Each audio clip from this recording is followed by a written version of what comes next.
Becca, bitch. You're about to get vile.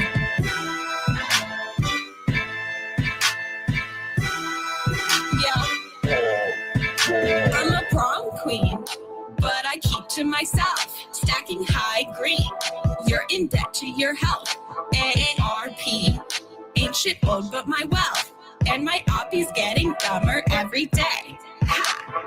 Up in the gym, but I never need a witness. Tonic and gin when I'm working on my fitness. On Becca, on God, I'll make you wish you had this hot bod. On Becca, on God, I'll make you wish you had this hot bod. On Becca, yeah, on God, I'll make you wish you had this hot bod. On Becca, on God, I'll make you wish you had this hot bod. I be flexing like the dudes high on tread, all natural. Better give her tens. They say blondie, how you getting those abs? Hey Bobby, let me call you a cab. Long legs, I'm a woman instead. My eggs, fertile, healthy, and femme. My trades, flowing free like the Thames. And my haters getting madder every day. Well, folks, it's been a night to remember, but right now we are out of time. I'm Nick Diamond. I'm Stone Cold Steve Austin. And I'm Johnny Gomez. On behalf of all of us here at Celebrity Deathmatch, good fight, good night.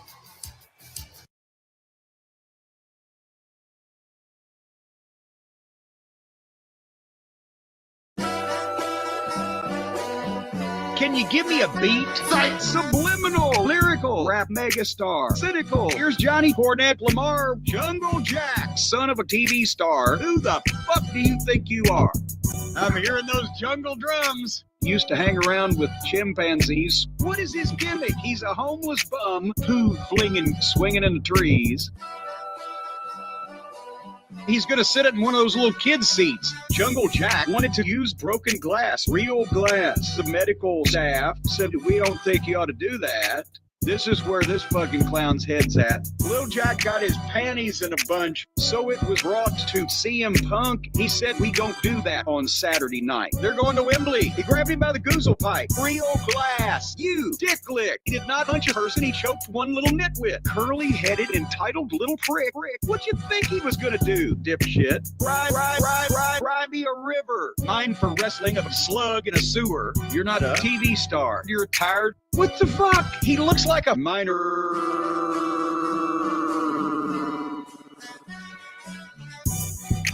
Jungle Boy sucks. Jungle Boy sucks. Jungle Boy sucks.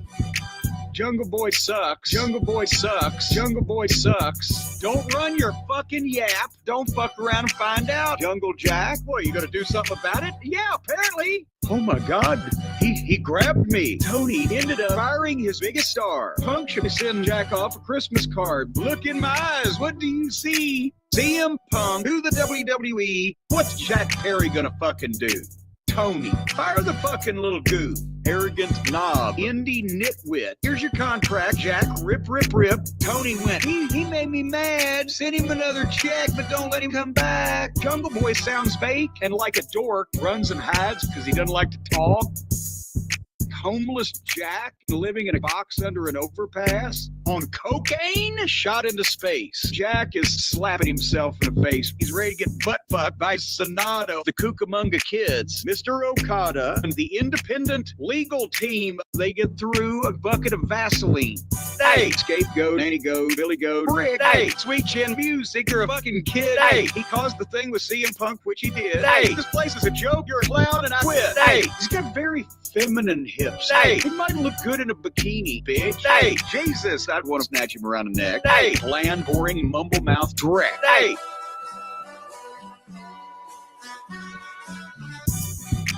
Jungle Boy sucks. Jungle Boy sucks. Jungle Boy sucks. Jungle Boy sucks. Jungle Boy sucks. Jungle Boy sucks. Look at all this shit that he directly caused. Punk doesn't have to put up with these children anymore. Hey, hey, hey, hey, scared for his life. Hey, hey, hey, hey, scared for his life. Punk can still be on our show. The incident at Wembley. Oh no. Hey, hey, hey, hey, scared for his life. Hey, hey, hey, hey, scared for his life. No VW. No VW. Step this way. Step that way. Step this way. Step that way. Jungle Boy is a bell end.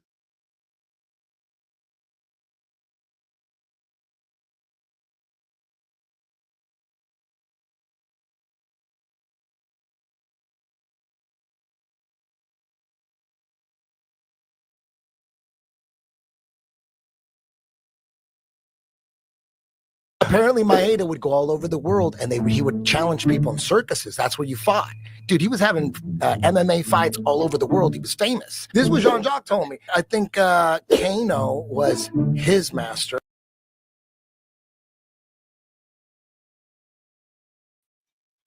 Ooh, what's happening, guys? Welcome to another eclectic edition of PWT Live Show, a Sunday edition. Yeah. I am your host, the infallible Phil Marks. Joining me tonight is the top mod of the top pod, George Captor, and your boy Alt Jake Takes On will be here as well. We just did their spaces over there on X. Make sure you check that out on Sundays. We did the pre-show there. We're over here on YouTube now, and the pay-per-view is about to start. So if you want our thoughts and picks, make sure you check out that spaces over there. Here's a look at the Dynasty card. I do have some news for you guys tonight. Just a little bit of light, very light AEW Swerve Strickland stuff and a couple little side pieces. Just a little bone, a little 10-piece for, as Linda Hogan would say. And yeah, guys, make sure you hit like, subscribe, all that good shit. I know it's Sunday. This isn't our usual time. I know there's a million other watch-alongs. You guys could be anywhere else, but you're here with me, and I really appreciate that. And thank you all for tuning in. And we are also on Twitter or X or whatever. And we're kicking things off with Will Ospreay and this Owen Hart tournament. I don't think any of the card or any of the matches you see here happened on the pre-show. I don't think. So Anthony Bowen squashed Caster on the pre-show. But yeah, we're kicking things off with Ospreay, Kevin Knight. You know that Kevin Knight's going to take Ospreay to the limit, and that's what will make him look like a joke. However, I think Ospreay's going to get a win, and but be taken to the limit though, which just does no good for him. George, how you doing, brother? Are you here with me? You might not be joining us though. I'm here. I am. Okay, you're here. Excellent, brother. And here's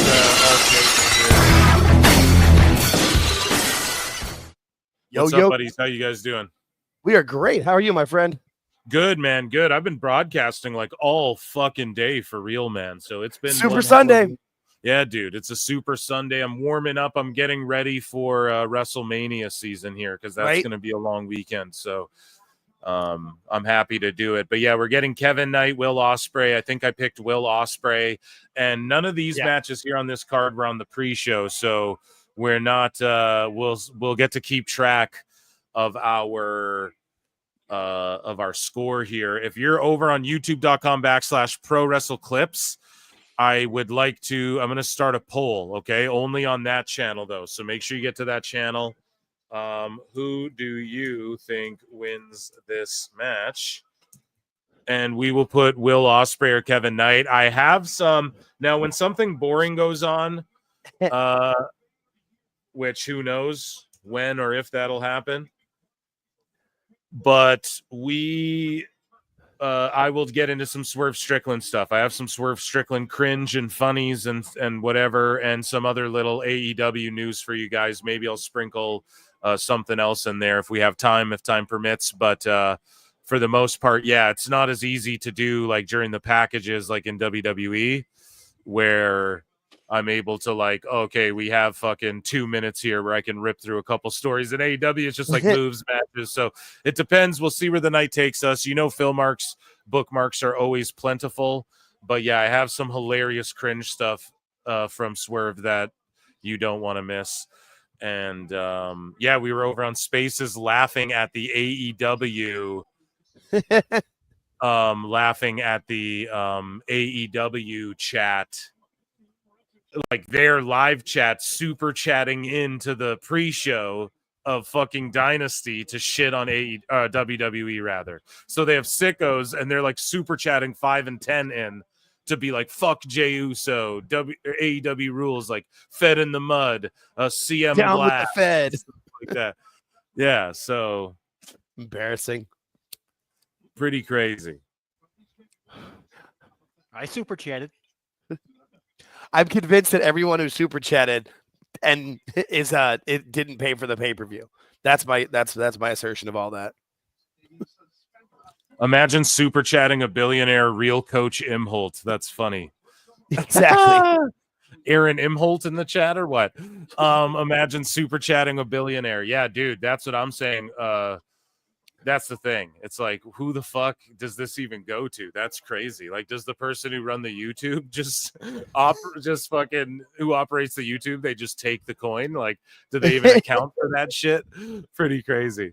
I mean, I sent $2 as a goof. I mean, that was, Yeah, well, you were plugging PWT though, so that was Yeah. funny, and you got a bunch of likes on yours. a bunch of likes. Funny. Awesome. But yeah, real coach Imholt, yeah, friend and welcome here. Welcome here. I don't know if you've tuned in before. I think I've seen you in Hughesy's chat though, if I'm not mistaken. But there it is. awesome. Here they come. Here they come. Yeah, and then there's the AEW Dynasty bots. Yeah, so they attack. They're gonna flag anything with hashtag AEW Dynasty. So Top Mod of the Top Pod's got that. We're watching this match though, guys. I'm giving it its due. Okay, Kevin Knight botched a little bit. He missed the rope.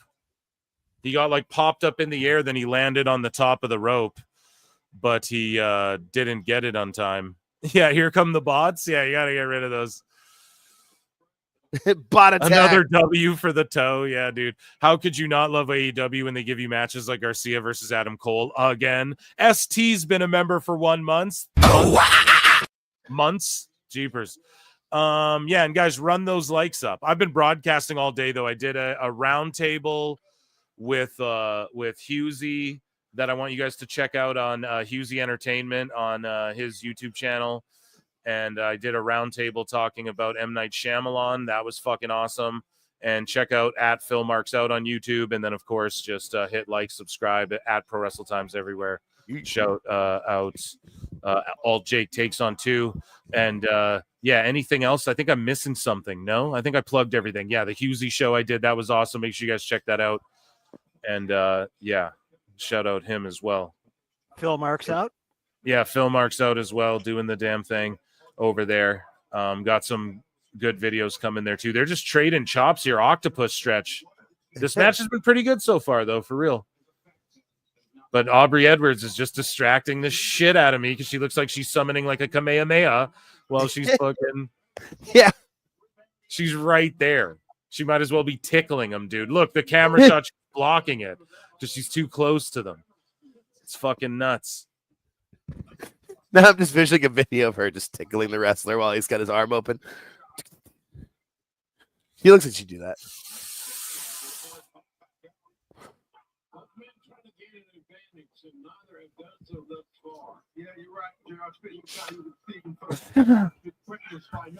I know everyone always picks this one, but my favorite M. Night movie is still Avatar: The Last Airbender live action movie.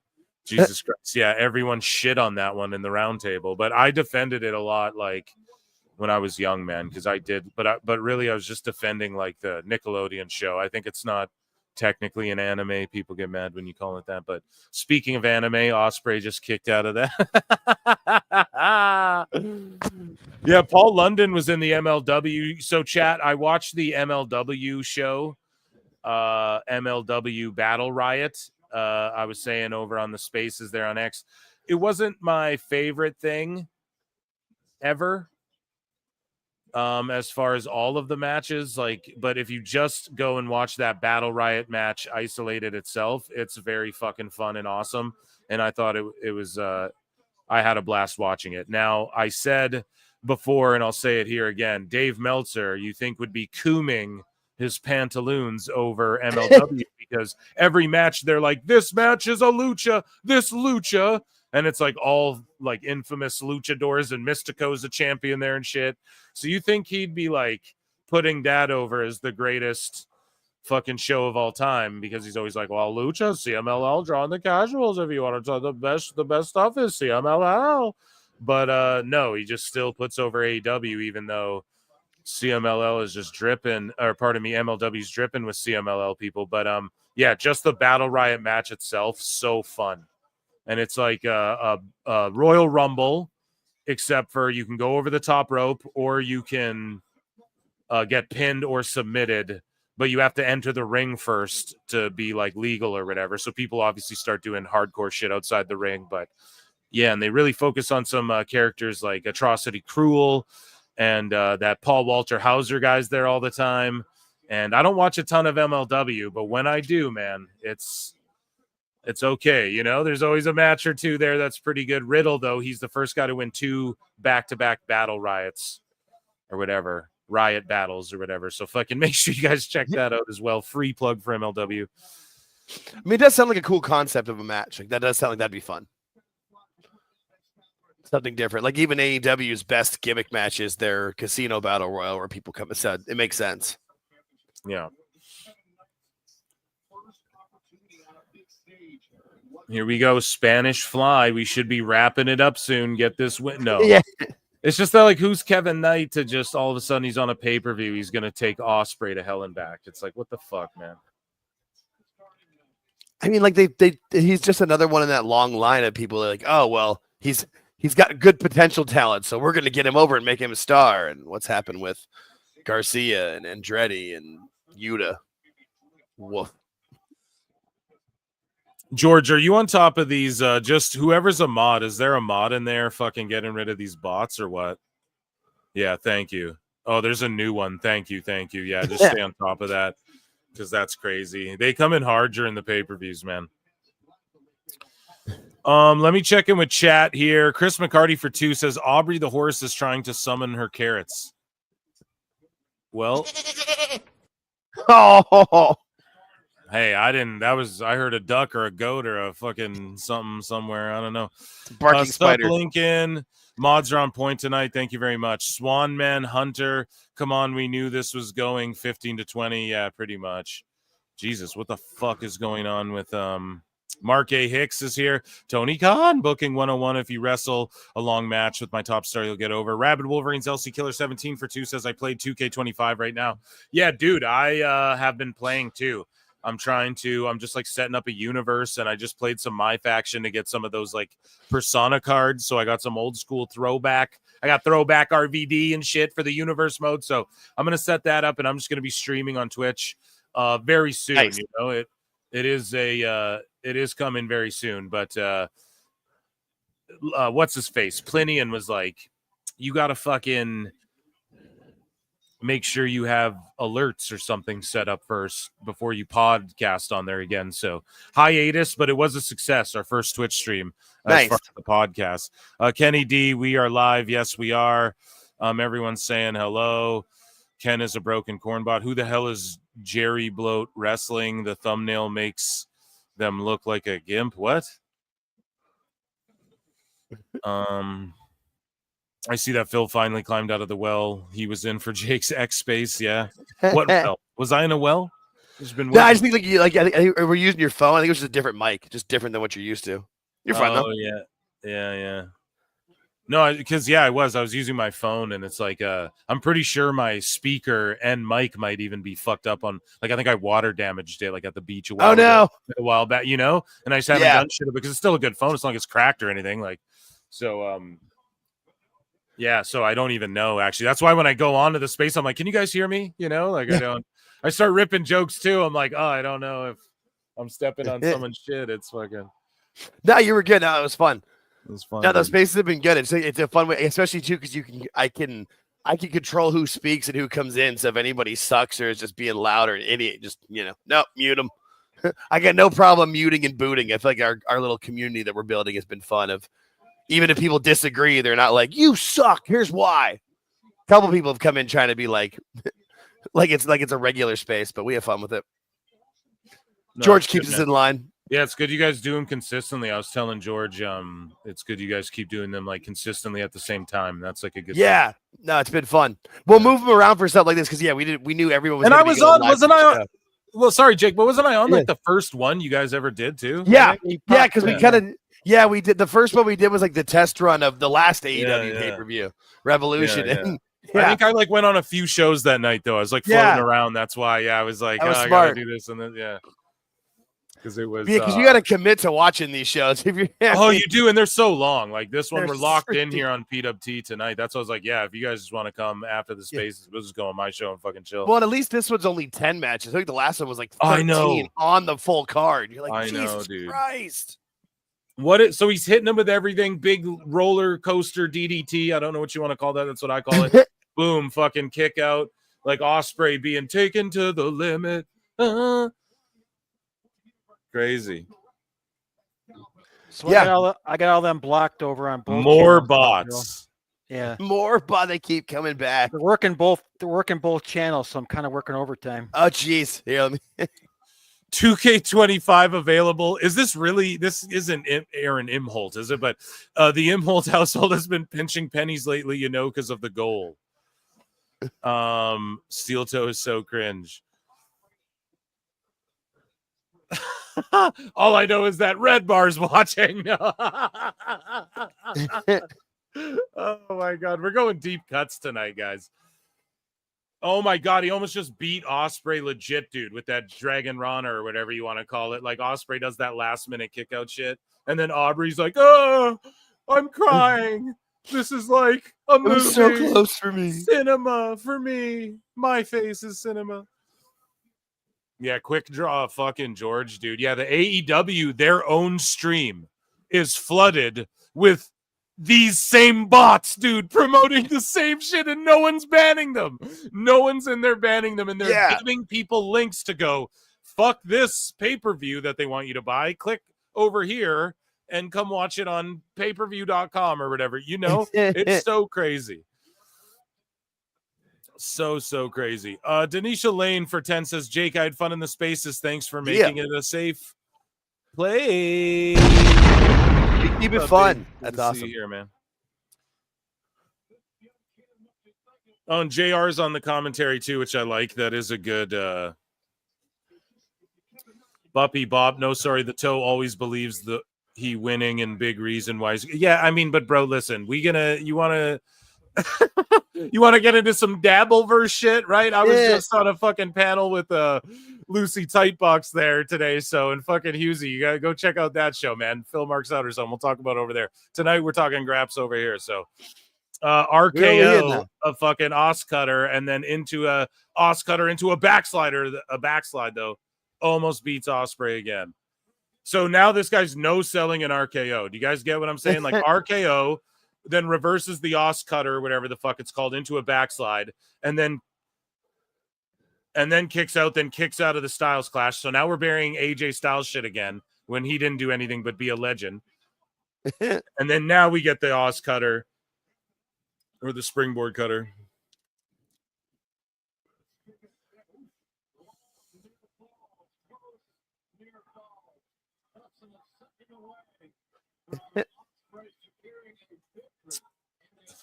AJ Francis created YouTube bots spamming accounts. Oh my god, dude. Okay, Osprey gets the win. So we're 1-0 tonight, chat. We're 1-0. Don't cheat in the poll either, you motherfuckers. We're live on X. We're live on Pro Wrestle Times YouTube channel as well, which is where the replay will be once this stream is done. And we're also live on the Pro Wrestle Clips channel. On the Clips channel is where I'm running the polls tonight, okay? And I don't know if George can do that shit, but if you can, George, feel free to throw it up on the Times channel. And yeah, I think we have we have 268 people watching all around right now. And so that's awesome, guys. Make sure you hit the fucking like. We're going to try and get to 100 on the Clips channel as well, because that's the main channel. So make sure you're subscribed there. So yeah, Kevin Knight took him to the limit, like not as much as Mike Bailey did in TNA or like Fletcher has, but still like pushed him to the brink. And it's like, okay, I guess that's how you get everyone over in AEW, or that's how you attempt to get everyone over in AEW. And then he gets the Osprey seal of approval, but what does that mean? Nothing.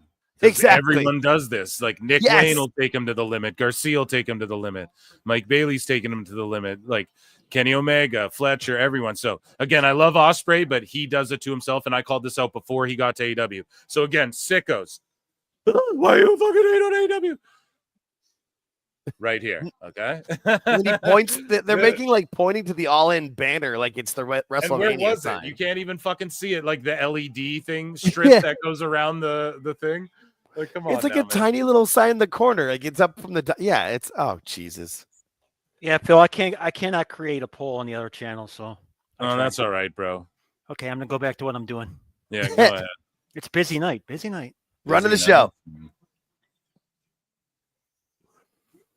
Yeah, I don't know why he always does that. Ospreay always fucks around and just lets people. Yes. But you could argue, oh, he's giving to the business, but like, no, do that later. Do that later when you fucking can't do all your crazy shit. So you just eat all their crazy shit, kick out a few times, and then fucking let them beat you or whatever. And here we go. Hurt to everybody. Does he give to anybody? Like he's given to everybody. Oi. Here we go. I like how Big Bill kayfabed that like Ricky Starks retired. Yeah. After they lost the belts, that's what he said on Dynamite or whatever. I love that. Plenty in pixel art for 10 says checking in. We'll be back in a bit. Nice. Plinian, thanks, buddy. And I'm sure you DM me on Discord about the Twitch shit that I gotta do for you. So I'll fucking take care of all that before we run another podcast on there. I don't know. Thanks for tapping in, buddy. And yeah, we'll see you in a bit. You guys want they're doing a promo package. So why don't we get into a little bit of news here. So Swerve Strickland got clowned on by dude, I burst out laughing like fucking when I saw Chappelle dressed like Rick James. That's how hard I started laughing when I saw Alfred do this shit. Forbes writer, friend of the show, at This Is Nasty. He'll be coming back on soon, actually. Nice. Stand-up comedian extraordinaire, Alfred Kanuwa. Here is his riff, his fucking impression of, and I don't know if he just freestyled this. I don't know if he wrote this out. There's a full video, too. This is the short version. There's like a 6-minute video on YouTube. That's what I saw today. So dying. At Pro Wrestling Bits on YouTube, please go and check out the full version. But here's just like a funny 1-minute snippet of teaser. Swerve being pressed by Vlad TV. Here's Swerve's appearance on Vlad TV. Swerve Strickland, welcome. Pleasure to be here. So tell me about your beef with Booker T and the Vince McMahon incident from 20 years ago. Listen, Booker T should have never let Vince McMahon say the N-word in his presence, ever. I read all of the comments on Twitter, and they told me to tell Booker T that he was wrong. And he was wrong for that.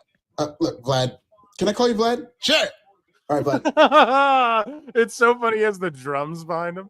In the wrestling business, if you're staring racism directly in the face, even if it's part of a wrestling storyline, you have got to stand on business. I didn't ever let him talk to me like that. I'd have slapped the shit out of that old man for sure. Okay, all right, that's what's up. So what about John Moxley? What about what? Oh, what? I don't know. Top AEW guy, just like I'm a top AEW guy. We're just battling it out to see who's the better man, and you can find out live on pay-per-view this Sunday at AEW Dynasty. Yeah, I'm gonna wrestle him for the fucking belts. God damn it. Yeah, but John Moxley is doing a skinhead stable. He's playing a neo-Nazi on TV, right? And not no. Oh no. Not a no. No. John is he's just a cranky guy who just happens to be going bald. I mean, if you're on the road every week, you'd be going bald too, Vlad. Oh my God. Oh, forget the full version though is just so good. No, it's a good teaser. That's literally just the first minute of it. Yeah, no, it's a great like 6 hours.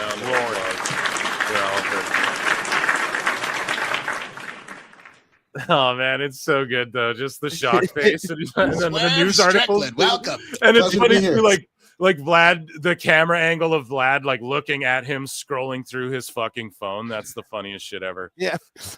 He takes the dread and starts wiping himself. Oh, it's good. No. So the YouTube algorithm knows me. Sorry, Jake, but speaking of Swerve Strickland, Swerve rings the bell. He rung the bell at the Sixers game before this tag title match starts here. And the Philly crowd, Let's see if they were into it or not. Championship at AEW Dynasty. Swerve! Philadelphia, live on pay-per-view. Please welcome Swerve! Strickland. He got a decent pop. That wasn't the worst pop. That I've wasn't ever the worst. heard. No. Yeah. I'm just. This is why I thought this was in the Sixers Arena, the Wells Fargo Arena tonight, because of this. But it's at the College Arena. Yeah. Once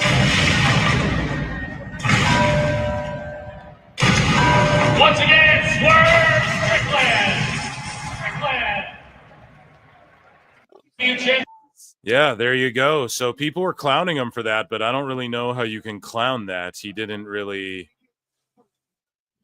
And that's usually like they do that before they do the national anthem. So people are still getting drinks coming in. Yeah, he got like a mild pop. It was, I don't know. It wasn't as bad as like MJF's reaction in Texas. Oof, that was rough.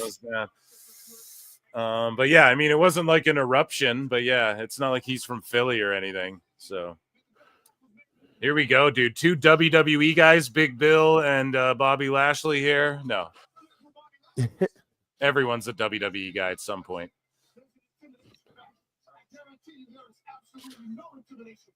I like that Big Bill stole his shoes from the Jolly Green Giant to good Lord. Yeah, those are bright. I mean, Big Bill's another one who, like, there's not that many people that need to go back to WWE from AEW, but he's one. Like, he's clearly cleaned up his life. He's got himself in shape. Like, I'd like to see what he can do. I just want to see him and Enzo get back together. I know you convinced me on that. I wasn't convinced initially when you said that, but if they can keep it together, that would be great, because you do see those videos when they were so over when nothing in WWE was over. Yeah, dude, that time the mics didn't work and the crowd just they just yelled their promo at the crowd and the fucking whole crowd just did it for them. Like they're just really over and together. I mean, Big Bill's still cooking too. He's one of the fucking main dudes in AEW where I get excited when I'm like, oh, Big Bill. Yeah. You know? No, he's talented. Not sure about that nickname I saw in his Titantron where it's called him the Redwood. I didn't know they were calling him that now. Well, yeah, because the whole learning tree thing and that makes it. Yeah, the Redwood. Yeah, all of his promos. No.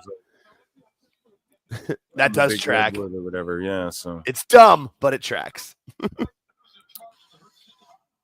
Yeah, we got a couple more newses tonight too. That was just a little swerve action for you. We got some other headlines. We're just chilling tonight though. Yeah, I did an M. Night Shyamalan roundtable with fucking Husey there. That was really great. And who are these broadcasts? And I also and then I did the spaces with you. And I have a pod with Grapple Vision dropping as well tomorrow morning, hopefully. Oh, yeah, you were saying that on last night. That's awesome. Yes. And I recorded that. So I've been broadcasting like nonstop because yesterday was like a long day too of broadcasting. So awesome. You had an awful end MJ on last night. So yeah, you've been busy man. Yeah, it's awesome shit. Grind embraced. Yeah, absolutely. And also just like, fuck, the chat asked for it. So it's like, okay, let's tap in and yeah, you know, I'm going to dump my clip of fucking news out on Saturday, but we'll just hang out and watch Dynasty. I don't know. So far though, we got WWE superstars working a solid match. I like Brian Keith as well. I like him and Big Bill distancing from Jericho as much as possible. I'm down with that. And this has so far been a fucking solid tag match. You know, the pre-show wasn't that offensive either. Like Max Caster got squashed by Bowens. The only thing rough about that is they should have lasted that out longer, but nothing lasts out longer in this company. I'll give them this though. Here's the thing: Caster has been having these open challenges, and then people come out and beat him really quick. So Bowens had to come back soon. Like I called it right before. I was like, or it could be Bowens, you know, like he's coming back soon, hopefully. And yeah, it was him. And I was saying Billy Gunn might fucking go back to WWE. Then he came out with fucking Bowens. So that was pretty crazy too. So that popped me, that popped the crowd. And then he just beat Caster and he got a big pop. So that wasn't largely offensive either. So far this Dynasty card has been good. Now we'll see when we get like 6 matches deep, how we have left in the sales for the main event and co-main event. we'll see how fucking bad this Monet match is. I'm concerned about the Garcia and Cole match just because they keep promoting it as no time limit. I'm like, oh God, if that thing goes like 30 minutes, I'm going to be dead. Yeah. I wonder if, like, you know how, and no one's talking about this. Let me fucking run an X-Files. How about that? Let me. Here we go.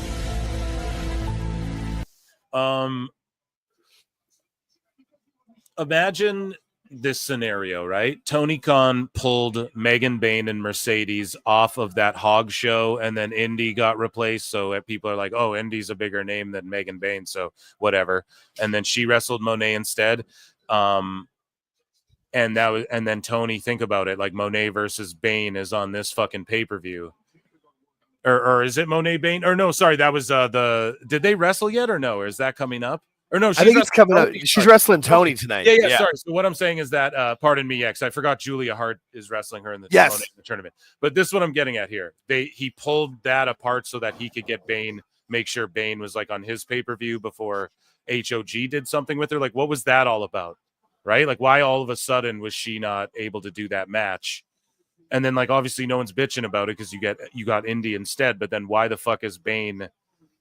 Like, why is Tony saving that for himself? I don't know. Like, good businessman, I guess, but it just seems but that I whole mean, situation with JD just seemed weird too, you know, the whole but everything with Bayne has seemed weird too, because they signed her they signed her before Camille, and she debuted after Camille went away. That whole thing is just weird. And then the incident with Thunder Rosa. So I'm just curious, like, what's going on with all that? Like, why did Bayne ultimately get pulled off that Hog show? Like, is Tony saving that one for down the line, or what is it? I don't know, but or was she supposed to be on that show and on this show at the same time? So it was like Time Cop. Is that what he was thinking? Yeah. What was he thinking? I still need Time Cop for the fucking soundboard. Every time I try to think of, like, why would he do this, or why was Tony thinking this, then all of a sudden my brain hurts and I can't see, We got well over 300 people watching throughout both the channels there. So everybody hit the like, hit the subscribe if you haven't. Consider becoming a member, 99 cents to support what I do. Also, super chats are welcome. I got a Patreon. And I'm Conrad Thompson. I might interest you in a Blue Chew later, too. I hope that Awful has a special chapter on the women's division in AEW when he writes his book, because that's going to be a good one. Oh, yeah, that guy didn't DM me. Fuck, I'm supposed to DM him something about that. I tried to bring him into the spaces tonight. He was lurking, and I think he just wanted to listen. You can't. Sometimes you just want to listen. Yeah. Chris Which McCarty's been a member for 1 month. Megan Bayne has a very manly chin. She is like the Crimson Chin. I don't think so at all, dude. The Crimson Chin. I take care of that chin for her. Oh my God. Come on, bro. Joey Janela might fight you, George. You better not. I'll be happy to go. Trust me. Oh my God. No, we're not. Don't even come here and start. Don't pull a JD and start challenging wrestlers to fight. Little Miss. We don't. I don't be fucking. That's ridiculous. I'll be in your corner, George. Let's go. We'll do it. How tall is Janela? He goes, how tall is him? God.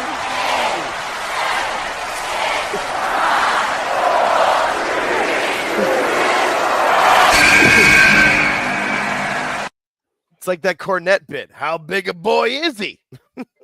George, come on. I'm not even entertaining this, George. I'll be honest with you, Phil. I got about 30 to 45 seconds worth of fury. I mean, that's all I'm going to get. That's all I got for the past 20 years that have built up inside me. It's like that episode of King of the Hill when Bill gets back into football. Look, I can practice or I can play, but I can't do both. That's great. I'm an indie fan. Yeah. No, there's some indie fans out there for sure. For sure there is. I like her as well. You know, it's just that, like, oh, she got released. I'm not shocked. And WWE's getting a little bloated. They're bringing fucking Phoenix and Penta in and shit. You know, it's like, indie, what do we got for you? Nothing. Oh, okay. So MJF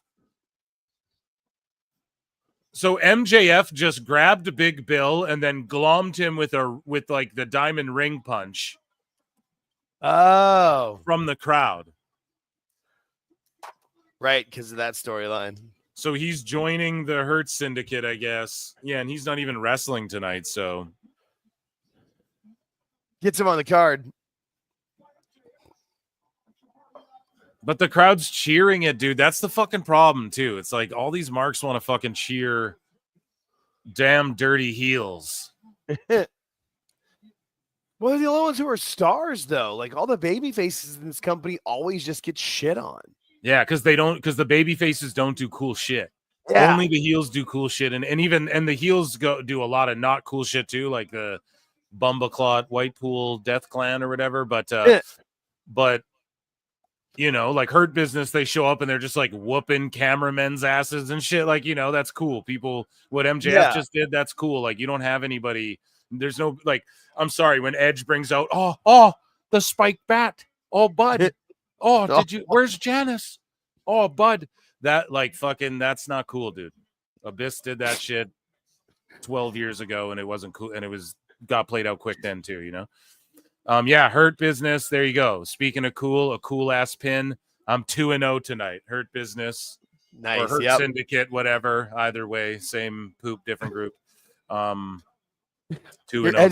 Your Edge impression when it like devolves into Strange Brew just kills me every time.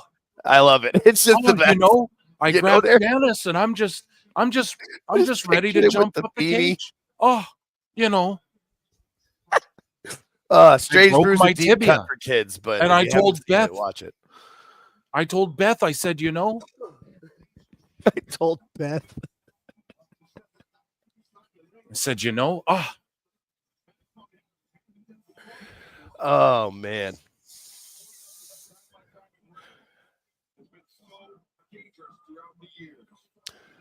No, that was good. I mean, that was decent for their storyline. Furthers it with MJF. Makes sense. We back. How's it hanging? PWT, good man. Having a blast. Julia Hart and Mercedes Monea are up next. The Owen Hart Women's Tournament quarterfinal for the wrestling title. I am Owen Hart. I'm the modern day Owen Hart. Owen Hart. There's certain words, right? If it ends with an N, it's like Owen Harta, you know, or like a T. yeah. Certain words you fucking do the some you don't do it, and that's how you get it down. So, do they give a belt and a trophy again still? Because you know she just wants. Now there's a. I would say, why is there a trophy now, or is it a belt? Like, I think they give a belt and a trophy every time, but the first time they only gave a belt. Or okay, I can't remember, but. I just feel bad. Like Julia Hart's one of those ones like where they talk about AEW doesn't make stars. It's because they could have made a star with her. They had it. Now they're gonna just bury her with Monet. Great. So she can take Monet's shit finisher. Northern DC, AEW is and always will be just an indie promotion with a huge budget. Fuck yeah. Yep. But there's nothing wrong with that. You know? There's nothing wrong with that. But she can't be fucking butthurt when people point that out, you know? That's the biggest problem. Okay, Julia Hart now. Now, she's still green as shit. That's the fucking problem. Last time I saw her in the ring, like the most recently, she was still just green, man. She needs an NXT. She's got the piece. Yes. She's gotten hurt a couple times too seriously. She's still young. I'm glad she's getting the money. She clearly, her and her like video editor lady clearly do great shit. Like this is an awesome entrance with the fire and like the drone shot or whatever they're doing here. This is fucking awesome. More of this, AEW. Be different. Make it like a big fight feel. They're giving her the full like Undertaker treatment here. And she has the character work stuff down. I even liked her vignettes when she was like the cheerleader who gets murdered in the football field and wakes up from the dream and da-da-da-da. I love all that stuff. She's very talented. But the in-ring work needs to get there. It needs to match this She's coaching character. Otherwise, like, it'll be all for naught, unfortunately. And God forbid she gets fucking hurt again doing a shitty moonsault. So, yeah, NXT, you know, she's someone, I tell everyone, like, okay, my opinion is, hey, if spend your 20s in AEW, like make as much money as you can. Late 20s, early 30s, you need to get the fuck to WWE. That's like your cutoff point.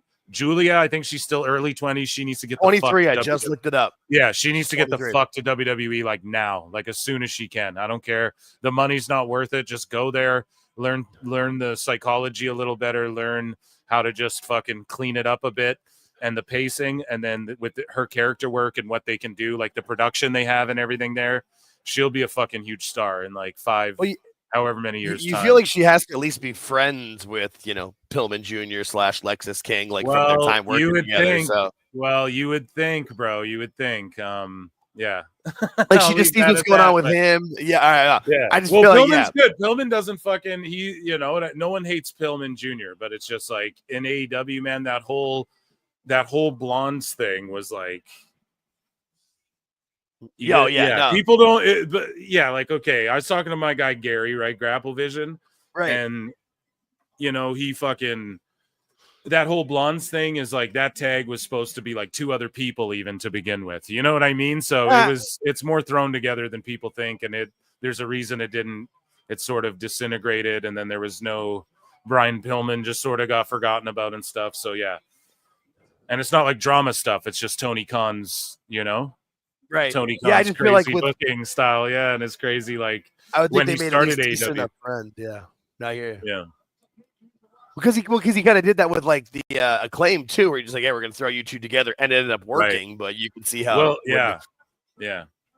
Someone went to NXT instead of fucking joining the blondes. You know what I'm saying? Okay. And then it ended up, and then it was Griff and Pillman and Julia got put together, and yeah. I feel like at this point, man, if you see like your friends or somebody that you knew going to NXT and being successful, and you can take coaching, you're just waiting for your contract to run out, and hopefully she's smart enough to know that. Like she's probably getting paid like fucking 5x what WWE would even give her, though. That's the thing. Yeah. So I know it's tempting when you're young, you don't know better, but it's also smart for like your life and your family. If you can bank it away, but the long-term money, it's way greater in WWE. The upfront money's better in AEW. The long-term money's better in WWE. Here we go. I like Julia's gear too. These pants she's wearing and shit. I like this. And Monet's got, some like Alundra Blaze-esque, some flame on type fucking Johnny Storm shit going on here. Mercedes Storm.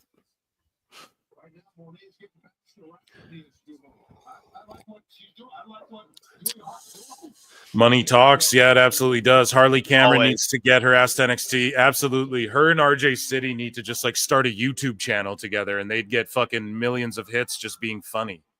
Look at, here's Harley Cameron right now with the Mercedes puppet. Yeah, I feel like they could even, like, if they did their own YouTube channel, it could be like wrestling adjacent, where they could talk about some wrestling stuff, but they could also talk pop culture, old movies. Be more entertained to watch that than anything RJ City does with AEW. Yeah, Harley's just so fucking talented, though. Yeah.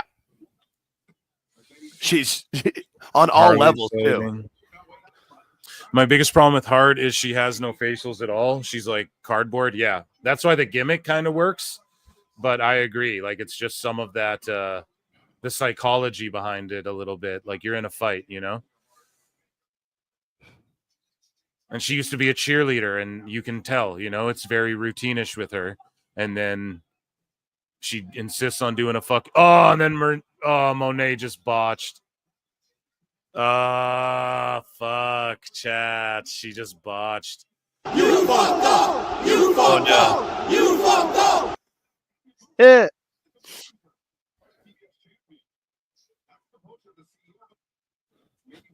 And then she looked at the fans like it's their fault. Tony Storm and RJ City had some great vignettes. Yeah, RJ City and Tony Storm like pretty much come up with all that shit together. Like Tony Khan, I don't think really has much influence over that. He just trusts that they're going to do their thing. And RJ City, I think, comes up with a lot of that like old theater kid type shit that, right. Like all the references and he gives Tony Storm a bunch of lines and shit. There we go. Julia Hart hitting the Undertaker. Fired up with the nice clothesline. Here we go. See, the crowd's gonna get behind fucking Hart here. Oh, for sure. Yeah, because they don't like Monet, and she fucked up that lucha move there. The in-ring's been the one thing she's supposed to be good at. How bad was the botch? I missed the botch. It wasn't like horrendous. It was just she went to run up the ropes. She does that thing, the Eddie Guerrero, where he, he captures the wrist, right? He twists the hand, and then he fucking runs up the ropes and then does the arm drag, right? And she went to run up the ropes and she slipped off the first step. And so she just landed on the mat and did a fucking arm drag, And the crowd just booed her. At least she didn't try to like do it again. That's always the worst with a botch. When you just say, "Oh, let's try it a second." Mercedes Balea Mercedes Monea like Teria Balea Wolverine DX for 5 says, any chance Hart goes over Monet? She could go to the final but lose because of Monet leading to a match for the TBS title. No, I think Monet beats Hart for sure. And then maybe like in the finals, someone pins Monet. Maybe, but I just could see her winning the Owen. Like, think about it, man. She wants all the belts. Like, she hasn't lost to anyone. That's it. If she had already had a loss under her belt, yes, I'd be like, you. But that first loss is going to be such a big deal. They're going to make such a fucking stink over it. That who in the tournament? Name who in the tournament you think Monet would go, yeah, that's the one to beat me. Is it Julia? I don't think so. Not her yet. Like, if it's not Harley Cameron, I don't think it's Julia, Right. If it's not Harley Cameron in her home region, I don't know if it was like she's from New Zealand, but yeah, just come on. God damn it. Thank you for the super chat there, guys. Appreciate you. Let me see. Acknowledge me.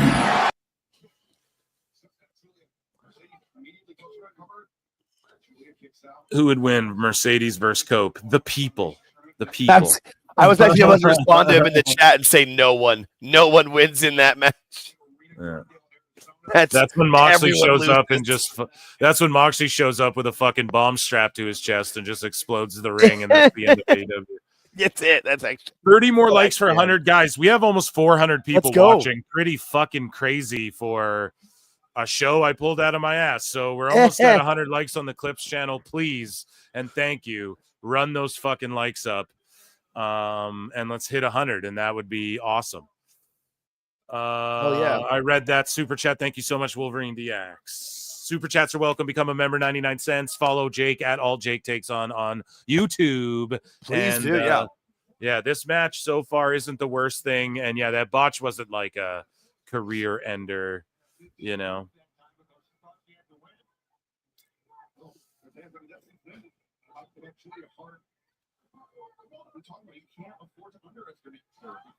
Yeah, no, my YouTube's already I think we're like 125, 127 subscribers already. So we'll love it.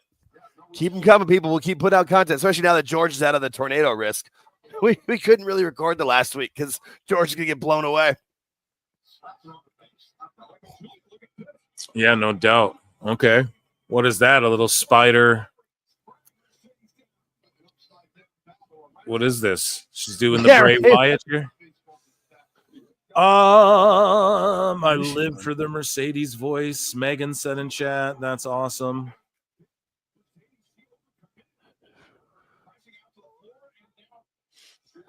And welcome. And I'm glad that you love the Mercedes voice. If I had news, I'd read it all in her voice.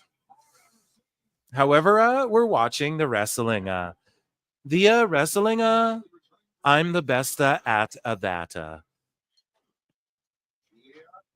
And make the most. And that doesn't work for me, sister.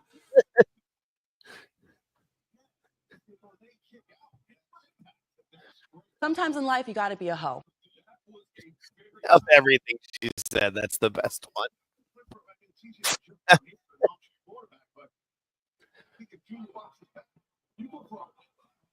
Yeah, you can tell that Julia's got the talent in her. She just needs some guidance, and that's. I mean, even everybody said like that's. Nobody taught Jade how to swing a chair until Punk did. Like, they just needs coaching in that company. Yeah, and I don't want it to like pass her by. That's the thing. Like, yes, like for Jade, I mean, she's a lot better than she was in AEW, but she's still very like. I think NXT would have did her wonders as well, instead of being on the main roster right away. But it is what it is. They threw her into the fire. They threw her to the wolves, and she's swimming. I'm not saying she sank, or she is sinking, but it's like, damn. I just hope that Julia doesn't. Oh, like that right there, almost got dropped on her neck there doing a and then they go into this shitty. Oh man. Do y'all see that? She went for like a roll. She did like a, what is it called? A sunset flip type maneuver, right? Julie almost gets dropped on her neck, and then she stands up, and then she just flips into like a pinning situation with Monet. It's just ugly, and it's those little moments where it's like, I don't know what Julia's doing here, but she does the tarantula. She does the Undertaker's rope walk. Like, she does the right moves for the gimmick and everything. She's very athletic, has a great look.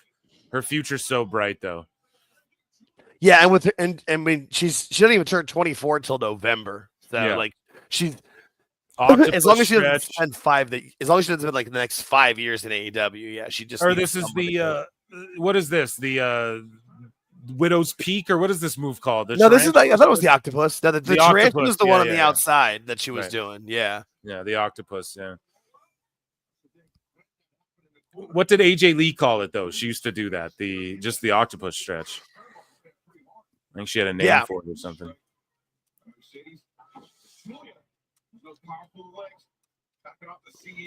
Oh, she's gonna go for her fucking Vader backflip. I think. Oh God, I get so nervous when she goes for this fucking moonsault, man. The Black Widow. I don't know if it was called that. Oh, I got scared with how close Mercedes was on the floor there. She needed to be further out, but clearly it was to the finish. Well, hopefully it's the finish. 2 backstabbers. Oh my God, what is this? An Osprey match? And she's gonna hit this shitty fucking finisher. This is the worst. It's so bad in wrestling, man.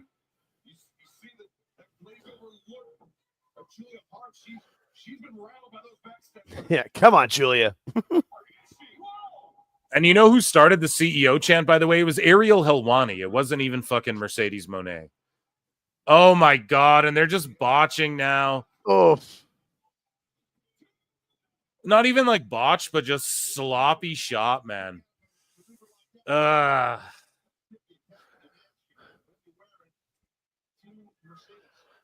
Yeah, and this is kind of what proves, like, everyone's like, oh, Mercedes is one of the best in the ring. I'm like, she's great in the ring if she's got someone else who can lead her. Like, well, that's what I've been. That's what I've been preaching too from the for sure. I'm like, bro, like, Kevin Nash brought it up. I covered it on the live show. He's like, oh, that's not the girl I saw at Takeover, whatever. And it's like, well, because fucking Bailey, who's one of the she was one of the greatest of all time. Bailey, arguably for women, she's one of the greatest of all time. In the top 5, you could argue. So it's like top 10 for sure. So it's like, yes, when she's in there with some of the best ever, she fucking has had some of the best matches, she's in there with Bianca, like anomaly talents, Exactly. But when it's her leading the way, when she's in there with Vaquer, but when it's her leading the way, it's just, she's trying to she goes for these lucha moves. They look slow and sloppy and just routine. And I don't know. And people are booing. Yeah, Julia Hart's done here. If she gets out of this, Monet's going to hit her finish, and then it'll be over. But hey, woohoo.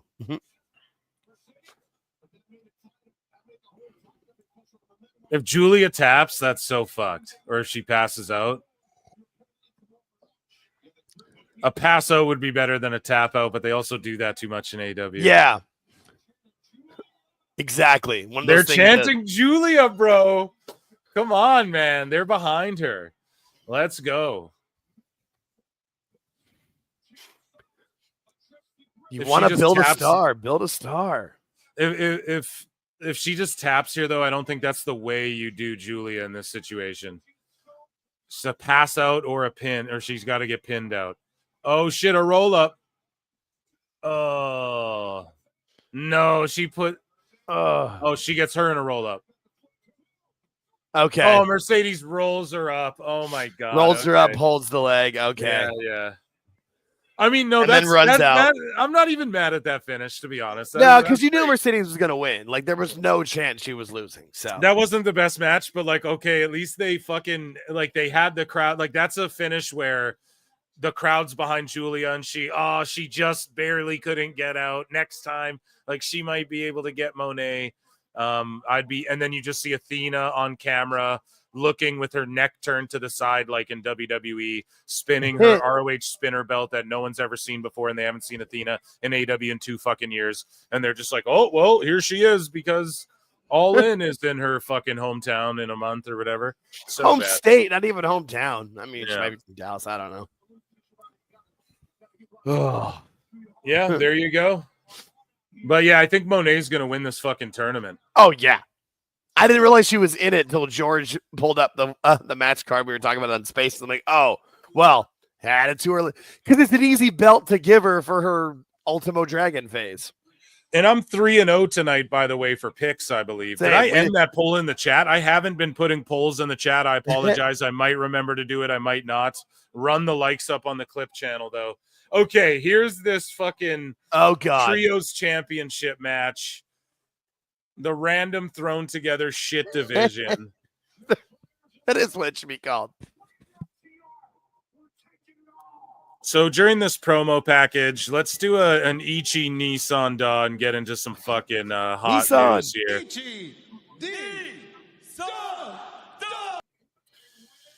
So AEW have announced the 4-hour special Dynamite Collision Wednesday, June 4, AEW Fighter Fest, Denver, Colorado. So it's going to be a 4-hour Dynamite and then Collision, even though that's our Saturday show, Time Cop. And so, yeah, Drain Bamagers. Like, yeah, imagine if I was tweeting this out. SmackDown, 8 p.m. Eastern. Be crazy. But yeah, good for them, I guess. But I don't know if that Collision like really tanks in the rating. Then that'll be fun to watch Dave spiral about it. Speaking of Dave the Goat, Meltzer said what? Meltzer said what in the building? He quote tweets this here, right? So Jason G from the SAT is like, holy fuck. And then the Sportster posted this article, I guess, that says AEW is benefiting more than WWE from the streaming wars. Yeah, no, this is I read all 4 of those pictures that he posted. It's ridiculous. So it's not a fake article, I guess. Sean Van Horn wrote this, and so here's some excerpts of viewership. After the first episode, however, with the Curiosity gone, global ratings dropped sharply in half and have stayed around. See, people are pretending that the Curiosity for Raw on Netflix is gone. No, it's not. It wasn't Curiosity. They build that shit like a fucking pay-per-view, bro. Like it wasn't a normal anything. It wasn't about curiosity or anything like that.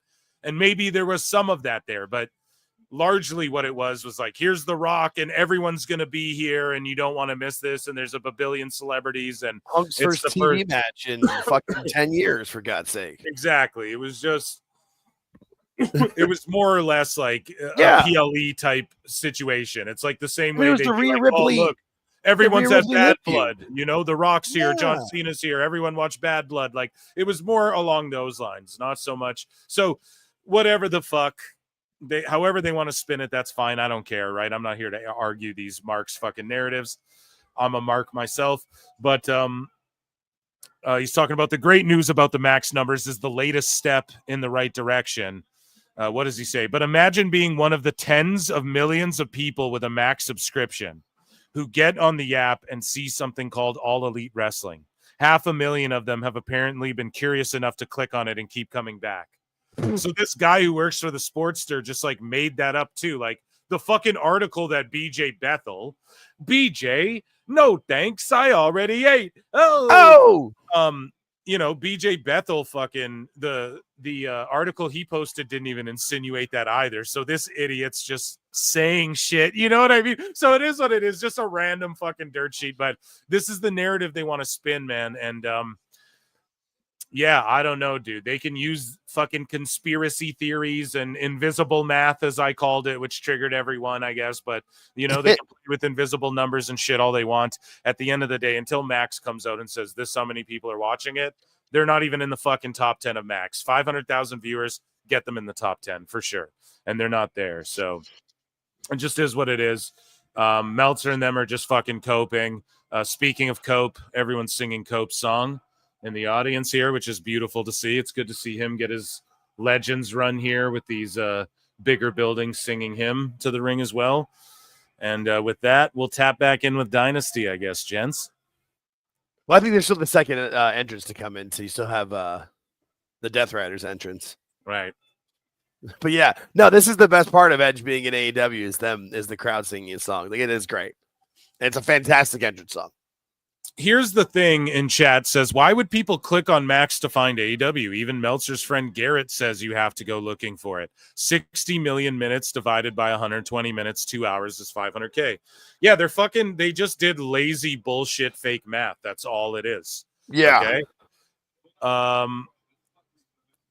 That's all they fucking did. And ultimately, at the end of the day here, AEW free live stream in my Discord server. Yeah, okay. If anyone, that's on X, I guess. No one clicked that. The dude's phishing you. No. The bots come out when we're fucking... Yeah. Everybody buy the pay-per-view, okay? I implore you. At least I'm out here fucking telling everyone. But listen, just the math is just shiesty because we don't know the numbers. And apparently... And I'm sorry if I'm blowing up. Shout out my good friend Husey. Everybody go sub to his channel. I did an M. Night Shyamalan roundtable with him on his channel, which was awesome. And I'll have him back on here soon. But allegedly. Not allegedly. You guys will hear this on K100, okay? I just don't know if the episode's out yet. But I guess Conan said that fucking Meltzer told him that the 500K number from the article is not even accurate. So even Meltzer doesn't align with it. And it's just bad math. And then the guy just said someone corroborated it. So again, if it does turn out, they have 500,000 viewers, I don't give a shit. But I also I do give a shit about Meltzer and them lying and shit. You know what I mean? It just hurts AEW. So yes, I will call that out. I'm not ever going to stop doing that. But for people like, you're just coping because the viewership, I don't care, bro. I'm the one who fucking buys these pay-per-views and fucking watches this show every Wednesday, and people tune into my show to hear me do commentary over Dynamite so I can keep them up to date with what's going on just so they know. And they trust that my opinion is going to be fair and balanced. Motherfuckers just don't get upset when you bury WWE. It's applauded, or at least WWE folks, for the most part, will have the discussion with you about why they disagree. Right. Sickos, it's a blocking, and then they just trash you and you can't do shit because you're blocked, or it's or they're just they get insane. They get disgusting and weird and shit. And cult-like, especially when you start criticizing Tony Khan. I could criticize the trios champs, but when I go, Tony Khan's booking sucks, boom, the cult leader, you can't do that. They fucking switch on you. Or Monet. You can't fucking go at Monet either, dude. Her fans go insane on you, dude. Oh, God. They're the worst. I'm not even sure how many of those are real, though. I feel like those are just built bots. All right, here we go. Now the match is starting. Phil, can you perhaps give us your Adam Copeland voice and introduce your friends FTR? Well, my buddy's here. Well, guys, I tagged, it's Dax. We used to call him, what was his name again? In fucking Dash. Dash. Dash. We used to call him Dash, my good buddy, eh? Well, Dax and Cash.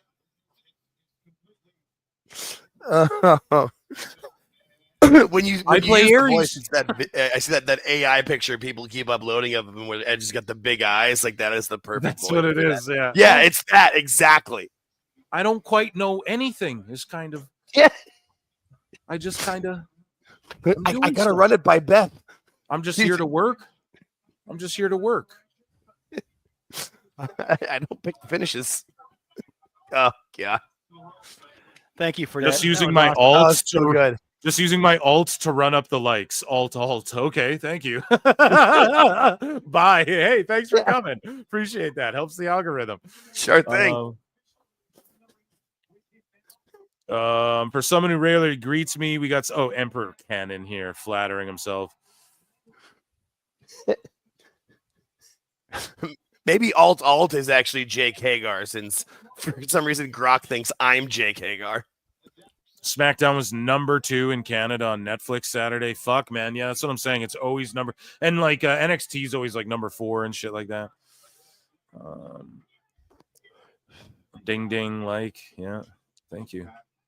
Yeah, Jake Hager. Thanks, you're Jake Hager. That's funny. Yeah, Grok is fucking stupid. It's crazy how people go to Grok for like legit advice, or they're like, Grok, what does this mean? It's like, bro, it's all it does is it just takes a bunch of tweets and then formulates its opinion, if you can even call it that, off of that. So it's even I noticed too with the dissection of Meltzer, like they're clowning, like Grok was clowning Meltzer.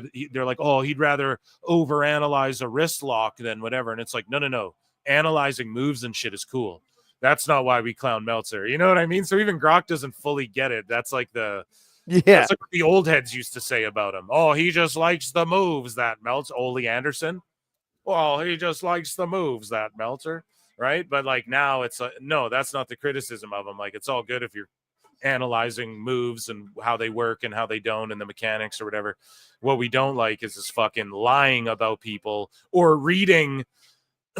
Like he saw, like today he saw Goldberg's Instagram post and then he goes, it was reported that Goldberg's in training with whatever. No, it wasn't reported to anything. You never got a source. No one reported that to you. You fucking saw his Instagram post or someone shared it to you.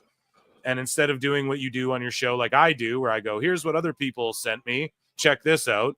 You fucking are like, oh, it was reported. My sources, Brian. And it's just bullshit. And this 6-man is complete bullshit. Edge just left the ring when they're trying to do a triple team. Pause. No Diddy. They're trying to triple team Cesaro. Pause.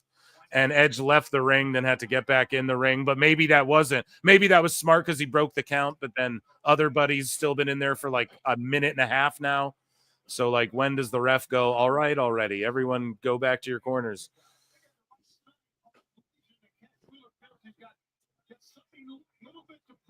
We have over 400 people watching, man. The viewership climbing and climbing. Thank you all for being here. Hit the like. Consider hitting subscribe. Follow me. Whatever you got to do. Yeah, you can become a member for 99 cents on my YouTube channel, youtube.com/@ProWrestleClips. Consider checking it out. Here we go. Boom. European uppercut off the fucking top rope. And I like Castagnoli's gold boots. Isn't it so funny, too, that everyone's like, oh, Claudio's got to get out of WWE. Then what does he do? He comes to W, and it's like he was more interesting in WWE. They really tried to put over that they put the ROH title on him. No, they made him a world champion. No, they put the ROH title on him. A title that doesn't even have a television show.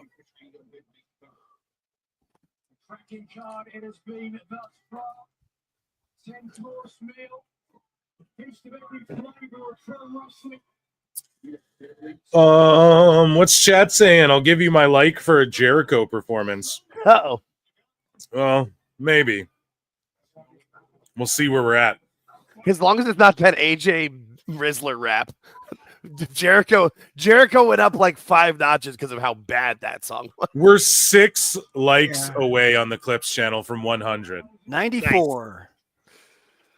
Which is pretty fucking crazy, man. PWT Universe has been turning out crazy lately. Thank you so much for tuning in. Of course, if this is your first time listening, I go live Mondays, Wednesdays, and Saturdays on YouTube. And PWT Pod just drops randomly as well. So I know I'm plugging away here today. And then All Jake goes live on Spaces on Sundays with George, who's also here today. So make sure you guys check that out. Here we go. A nice headlock from Yuta. I just can never take Yuta seriously. It's like I'm about to start reading news. Now, there's a ton of people doing watch-alongs today, Phil, and I got it. That crowd, our crowd's hot tonight, boy. Yeah, dude. There's a lot going on tonight. Yeah, a lot of names. I'm not. This guy's saying Alt 2. If we have everybody using their fucking alts to hit like, listen, I do not pay for bots. I need everyone to understand that. But I do appreciate everyone using their alts to hit fucking like as well. That's super over 100. super nice of you. And to everybody who's new here in the chat, welcome. And I'm fucking grateful you're all here. You know what I'm saying?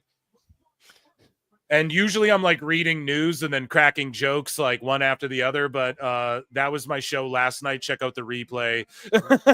Check out my clips and shit like that. You guys will enjoy them. And yeah, I'm not doing that tonight as much, just simply because I'm trying to watch along and give this pay-per-view its due because the people asked for it. So, and I got a show to do tomorrow night, right? So we need some headlines for that. And Edge, by the way, just to tell you all what's going on, like Cash was about to make the tag to Dax, the Axe there, or Dox the Blocks, depending if you're on Twitter or not. No. And Dax, or he was going to take Edge, and then fucking Dax stuck his hand out and snagged the tag, and Edge was all offended. But it's like, why would you be offended? They're like OG tag partners. So no one believes like you're closer to FTR than they are to each other, or that you're closer to FTR than Punk or Hausen or all Outrunners, all these teams that they've attached themselves to, you know, like what makes you closer with them? Well, we all live in Asheville and we all make money to feed our family. I think my most underrated impression, my Edge one's good, but my most underrated one is my Dax one, I think. Because I'm always just like, oh, I need money to feed my family, you know, that, and fucking, it doesn't really pop that many people, but I like doing it a lot. But maybe I'm gonna bring up your daughter more. My 8-year-old, fight like an 8-year-old. PWT is the sauce. Yeah, fuck yeah, dude. Thank you. I appreciate all of you. I'm usually not logged in, so I'm new to the chat, but you've had many views from me since last year. Well, fucking welcome, dude, and I really appreciate that. And God bless you. Let me see here. Yushin FX for 5 says 100 likes, so no Chris, no way, Jose. I need my learning tree. Hey Phil, we went from 94 likes to 107. So why not? Do it. Listen, I don't succumb to peer pressure on my television program. Do you guys hear what I'm saying? This is my TV program. Come on. Okay, I'm Anderson Cooper here. Hope it your program. And we're yeah, dude. No, do it. We'll see. No, people are saying no. Some people are saying Jericho. Some people are saying Jericho would do it. We'll see. I took it's away my like down the middle audience for so Jericho. We get Jericho. Allegedly. Joining us now on the show, Chris Connors, ladies and gentlemen. Wasn't it like it was the last WWE pay-per-view where Husey tried to make his appearance? I'm wondering if he's going to try to come in at the end of this one. No, I bet he's sleeping, man. He's been fucking going hard. He's been going hard too with the streams and the editing and everything. So I bet he's passed the fuck out. It's a grind, man. Yeah, and he's on like Ireland time too, so it's like the morning over there right now, or whatever. You know, it's like I don't know what time exactly. It's like 3 a.m. over there or something. Peer pressure always works. Phil be a hoe for the Chris money. What Chris money? Yushin, was that your Chris money up there? Are you trying to bribe me, sir? I guess that is sort of how this works, right? You guys super chat in. I hit the fucking sound, right? Here we go. A big splash. They hit 14 splashes, and then it's broken up there.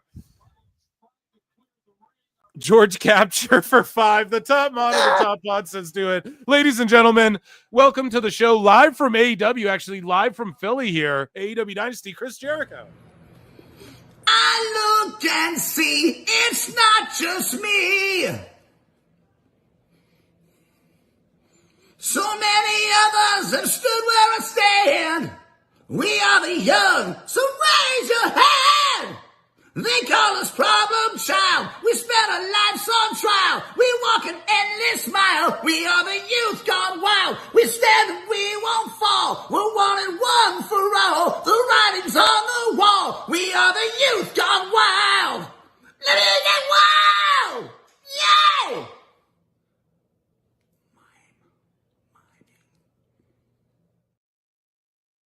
We lost like 9 viewers there for a second, so hopefully they come back, but not bad for You know what I mean? For a little bit of Jericho. A turn off for some, I think a draw for many. So here we go.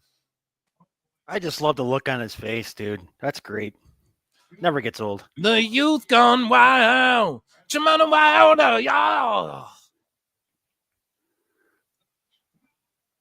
Okay. Diving headbutt. Someone's going to break this shit up because why not? Let's just kick out everything tonight. Justin Booth gifted 1 Pro Wrestle Clips membership. Let's go. Hopefully it goes to Aaron Imhol. No. Thank you, Justin Booth, for gifting a membership. I appreciate that. The miming and pointing gets me every time, dude. I fucking know. Making my dog bark. I thought that was your dog barking. No.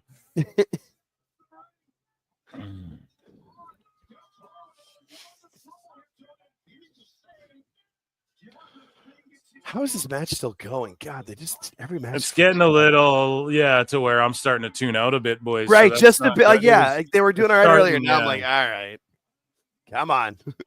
Where's the wrap it up box? And where's the ref? Like, look at the fucking ropes and see what these guys are doing, man. Like, you know what I mean? This is so goofy. There's no fucking rules ever in any of these matches, multi-man matches in AEW ever. No pop, really, from that fucking pin breakup. No pop. Yeah. Yeah, I should have hit. I always forget about that one. That's the one I learned. Exactly. No pop. There we go.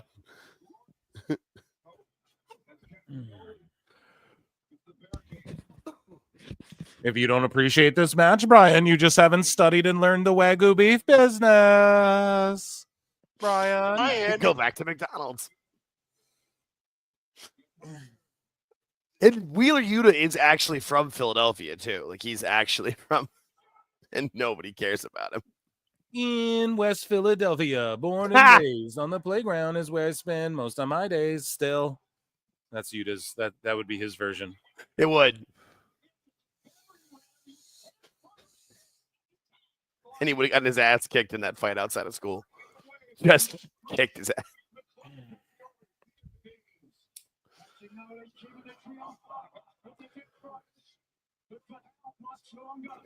Okay, now a bunch. So they had the crowd like 4 times. They don't pull the trigger. Now we're getting spears on the outside. And then what? Just shenanigans, and then Yuta's going to get pinned. Jeepers creepers. So yes, if CM, or what are they called? CM rated FTR. Rated FTR. Yeah, sorry. The FTR runners, CM guys with Sting 1,000 once. I I think they tagged with Sting one time. Fucking maybe that was them. Might have not even been. I don't know. But if they win, oh wow. There you go. It was because of the and it was all Edge's fault. So yeah, I think we're still undefeated in picks here because I went on a rant about the trios division, I think, on your spaces, and I believe I did say, like, listen, they're meaningless belts, they're the death sentence, and we agreed that's why they're going to stay on the Death Riders. Yep, exactly. And so it's and like if Mox walks away with his belt too, we wouldn't be fucking shocked. So I guess a bit of storytelling here. FTR. Everyone's saying they're gonna if AEW smart, they don't turn them heel right here either. They do it on like Dynamite and try and pop a rating. You milk it, you know? Yeah. You fucking milk that shit WWE style a little bit. Give us a reason to want to tune in to Dynamite. Whoa, what's gonna happen? Oh, what's gonna happen, Cash? Oh, is it gonna be like when me and Christian broke up? Oh, the Brood. What's the deal, Dax? Oh. I can just close my eyes and see that kid. It's the best. Do a poll next match. Okay, I will. I promise. Sorry, guys. Over on the Clips channel, I will. Phil, what's got to be? It's going back in the ring. Phil, what's got to be done for us to get you to do a duet with Jericho live on the air? We'll set a super chat goal, and I'll do it live on the air. We could also do it where I record No, singing live, Judas. live. Like a duet with Yeah, okay, we'll just set a super chat goal one show and fucking do Okay. it. That's what All we'll right, do. cool. Yeah. So chat will decide whenever that happens. Because if I'm gonna embarrass myself, god damn it, I'm gonna at least do it Do it some for money, yeah. if I'm gonna dance like a clown, at least be a well-paid clown. Let's see what happens. Hold up. We're seeing that's what I'm the waiting turn's for. gonna happen here. It's gonna happen here because they can't wait. Because and Dax is talking to him. You can see Dax the Axe telling him, like, okay, guys. So they're about to fucking turn on Edge right here. Pause. No Diddy. Yeah. There we go. Pile driver. Boom. On his hurt neck. Okay, so Cash Cash is like, what are you doing? Like it's the Californians. No, but this is don't start attacking him with a fucking chair, dude. Oh, he's got to do a I'll drive concerto. him, then storm off, and then give us a reason to want to see what you guys have to say on the next show. No, you got to kill them all. Yeah, do everything just tonight. do it all right now. Instead of see, this could be the moment where Cash, they could have milked this and then been in this scenario, and then Cash concertos him on a Dynamite. Yeah. And everyone's like, oh shit, you could build up to it. Oh, but see, no, they're teasing FTR might break up, which no one wants to see that. I'm so sorry. That ain't going to work. It's like when the Dudley boys split up, bro. It just ain't going to. Oh, God. Testify. It was terrible. Don't be sorry. Tony's booking skips the foreplay and goes right to the fucking, yep. Oh, there you go. Okay, they did it. The full turn. The full turn. There you go. See? It's too much. See, they're trying to dipsy-do Swerve in too many ways where it's just now you're doing too many. You did 4 story beats in one fucking segment here, you know? So they just did too much. They should have gave us a reason to, everyone's like, what the fuck? And then Cash, walks out with his partner, and then he fucking turns on Edge too. Yeah. They just did 17 fucking things. Do it all. Oh, and then even Cash does it, of course. They just did 17 fucking things in one thing. It's too much things. No, that's what killed the timeless Tony Storm gimmick. We just call them things because I don't even know what they are. Angles, I just stuff. don't even know what Tony's doing. No, that's what killed Tony Storm. The Tony Storm thing worked for 3 weeks really well, and then they ran through 6 months in 2 shows, and it was who cares? Oh, God. Hey, Jake. Yeah. I just turned on the TV over to something else, and Red Sox are beating the Cardinals 16-6. Holy shit! Nice. I feel like that's how they're going to do this year. They're either going to win big or just get their asses kicked. But that's oh God! Now he's putting on the neck brace. Jesus.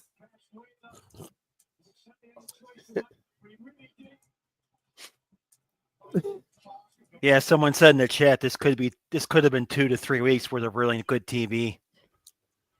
It could have even been until the next pay-per-view. It could have exactly been all in. Yeah. But they can't help themselves. No, FTR should have walked out on Edge or something in this one and tease it or whatever. But no, let's hit him with 7 concertos.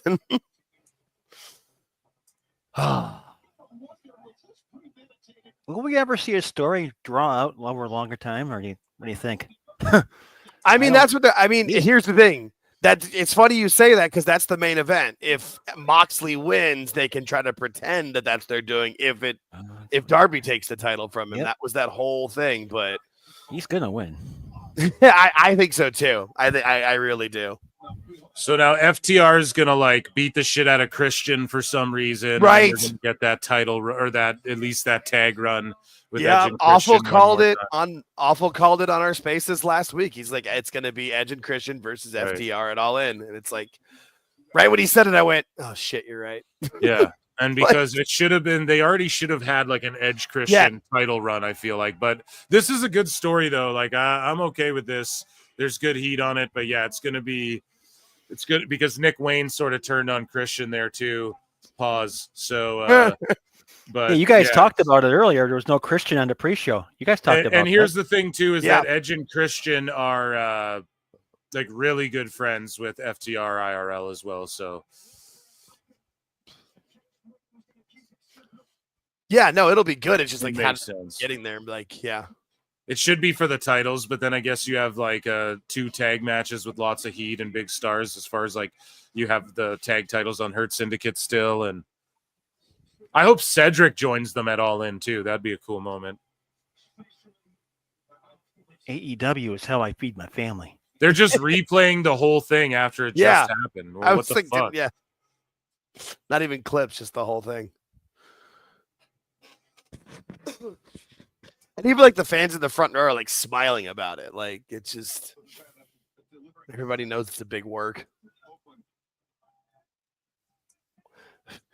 Kevin in the chat just put the Brood reunites it All In. All right, I would take that. Get Gangrel in there. They'd have to do some fake version of the music because WWE wouldn't license it to them. Oh God. Then you see Excalibur in that mask. Oh my God. He's such a fucking goof. He just did seriously. Like they cut. But he's to it. trying Like, to be serious, dude. Thank you. That was exactly my thought. I'm like, this big serious moment, and you have Doofus in a mask with things hanging off the back.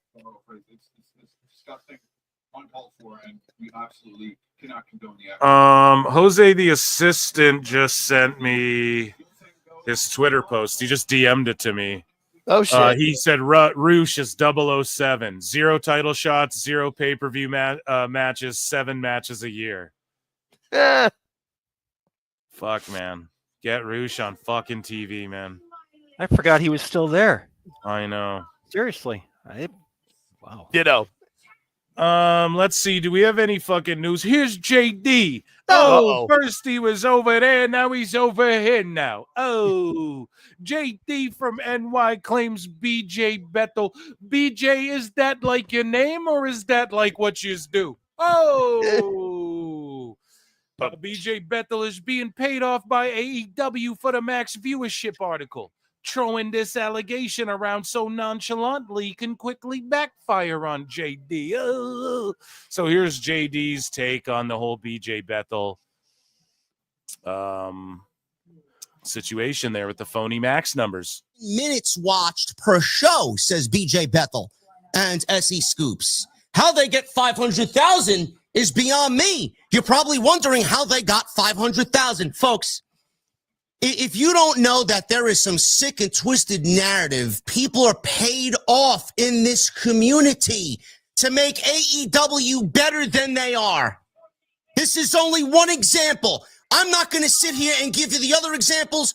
You have eyes, you have ears, you have a brain. You see who tweets, you see the engagement farmers on social media, and you see the way people act on social media. You can find them if you are looking hard enough. Minutes. Yeah, it's like, bro, I covered this a year and a half ago, right? JD. You know what I'm saying, bro? Like, Jesus Christ, you just, like, who's waking up here, me or you?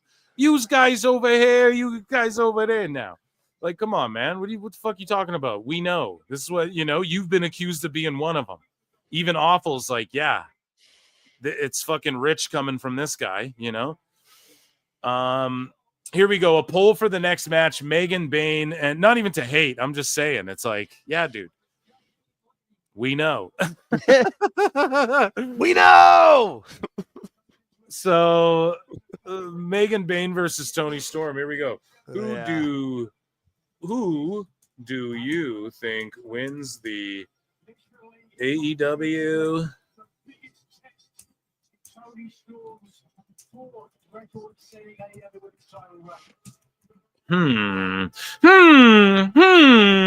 Will it be Le Champion, Tony Storm? Or will it be Money, the Megasis, Megan Bain?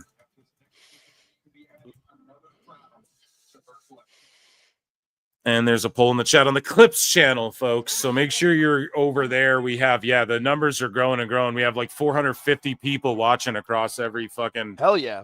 Yeah, it's going nuts here tonight. So thanks for hanging out. Okay, Tony Storm's got like a Rocky. What is this? No, not Rocky, I guess. I jumped the gun on that. Maybe a bit of Rocky mixed with... No, it's a little bit right. Yeah, I don't know what the hell this is. Yeah. It's Rocky because they're in Philly, but it's just Right, the way she's she a got like great her flex. being in the bath and throwing like all of her pills in the sink or whatever Yeah. that was. It's Yeah, you know what I mean? that part didn't quite. Yeah, I was like, wait a minute, usually they drink the raw egg or whatever and run up right, the or like fucking- run yeah. up the stairs at the library, but she did. Yeah, that was weird. It was very strange. What? Why? Yeah, she's coming out like the Italian stallions, hey? Rocky Balboa. The mid-Atlantic accent. That was good. This doesn't. Why is any of this happening? And the challenger for the Mid-Atlantic Southwest United States Junior Heavyweight crown. Say? Oh, good. Aubrey's back. I am your announcer, Joe McCune. What was that show with Hank Azaria where he was the baseball announcer? That was great. He was funny with that one. I forget the show was called, though. Nobody old enough to remember Joe McCune? Nobody? I know the name. WWF announcer before Howard Finkel? Totally Rocky. It's Philly done did what now? Yeah, just some of it where she like I know she tried to make it her own there, because a bit of it I was like, well, wait a minute, is this like the substance or Rocky? Which one? Yeah, the shots in the bed and then all the pills going in the sink. That was strange.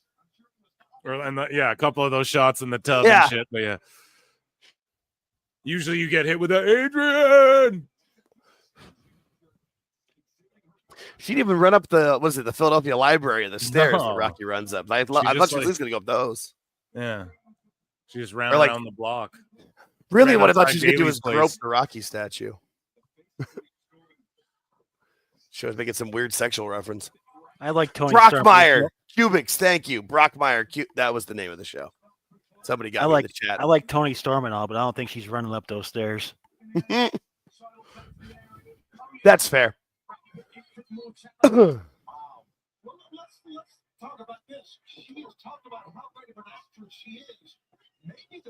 Here we go. I think Tony defends her belt here. I think that was my pick. So we got Tony defending against the Megasis. I believe we're 4-0 thus far tonight, or at least I am. I'm not sure if George, you're batting as well as me and Jake. I think me and Jake are both 4-0 right now, right? Or 5? Is it 4?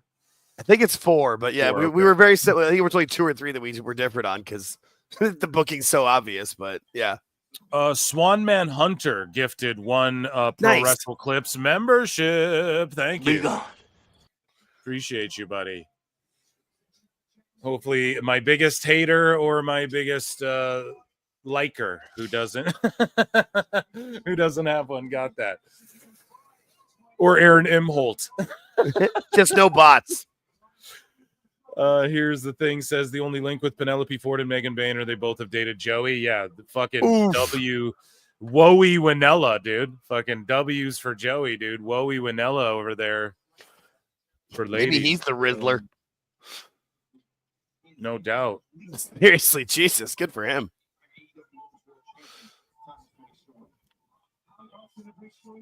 What is a Megasis? It's like a Pegasus, but no titty. Megan Bain. Yeah. Sorry. It's like a Pegasus, but Megan Bain Megasis. I actually like that. I like her whole No, it's a gimmick. good I like her nickname. It is a look. good nickname. She has great size. She's good stuff, man. And she works well at her side. Like she doesn't try to do as I say that she's about to jump outside of the fucking. God damn it! Oh, damn just it. saying, like she works well for her size, and she does fucking tope. Well, it's a pay-per-view. I mean, she's not doing that on TV and shit. Yeah. And I do think before that Thunder Rosa bullshit happened, that Megan Bain and Chris Statlander had like the best women's match in Dynamite history, in my opinion. That was like the best. 2 Haas ladies, if you want to. 2 Haas's, King. Yeah. Oh my God. The slobber knocker.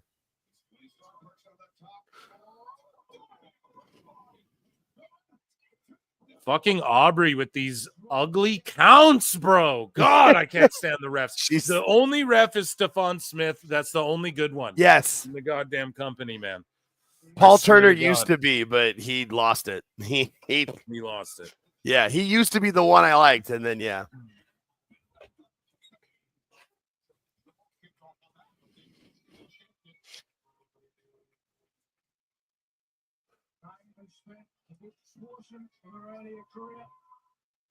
Did they really just have JR call Ospreay's match and that was it? Yeah, he came out for the opener, and then they're like, "Go home." Yeah.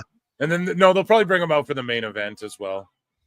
They woke him. Probably They'll wake him back backstage up. having a Moscow Mule King. By God, we're out of what's in a Moscow Mule again? Is that gin? Vodka. Vodka. By God, we're out of vodka.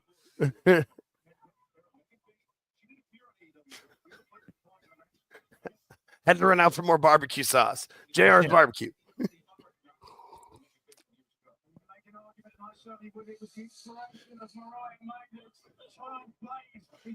No, you Big can splash. See, like, Megan Bane's talented. Yep.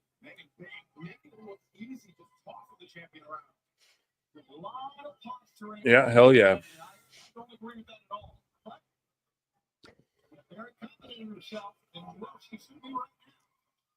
It's just weird because this feels like this is supposed to be Camille's spot almost, you know? Oh, for sure. Like after that Monet shit, she just disappeared. It's like, why? That no one wants to work with her after that? Like, what the fuck happened? Yeah, that was the weirdest situation ever. And then they promote the movie that she's in without her. I mean, this has been the best match on the card. I feel like pay-per-view. Yeah, I would say this one so far has been the best match for me, at least. Yeah, as a match, it's actually like working out better. I am enjoying this pay-per-view so far, though. This is very like Ospreay just did what Ospreay's gonna do, and then the 6-man went a little long, but then that angle afterwards. I know they did a bunch of shit, but like it was good heat and it worked. Like, you know.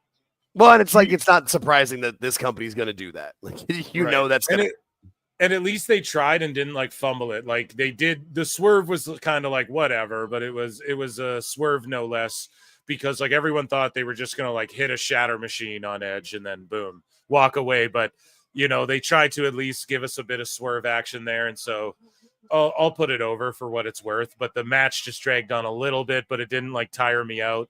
The crowd's still into it, and yeah, this match has been really good. And at least Megan Bane's like distracting Aubrey Edwards while Penelope gets into things. But look at Aubrey like pirouetting away from Megan Bane and shit. Like the way she walks around, like you're not in the League of Shadows. You're not a ninja trying to walk across rice paper without getting it stuck to your foot. Like just fucking Jesus Christ. I don't even know if I'm making sense, chat, but you guys see that? Their little ballerina fucking steps. Stop doing that shit. And the arms in the air with the poses always. Like, yeah. She's just no, that's why that AEW botches Disco Fever video will always be the best thing ever to happen on X. Like it's just it's the most real thing ever. Oh god. And Penelope does a great job too. I'm a big fan of her. I always thought that she should be on TV more, and I'm glad she's getting the opportunity. But out of nowhere, she might just get dropped. Like it's weird. She's just with Megan Bane out of nowhere for no real reason. You know, just Joey Janela's exes. Well, his really ex and his current girlfriend, because isn't he still dating? Or right, yeah, because Bane is still dating him. Yeah. Yeah, so at least they're all cool.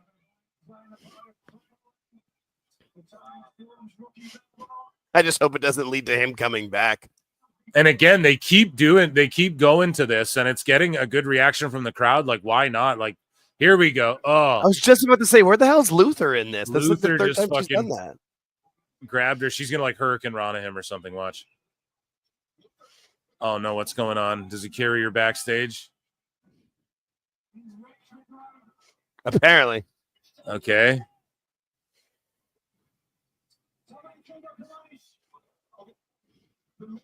He just carries her off, and now he's all evil Luther with his tongue out. I thought he was like I thought he was like the butler or whatever. What the fuck? Why is he doing the Dave tongue? Yeah. Yeah, the fucking melts her tongue. Yeah. Kenny Omega. Here we go. Tony firing up, man. Bane's selling really well. She sells good for like a bigger girl too, you know, like she doesn't like she's not too quick getting up, but she doesn't like oversell either, you know, like she's bigger. She knows like her positioning's really good. Here we go. What is that shit? Twisting STF. MBDBDBF or whatever. Hopefully I didn't botch that for 5. Says appreciate Phil and PWT. Yeah. Yeah.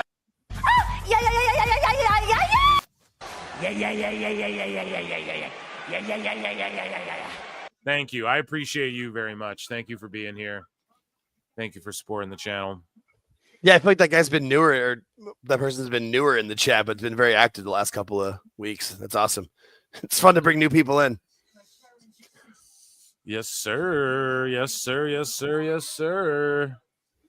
How happy are you if you're Luther that you got that kind of job still going? Well, I know you'd be fucking happy, George. Damn straight, Phil. Damn straight. Hey-o. Actually, I'm jealous. That's the point. Yeah, I mean, yeah. He does have a pretty sweet gig. Emotional damage. George is all distraught. Oh, yeah, I'm hurt.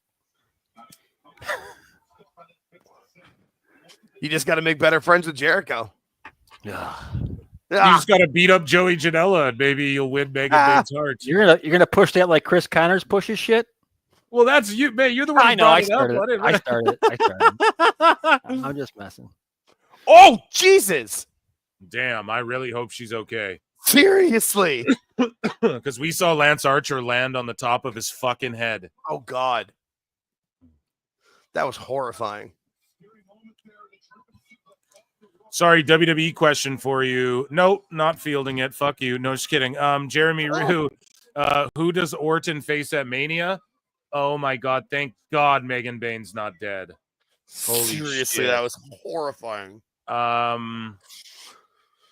Orton will take on maybe he just goes out at Mania and pulls a Cena where he's like, come on, I want a match. And then Aldis comes out and is like, all right, you fucking RKO'd me twice.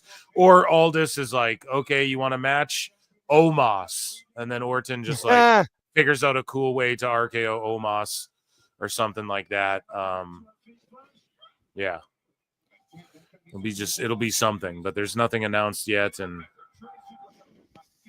hopefully Orton stays healthy enough too himself. For God's sakes, no more RKOs until Mania. I just want his back to stay healthy for the actual show. Like, because God forbid he gets pulled too. Yeah. That's why I feel like the Aldis match probably makes the most sense to have it with him, because you know it's a safe pair of hands. Like, he's not going to do anything stupid. Not going to hurt Randy. Yeah, watching Randy walk is kind of painful to watch. Omos, that's actually pretty good. I was thinking Cross. Yeah, I don't know. I'm thinking you could just pull Omos. They pulled him back from Japan, right? I was just about to say Alistair. Well, they already announced his date pretty much with the 25 stuff, so you can't really, or maybe you can just fucking back out on that. Rusev, but then Orton's got to beat them, so you don't want to bring Rusev back and then have him lose. Phoenix, no, not Orton. There's no reason. Why do that? I think it's still KO. I don't think that shit's a work. Maybe it is. Joe Hendry could work. That could absolutely work. And then Orton beats him, but he's the TNA champ. So then maybe like Orton shakes his hand and that could work as well. But a lot of people are shitting on that, but he is at WWE World. So why is Hendry at WWE fucking World as a TNA guy? Not saying that was their plan all along, but they basically have Joe Hendry booked, like, well, he's in town. Yeah. You know what I mean? Like, well, we have him here in case of it. So even if Joe Hendry was just going to come out at Mania or at Stand and Deliver and fucking be like, hey, the winner of this match gets a shot at my TNA belt or whatever. I'm sure they had something in mind for him. So could be Hendry too. That could work. Yeah. And then that would be a way to give him an L. Like it's just on a moment's notice, he takes Orton kind of to the limit. Not to the limit, but they'll book it correctly. It's WWE. And then fucking Orton just hits an RKO, pins the TNA champ. The belt's not on the line because why would it be? Doesn't do any harm to Hendry, just gets him over. He can go on TNA and be like, I wrestled Orton at WrestleMania. That was a moment. But at what's their next show where they have like a big building booked as well. So where there's 4,000 seats that they're trying to sell minimum, and they have this big ass building. I think in Chicago or something booked. I can't remember. I think it's LA or Long Island. Those wherever it is, he can be like at Unbreakable. That will be my moment. Whatever. Yeah. They can just sell the game, and then it helps TNA sell more tickets for their show too. I could totally see that one. Oh yeah, if he has like a great match against Orton and then loses on an RKO out of nowhere, that puts him over to me. Yep, absolutely. And and then you can gauge it too. If that Mania crowd pops, like they did at Rumble as well, then you got him. Yeah. Wolverine DX for 5 says, I think it's Aldis. Remember that Nick warned him if he RKO'd him again. Yep. I think, though, your safe money is Aldis, right? That's my opinion. Because, remember back when Aldis was the GM and Orton came back as well. Orton RKO'd him, and then the fine was $50,000, but he gave him $100,000, and he's like, this is for the next one. Right. So you knew that payoff was just there somewhere. And then it just so happened it was there for the KO retirement. I forgot about that, but that did happen. Yeah, and then if you want, you can shoehorn Nick Aldis into this Mania match, and like Orton can be like, well, who's my competitor? Like, who's going to be my opponent on the next SmackDown? And that's when Aldis can be like, well, Randy, your opponent at WrestleMania is me, and they're going to treat it like I have your opponent. We're going to announce him tonight, and then they don't announce anyone. And we're right, by the way. Tony Storm wins. Yep. Roll up. A great match. Yeah. Megan Bain still looks strong. They didn't give her too much, and Tony Storm retains. We're 5-0 tonight. But yeah, as I was saying, like it could, Aldis could be like, we're about to reveal your opponent.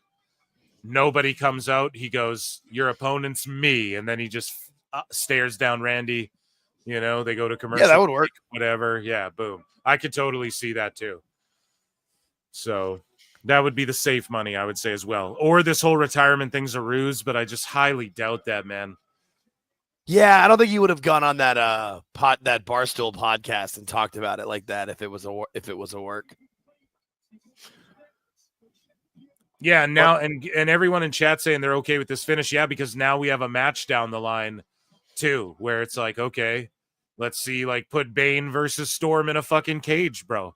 On the next one, give the women a chance to shine, do something crazy on the next pay-per-view at All In between Bane and Storm or something like that. I'm all game for it.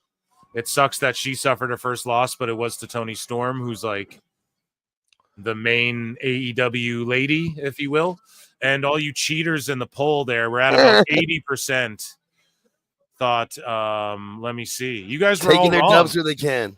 80% of y'all thought fucking Megan Bain was going to win, I think. Oh, shit.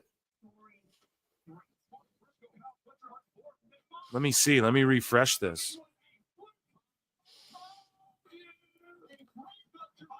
I think like 80% of y'all thought fucking Megan Bain was going to win.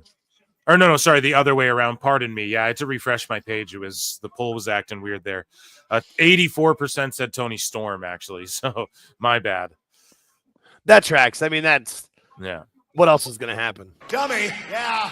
Okay, so Fletcher, Briscoe. I'm going to go Fletcher. You just got to keep pushing Fletcher. Yeah. So Briscoe's going to take him to the limit here. And Fletcher's going to win. So we're 5-0 tonight. What do you got to say, Jake? Absolutely. Well, like we said on Spaces, Briscoe's moment was years ago. Like where he is now, he's just here to make other people look good, and the fans will always love him because he's Mark Briscoe. But yeah, there's no way conflict because this. And then when they showed the Dynasty or the Owen Hart bracket, like it's going to end with Fletcher versus Ospreay. Like clearly, that's where they're heading.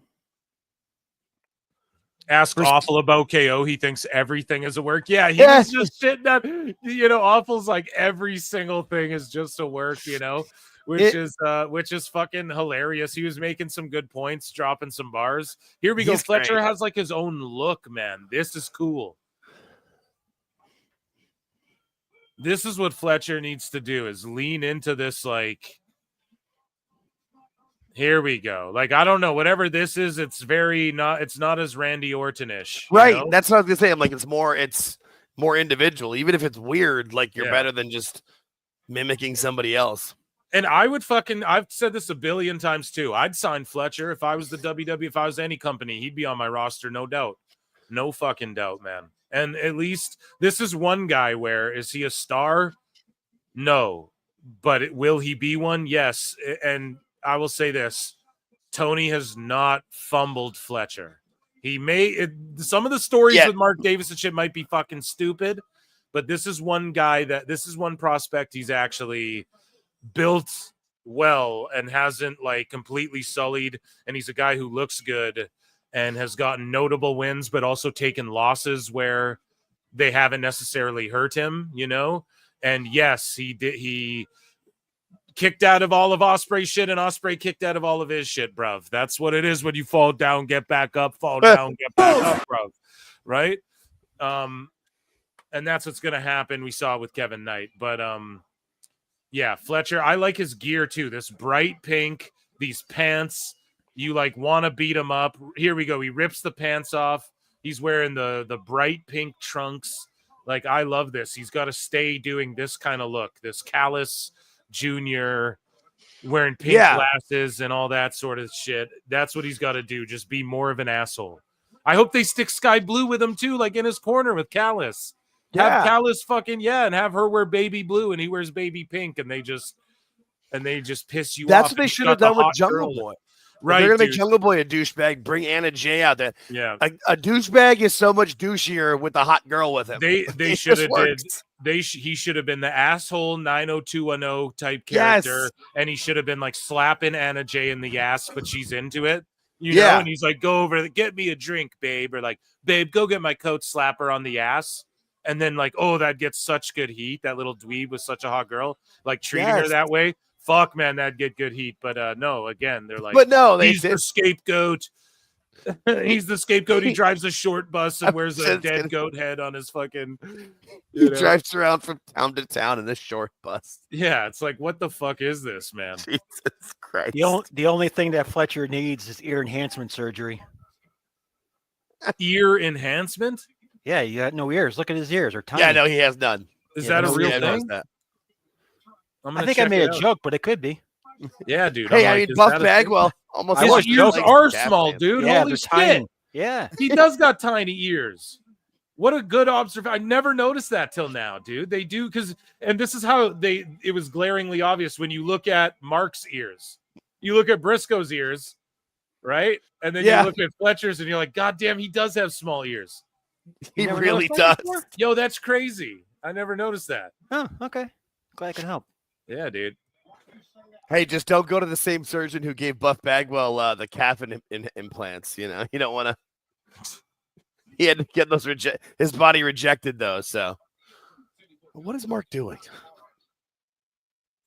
Phil just no-sold that joke hard. Yeah, literal Phil over here. Or what? I just fucking was like, oh, holy shit, he does have little ears. I'm like shocked by it. My bad, chat. We're learning here tonight too. We don't just have laughs. It's also educational here. We learn about the anatomy and. Phil Marks, the science guy. Yeah, I mean, dude. sure. Like, what the fuck?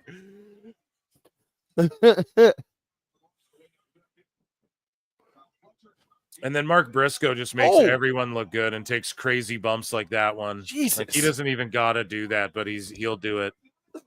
And people say Jeff Hardy, man. I'm telling you, Mark Briscoe is one of these guys who through his whole career too, he's taken wild ass fucking bumps like every match, man. And he's still doing the damn thing. Like his knees are padded up heavy there and shit, but he's not washed or anything by any means, and he can still, like Jeff, it's still, you can tell it hurts him, you know, but when he does those flips, like that's his happy place, man, you know, and he's like swantoning through tables and shit.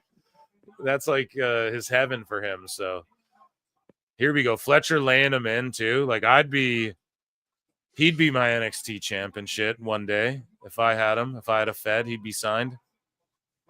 Right, with some good coaching, he could really do well. Well, I think he's already doing well without the fucking good coaching and Great. shit too, you know? So imagine what he could do under like a Shawn Michaels. He already gets it. He already has his own personality. That's why I didn't like when he was leaning into the Randy Orton shit. I like his gear. I like this flamboyant flamingo pink shit, dude. I think he should wear shit like this all the time.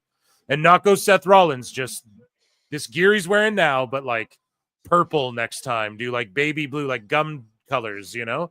Shit like that. No, that makes sense. And just piss everyone off, get Sky Blue back, have her just wearing like super sexy outfits and just be like, look at my girl, I'm the shit. I got Callus with me. Boom, boom, boom.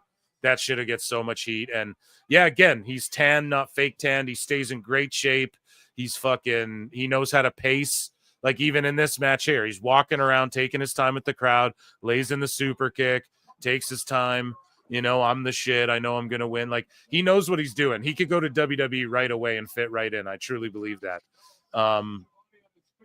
So yeah, whatever Tony's doing, whoever's booking this Fletcher stuff, I'm not going to say it's been like A+, but this is one guy who's benefited from AEW. You know, this is one guy who hasn't been fumbled. Now imagine if they gave this type of story and build to Wardlow though, where you'd be as well, right?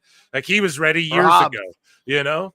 So yeah, imagine if you just added this much like layers and depth and took this much time to really flesh out like fucking here's Wardlow and all, give him the rub against Briscoe and this guy and that guy and this guy. Because Fletcher's like in there beating the names or he's in there at least with the names and making them look good, you know? So Wardlow as well. They just dropped the ball on him so long ago. And it's terribly sad. He's wrestling indies and shit right now instead of being on fucking TV. Powerbomb on the apron. And again, Briscoe just making fucking Fletcher look like $1 million here, just taking crazy bumps. Yeah, selling, just taking crazy bumps. Doesn't even need to do this, but playing his role.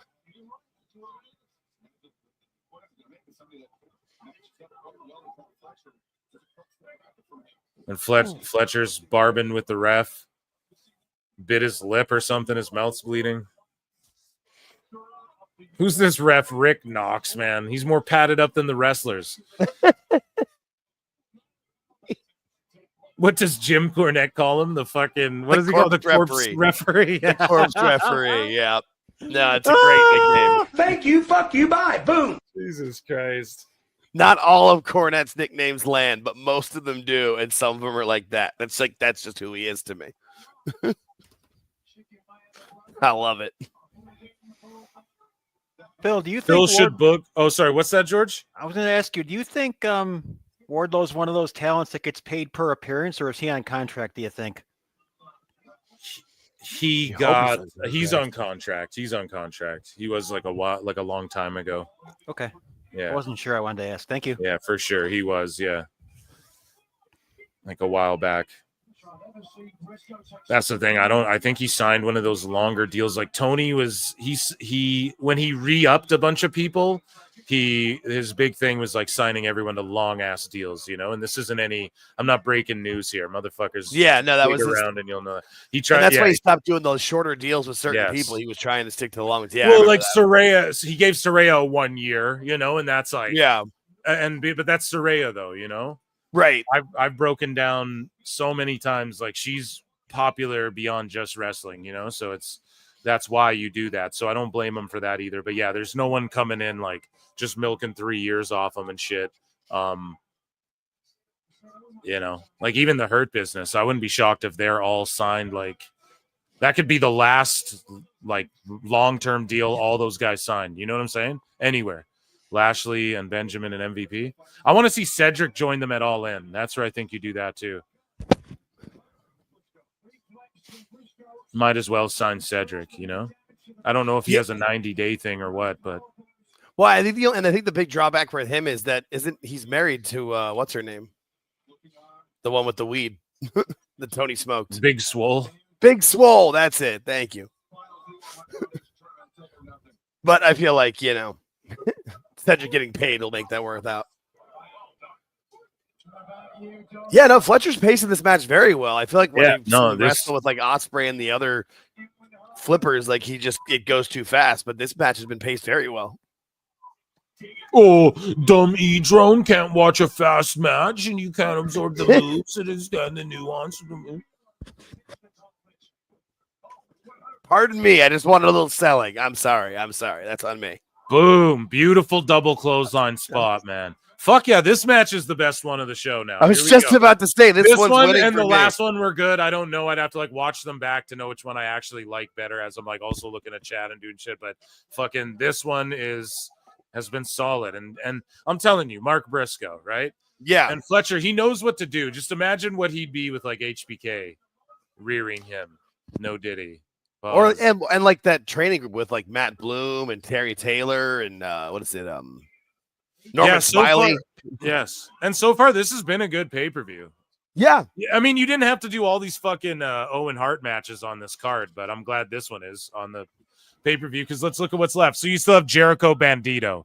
We'll just put that on Ring of Honor, idiot. That's a fucking for a Ring of Honor belt. Like, why is that even on the show? Idiot. And then we got Garcia Cole. Fuck me. Oh. And then God.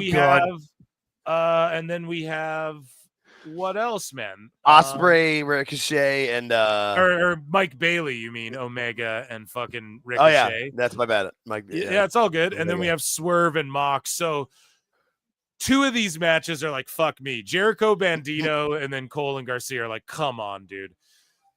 That's not very fair to make us sit through those. Oh, come on now, Eric. That's not very fair to make me sit through these. I mean, I'm here for it. I'm here for a healthy AEW card with AEW talent getting healthy paychecks. But chat me up about this main event.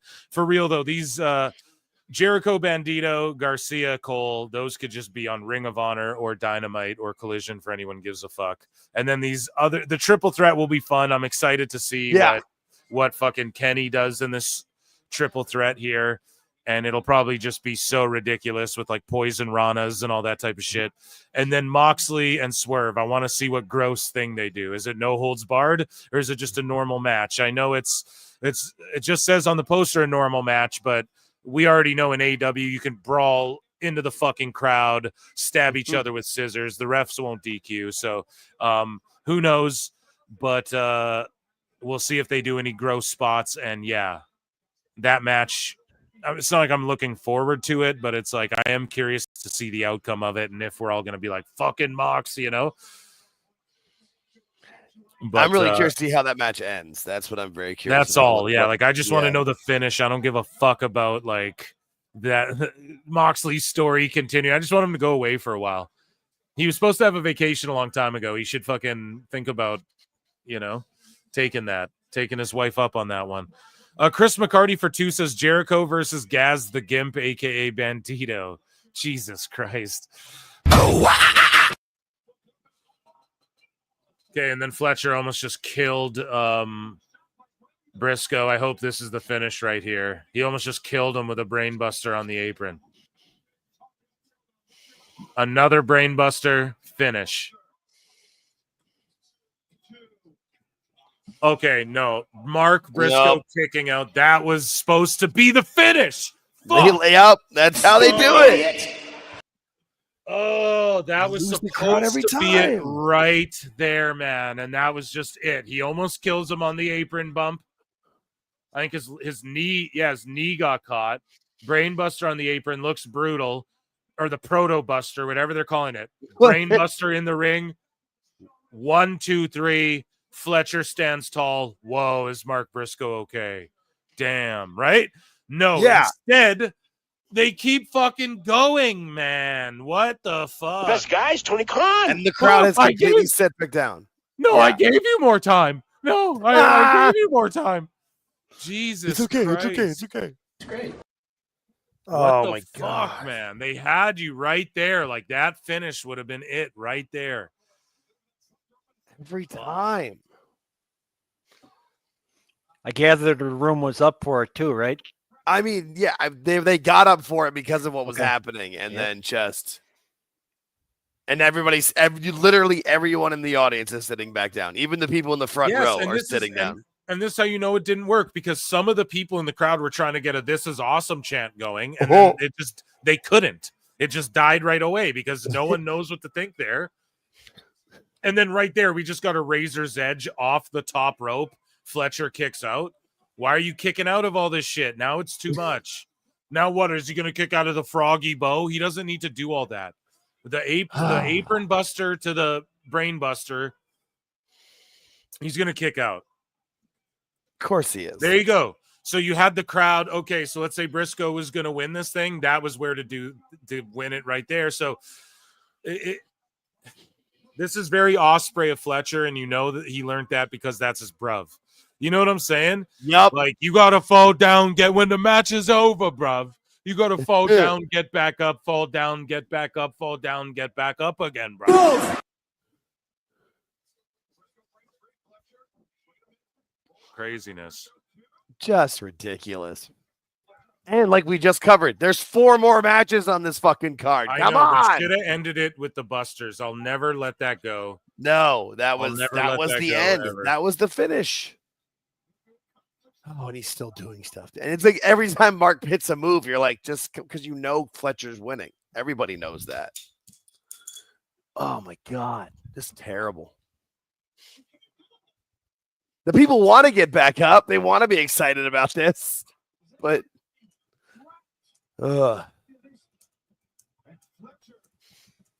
every single time Phil tries, he gets and every single time. Yeah. I tried it earlier, and I was literally in the sentence of putting Megan Bain over, and then she did a tope. I'm like, God damn it! Yeah, but listen, I know. She hit it clean, and it was good, and she it pulled wasn't it bad. off. I was just. Yeah, it didn't ruin the match, so like you didn't look dumb putting her over. You know what I mean? Yeah. Like, but you were putting her over for her size and working like like not diving and shit, and then she kind of did that. But yeah, it's like every time I'm like, dude, this is raving reviews. This match now, I'm just disinterested. This is fucking 5-10 minutes too long now. Like, who gives a shit? And now Fletcher's just gonna win. Well, why didn't he just win before? Why is this like running kick better than the brain buster? And the commentary said it too. They're like, the Proto Buster, it's over. Why didn't they just finish him? And then we all go, oh, the Proto Buster?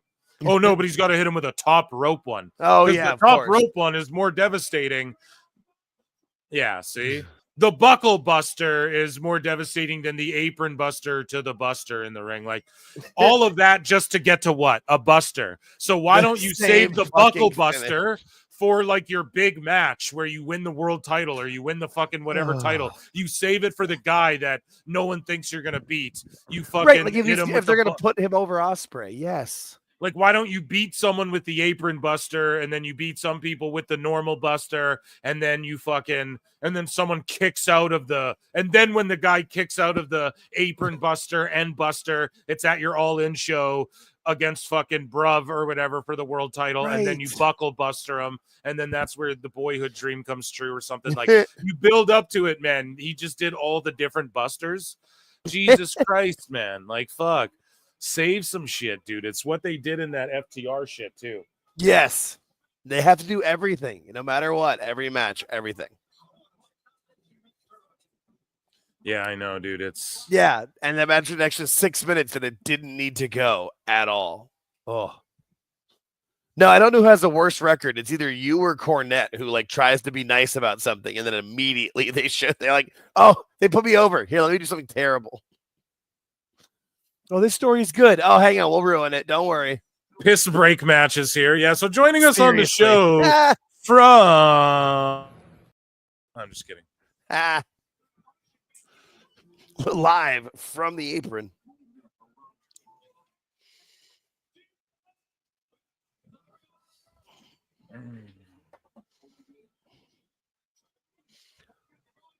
By the way, your Osprey impression is fantastic too. It's really not that fucking good, and it's just me doing a light Joe Numbers impression of his Osprey because his is so good you can't mimic it. So I just kind of do like normal voice. But yes, thank you. I try, but it's I think it's horrible. You know what I mean?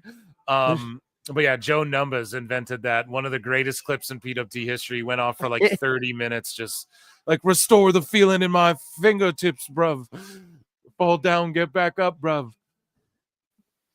Yeah, that was awesome. I got to be there for that. I was dying.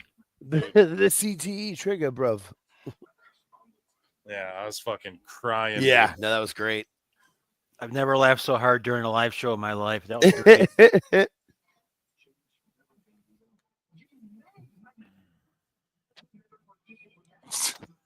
Fucking chat, King Dingaling. Dave's star ratings go based on how many inches his ween grows watching each match. Oh my goodness. Well, then how do we get to 7-star matches? Because there's no chance. You know what they say? Tony Khan.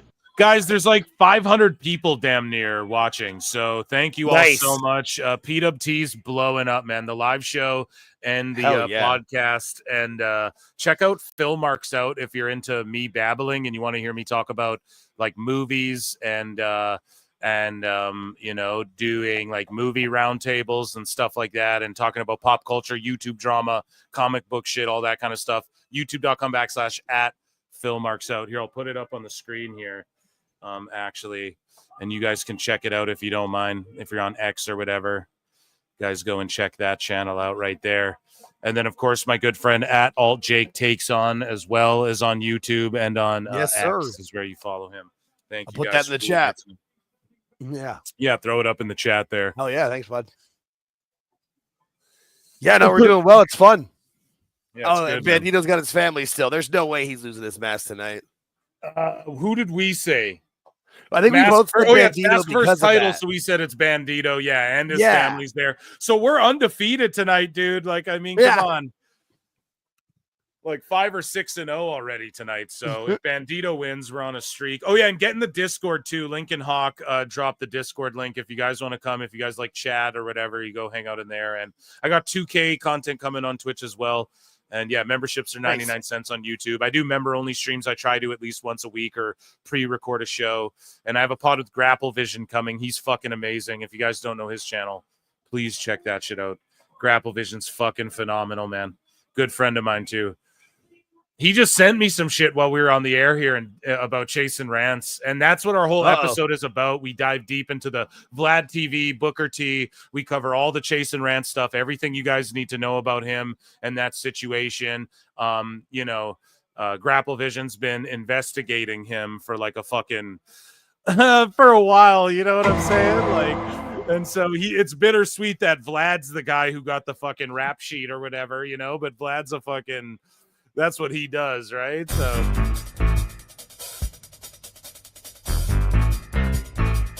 but we're doing another pod. Me and Grapple Vision are doing like a series of fucking pods essentially coming up here. Yeah, which is just gonna be amazing. And so he's cool. And yeah, I'm gonna go I'm gonna voice over some videos on some of his like documentary videos or whatever. So yeah. Good friend Gary, shout out Gary Von Erich. And yeah, should I put a poll in the chat for this one? We already know, guys. We don't have to because I'm telling you all the winners. Bandito. Why is this Mask versus title? Like, that doesn't make any sense. Detective Vlad, yeah. Imholt, who? Grapple Vision. Go to youtube.com/Grapple Vision. And Chase and Rants, if that's who you're talking about, he's just he's you'll hear about it on the podcast I drop tomorrow morning, Pro Wrestle Times. You get the whole backstory, dude.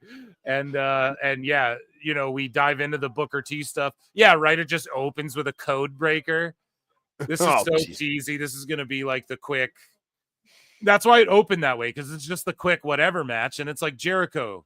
You selfish bitch. Do this match in a fucking collision. Like, you didn't even do it on the Ring of Honor pay-per-view. You don't got to do it here. Like, could have given someone else the slaughter, just not had a match. And, you know. I don't know why that popped me so much. Jericho, you selfish bitch. Well, that might be my favorite thing you've ever said. That got me.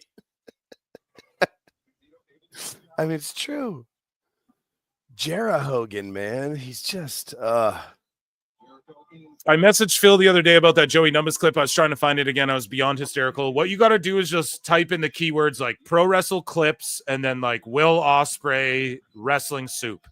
And then it'll come up, right? Their channel's called Wrestling Soup 2010 on YouTube, I think. So just type that in and then you'll find that clip because it's a long one. And yeah, I don't know. I dropped so many clips of the show. Like, every fucking day. There's no way I could ever dig one out. Someone asked me too. They're like, "Hey, I'll do the omnibus for Meltzer. Like, how do I get? Like, do you have the Meltzer stuff?" And I'm like, "Yeah, you have to just go through and find it. You know, like I have all my shows archived, but it's like I don't have the Meltzer specific. Like, someone would just have to really fan down and do that. You know." Yeah, that Joey Numbers one was with me on it. And I think we were watching. It was a pay-per-view for sure because I was supposed to be on it. And my internet shit out. I want to say it was Survivor Series, War Games. I'm like I don't remember. I do sure so many that. of these fucking streams. Yeah, I truly don't. No, remember I just remember because what. I was supposed to be on it and I had to use my phone, like my Okay, regular yeah. cell phone, to like. And I remember hearing it because I was dying laughing on my couch and I couldn't even watch the show because my internet was shitting out. So it was definitely like a WWE pay-per-view on Peacock. I feel like it was War Games, but I could be wrong. I'll find it because I know. Yeah, I'm usually good at was. remembering random shit, and that I'm like 90% sure that's what it was. But yeah, you guys don't want to miss that pod because we get like you know, Grapple Vision comes with like really in-depth knowledge on this shit. And Booker T, like you guys, I don't know, Grapple can tell you his backstory and shit. Gary can tell you his backstory, but I mean, you know, he'll tell you he's been around the block, okay? So yeah. Like he He's knows been some at of it the forever. boys in every company. He knows, you know, so it's like yeah, he has great insight on all this stuff. And we break down Team Vision Dojo and just essentially like how Chasen's like a gatekeeper a little bit. And so it's not just Booker who's crossed paths with him. So it's a very compelling discussion we have. And yeah, I can't wait for you guys. The next one we're going to do is going to be on the Plan B tape. Okay. So we're going to get like the director's cut, the director's commentary. Me and Grapple Vision are going to watch the Plan B documentary and give you guys a breakdown and more context on everything. So that's going to be phenomenal as well. But tomorrow morning, hopefully that will be out. I think I'll have it uploaded. So with the Chase and Rant stuff, plugging a lot of my shit tonight, but I earned it. You know what I mean? I'm going hard in the paint here lately. Hey, that's how you grow. Well, and I feel like there's a lot of people that don't want to watch the usually watch long than the AEW show. And usually my show is like headline, punchline, you know? So it's like tonight we're just watching the show. I'm like, nope, no news. Only a little bit. We're going to make fun of Swerve a bit, but that's it. Here we go. Bandito just holding Jericho up barely forever. His legs are shaking. FMK, Tony Khan, Meltzer, and Russo. Fuck, marry, kill Tony Khan, Dave Meltzer, and Vince Russo, bro. Oh, God. I would marry Tony Khan because his money. I'd kill Dave Meltzer. This is all theoretical, hypothetical, folks. And I guess I'd fuck Vince Russo just to shut him up. You know what I mean? Just to shut his ass up for 20 minutes. No. See, that's why I'm going to go the other way because the only Russo I can take is your impression of Russo. I can't listen to Russo at all. Like even on Dark Side, I'm like, oh God. Bro, it's not an impression, bro. We're castrating the marks here. Vince Russo's actually live in studio, bro. We're watching wrestling together. Wrestling. He's the worst.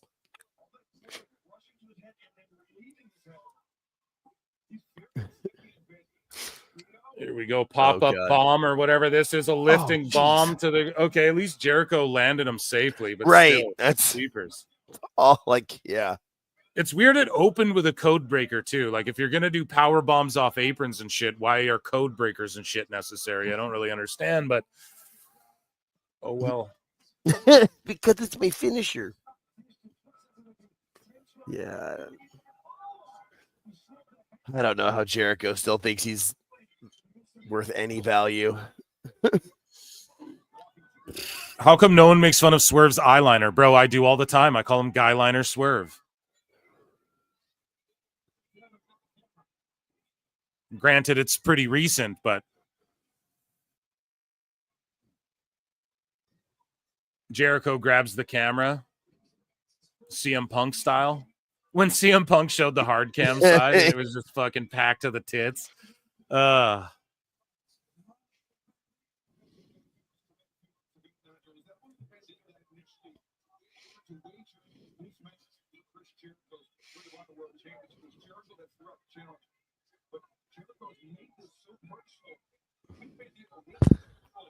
Let's see here. Jericho taunting the crowd. Bandito's on the outside.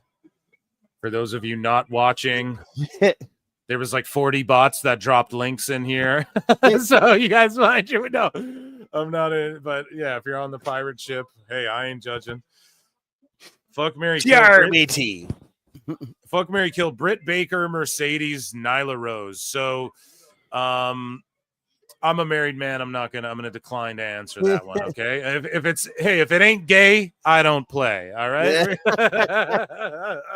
Hello. Yeah. I mean, Mercedes she does get 10 mil a year, so as annoying as she is, I mean, okay, but just Britt say, Baker has a fallback plan. In case I was just gonna say, I'm happens. like, but a dentist isn't so bad either. So you know, you got be her assistant or secretary or whatever. No. I feel like either way, you get to be a trophy husband, which is the ultimate goal. So I'm all right with that. Oh God. This match is still going on. And there's still an Adam Cole match before this night's over. Like, oh my God. Why?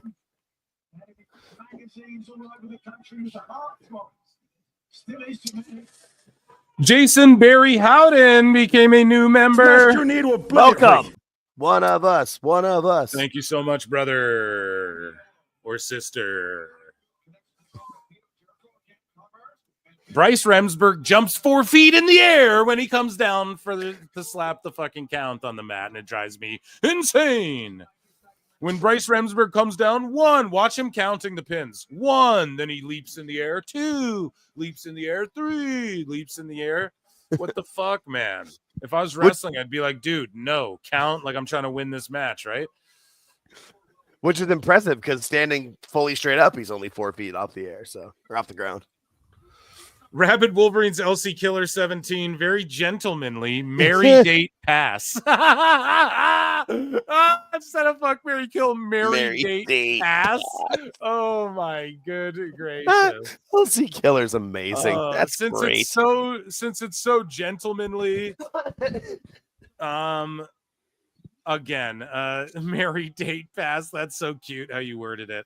I don't know, man. It's always like. And like, which Stephanie are we talking? That was my question. Yeah. I was like, are we talking Vaquer or McMahon? Yeah, we got to narrow it down here, buddy. But yeah, I don't know. Jake can go ahead and answer if he'd like.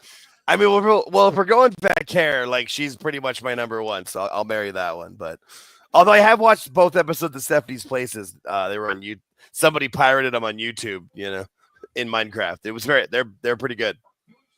Although the subjects were Punk and Rhodes, so how bad could it be? Yeah, he meant McMahon. Okay, well then I'm switching it up because I'm not trying to get on the wrong side of the game. So,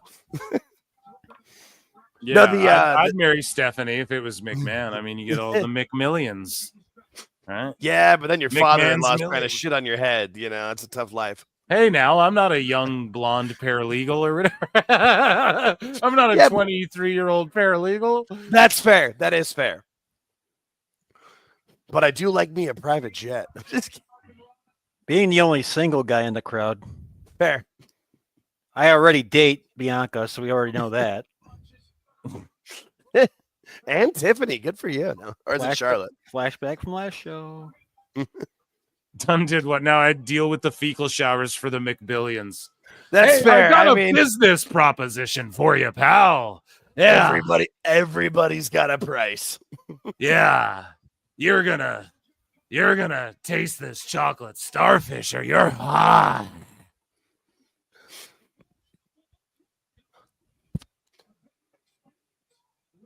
Now, the Stephanie's Places with Cody was good, though, because they did the interview from center stage, which I thought was a nice touch. Dude, those are so canned, though. They've been stars. I said that for the video. Like, they weren't going to be great. They were going to be very much like feeder and filler, but they're a fun 20 minutes. Like I threw them on when I was cleaning my living room the other day. Steph McMahon on Howard Stern did say she likes analog. You what? Oh, analog. That's what I'll call it. No, Jesus Christ. I did not know that she said that. But I mean, also, I mean, that could be true. It's not like she'd be the fucking first, but all I'm saying is that people go on Stern, and back in the day, a lot of people just say crazy shit too, you know, because that's sort of like what you did back in that shock jock era, you know, back in the day. You'd have to, if you showed up to like O&A or Howard Stern, you'd have to have some wild ass stories. So he caught him with the code breaker off the Tornillo or whatever. Not saying they caught him, but yeah. Yeah, Stern had her on right after she had her boob job. I remember this episode when he had her on. It was awesome, and she did say that. George is like, I've studied it extensively. I've done my research. George comes with the facts, man.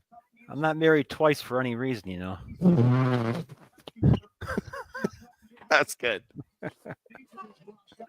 Hey, I mean, I thought it was more. I didn't realize it was that far back. I thought it was more recent. I was like, way back. She's keeping the marriage fresh. Well, then that's why Triple H was like, "Yep, I'm going to get in on this one." No, Howard Stern's fucking. I know, but he's still going. Days, terrible. Oh yeah, that's fair. I haven't watched. You see random like clips on TikTok or Instagram Reels or whatever, but oh god, are they going to do this thing again? Oh motherfucker. They're doing the duel. Why would you trust him to do that after he like beat down your brother and did this whole took his mask and all this stuff? Like that's right, like beat you up in front of your family. You're just gonna do this dumb fucking. And then did they just call this a high spot on commentary? Jesus Christ. Oh, they did. I have the closed caption again. I actually just saw the word high spot come across. Yeah. Because I can't listen to Excalibur. I'd rather read him. And then I also noticed on that last pin how high Rebsberg got on the count. I don't think I'd ever noticed that fully before because I tried to ignore him, but Jesus. Oh, that was a good one. That looked good. We're going for the deadlift German. I'm not even sure what he was trying to do over the ropes there, but that was ugly.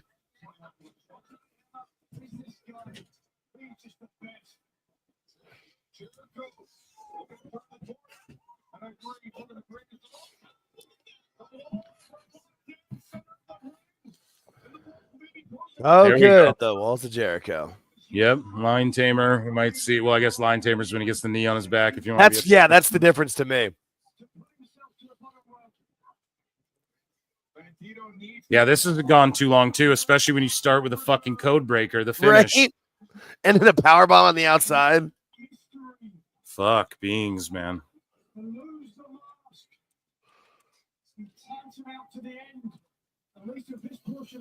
Let's see. Let's see what happens.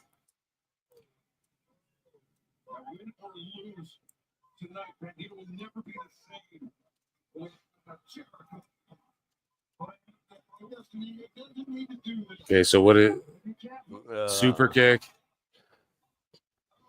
Every match just goes on a minute too long. Yeah, this match has hit it. Like we've hit the point where this has gone on too long.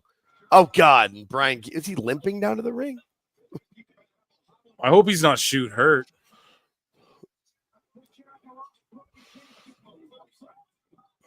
Oh no, he was just having trouble fighting gravity. His feet were stuck to the ground. That makes sense.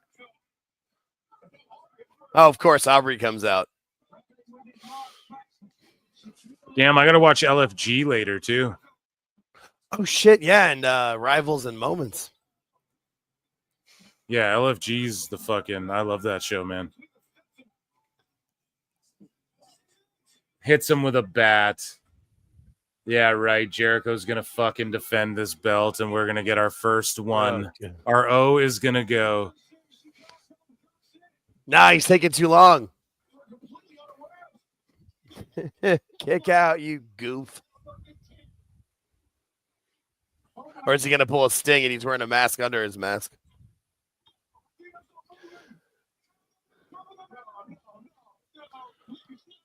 And I hate Bryce Remsburg. What? What's going on here? Oh, wow. They did count the 3. All right. Yep, that's our first loss. Wow. So they're going to unmask. Are they? Wait, this was title for Mask, right? Yeah. Yep. So they have to unmask Bandito. Are they going to push in front of his family? Are they going to push him without a mask, and why? does Tony Khan think like he's pulling a Santos Escobar here? Like, yeah, we'll just, or does like Bandito not want to wear a mask anymore, or what is the whole? What he has planned is he's going to have Hologram unmasked as well, and they're going to have Hologram and Bandito, the unmasked team. The Unmaskables? Yep, there you go. Bingo. Because every team has to have a terrible name in this company. Oh, the family is telling Aubrey. Oh my God! This. Of course, it's Aubrey. I'll get him involved. This guy's so stupid. Oh. I hate this. Oh my so much. God! The family's pleading with Aubrey Edwards. Aubrey to the rescue. No, there's a bat. And then Bryce Remsburg's going to be like, "Huh? What? A bat? Oh, bat. Oh my I guess the God. match is restarted." And then Bandito's going to win, and then he won't have to unmask. And then look So we at get our win back? dumb fucking face. Huh? Oh, I'm so shocked. This bat that was sticking fucking 2 feet out of this thing I didn't see. Now we have to reverse the decision. Meanwhile, every time a fuck finish happens on Dynamite, and we have the courtesy of replay and seeing what the fuck happened, we don't just reverse the match. But this one time, because Aubrey Edwards came to the rescue, of course, like the fucking super friends over here, his family just begged, and then he got the fucking match restarted because he begged to Aubrey Edwards. So what about? Oh God! Oh my God! What is Jericho doing, dude? He's about to get rolled up. They're gonna roll him up right here. Yep, she slaps him and a roll up. Okay, so then that's a DQ. Jericho wins again. Yeah. She slapped him, dude. Jericho fucking wins again. DQ. That would have been idiot. fantastic. Oh, I would have died. Tony Khan doing his best to pay tribute to Dusty Rhodes. Yeah.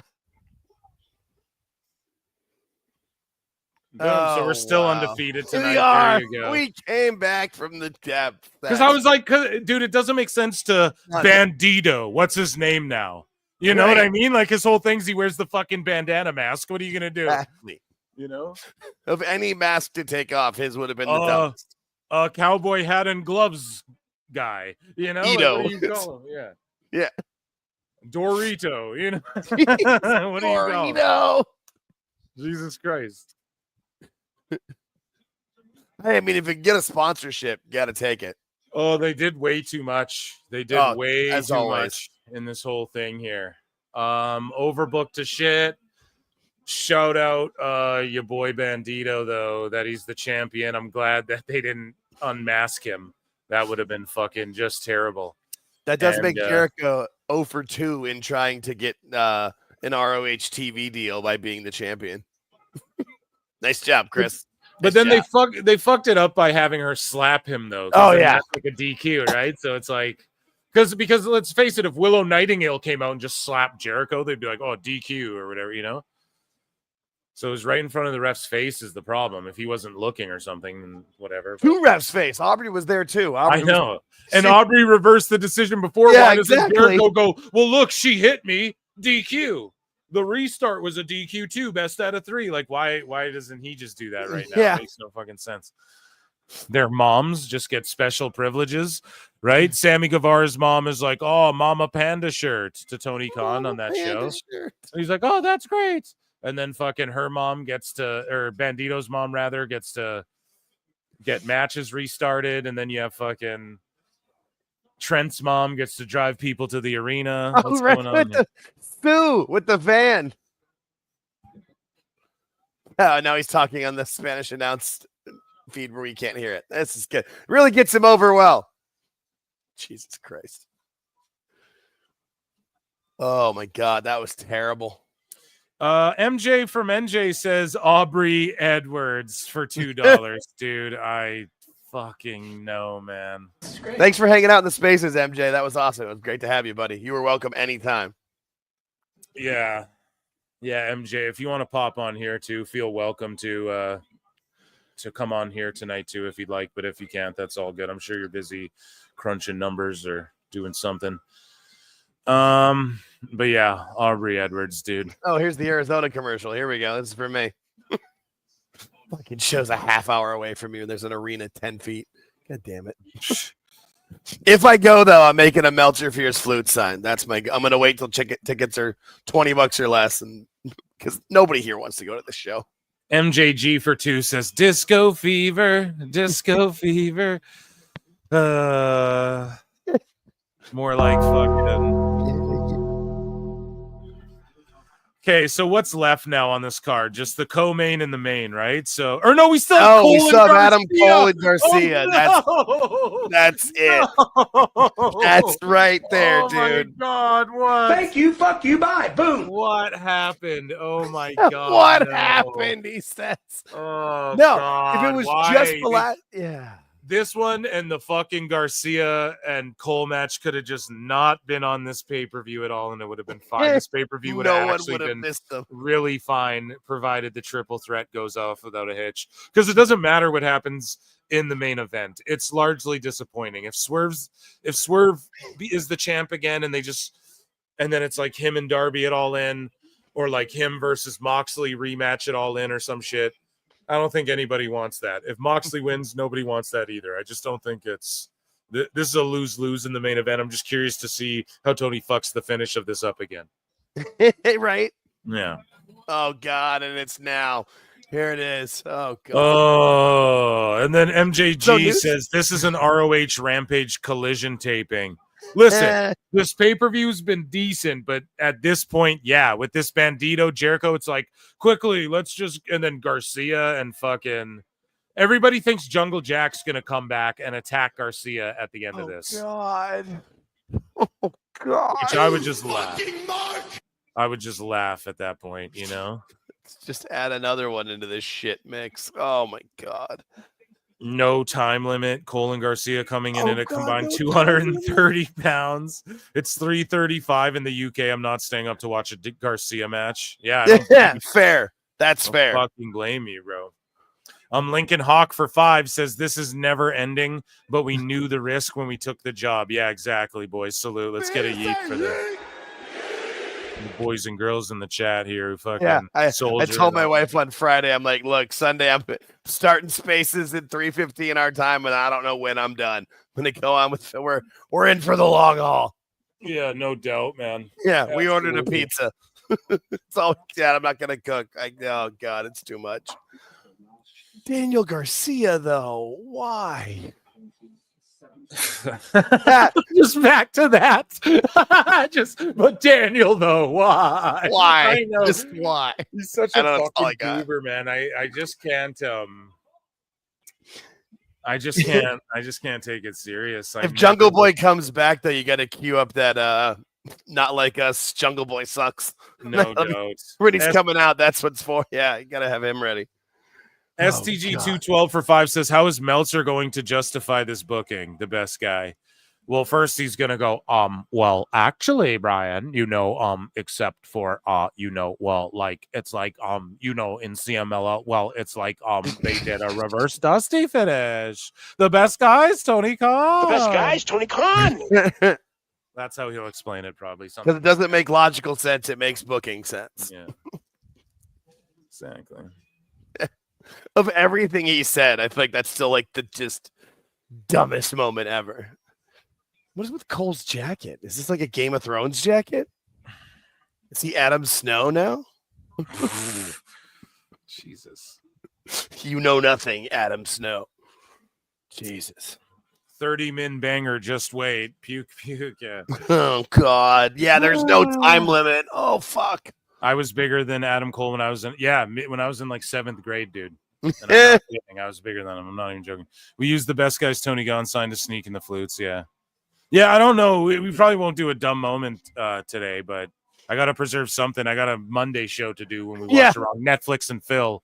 You're going 3 days in a row, dude. And tomorrow's back at the regular time, though, chat. We got to fucking remember that, too. We're not on Europe anymore, so we're in the we're on regular time in the evening. So I'll pop on like an hour before Raw.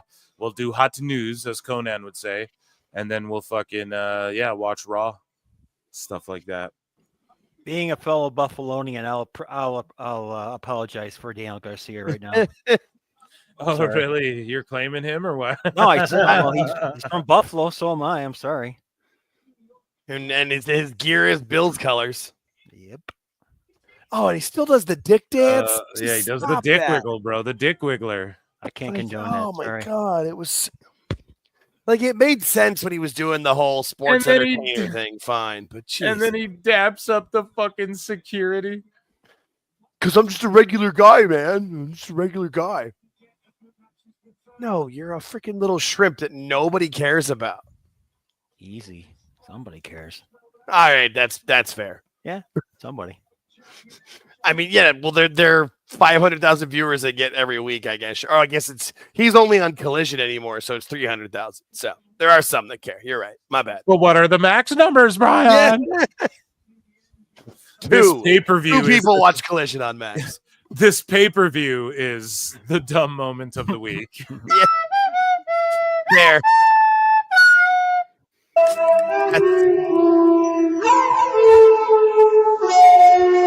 I like that.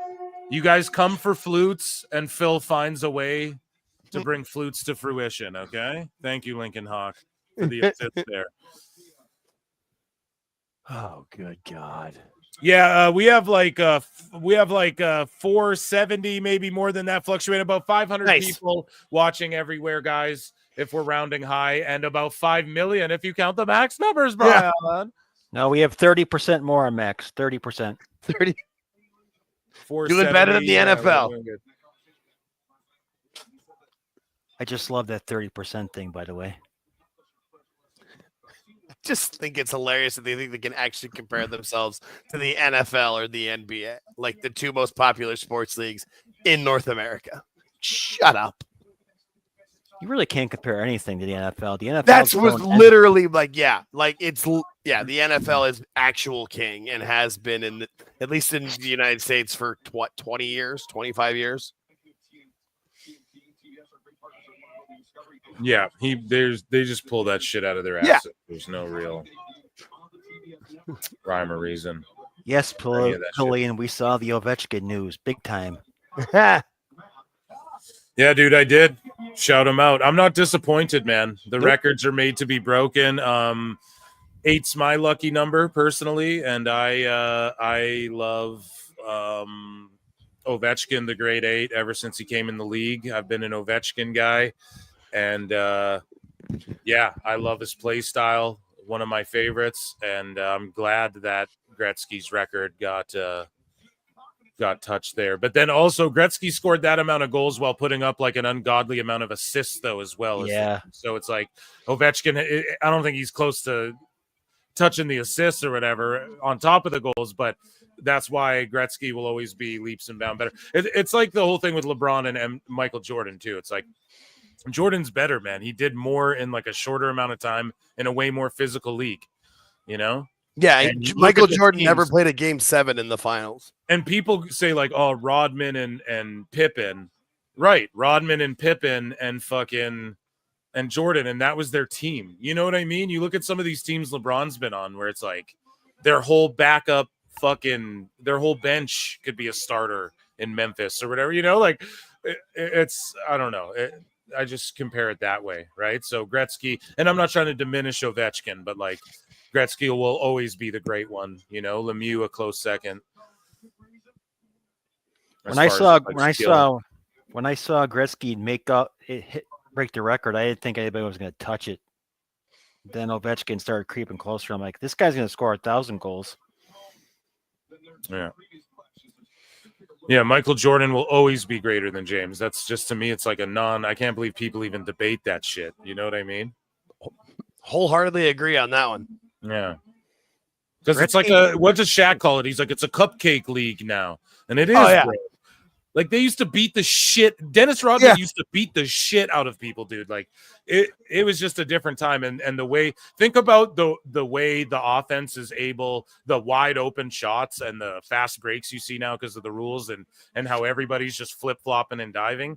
Jordan would fucking just blast past everyone. It would be, he'd get fouled every 4 seconds and it would just be him fucking just running past everyone and dunking every fucking play. You just grab it 3, like it would be nothing. for sure. My biggest old man take is that contact sports were better when they were contact sports. Because basketball used to be a violent sport. It's more fun that way. And they used to beat the shit out of Jordan, dude. They would beat the Jordan out rules. Of him, the Pistons had the Jordan rules, which is basically don't let him beat us, and we're gonna kick his ass. Make him pay for every shot. And even like when Kobe and Shaq played, you know what I'm saying, dude? Yeah. That was because like growing up, like I caught the tail end of Jordan stuff when I was really young. But for me, it was like that era was like Shaq and fucking Kobe. And then when Shaq went to the Heat as well, him and D-Wade, like the league was even tougher back then. But yeah. Much tougher than this matches between fucking Cole and Garcia. That's for goddamn sure, right? Gretzky had 1,963 assists. That's crazy. Jesus. Good Lord. That's a lot. That is a ridiculous amount.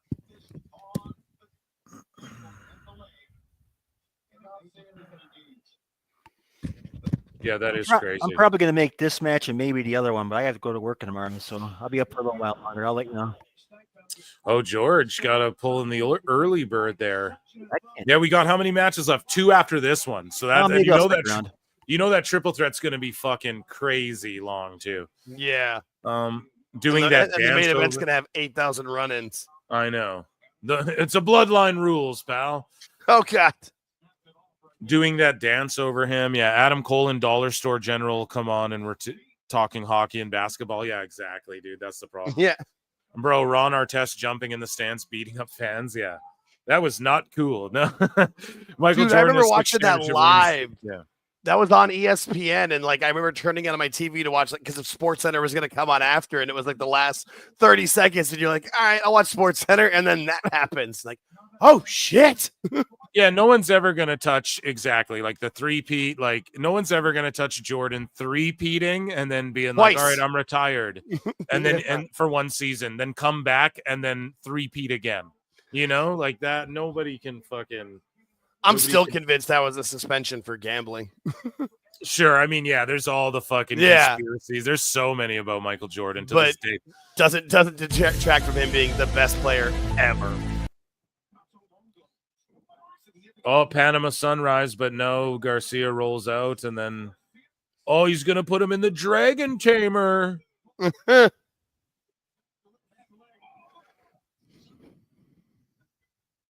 hell is that face? Yeah, three-peats, carries the team, too. Like, his team wasn't overly stacked. Fucks off to play baseball, comes back, goes, okay, we got Pippen, I need Rodman.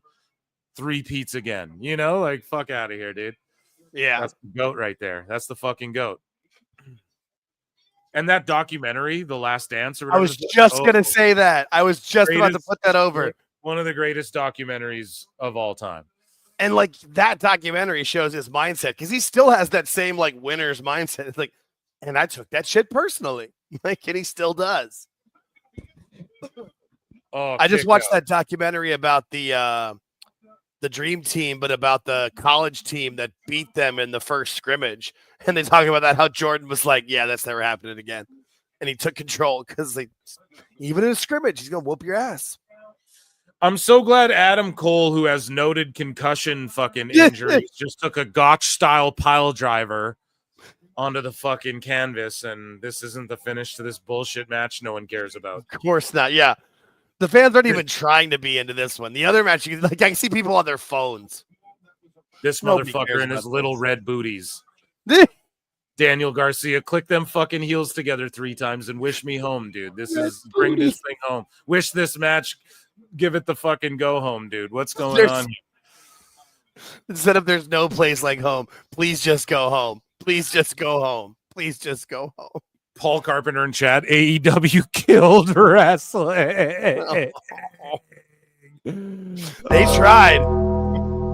Just so like definitive and ruthless. We already saw a pile driver. That's okay if we already see one. Like, it's okay if there's a couple of the same fucking moves in a night, but it's just a matter of like apron buster, then buckle buster, and then pile drivers, and then now another pile driver. And it's like, okay. And that was a Gotch style. That's supposed to be like one of the most devastating versions of the pile driver. So Cole super kicks Garcia onto him. And then, yeah, like, I don't know where they came up with these shitty, like, NXT black and gold Johnny Gargano spots that Adam Cole's trying to do here with Garcia. But not to shit on black and gold. I love that era. But at the end of it, it was getting kind of bad there with Gargano and Cole, and they're just thigh slapping every 2 minutes. And then Kylo, and then they broke up the Undisputed Era, and it was like, what the fuck? Oh, yeah. Then they had the Kyle O'Reilly feud. And yeah, it was just weird. Yeah, we're back up to like 490, man. So it's crazy. We've had like 500 people watch tonight. Absolutely incredible. Hit subscribe, hit like, share, subscribe, dislike, spit at your computer screen, spit a hug, whatever you got to do. Interact. Yeah, thank you very much. And yeah, I'll be live tomorrow too for Raw. Be fucking awesome. And that show will actually be interesting then. Garcia's like, I'm Kurt Angle now.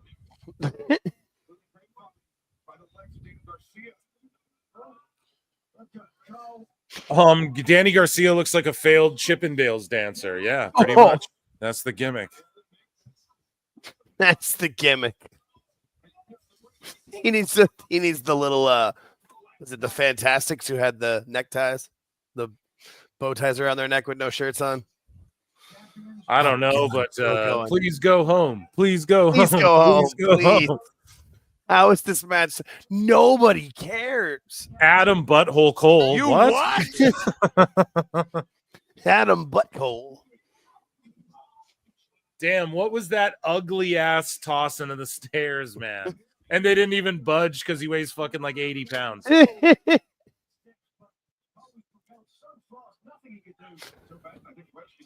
And Cole's been bodying up, man. He's been trying. He's trying. Yeah, he's and he's got less of the spray tan. There was that point where he literally came out looking jaundiced. Oh, what are we doing now? Stairs driver. Yeah, that's awesome for the baby face. Or is he the baby face? I guess they're both baby faces right now. Fucking stupid ass company, man. Why they always got to do this? This is so dumb. And then what is he going to Panama sunrise him off the stairs or do some? That's what this is ending in. Yeah. Oh my god. Look, a brain buster on the stairs after. Oh Jesus. So what did he give him? Like the patella, like he gave him the knee buster, brain buster on the stairs. Well, what's the point? You're on the fucking stairs and you landed him on your knee. Why didn't you slam him on the fucking stairs? We already saw better in the Fletcher match. Look at this. He drops the brain buster on the knee, but you're on the steel stairs. So why would you put your knee underneath? Why wouldn't you just slam his ass on the fucking steps? Like, that doesn't make it more devastating. It just looks sloppy and fucking stupid. Look, he's going to Panama sunrise him off the steps. Oh, my God. If this isn't the finish. They're still outside the ring. Get in there. All right. End this fucking match. Oh, my God. Wrap it up. Wrap it up. Wrap it up. Oh, God damn it.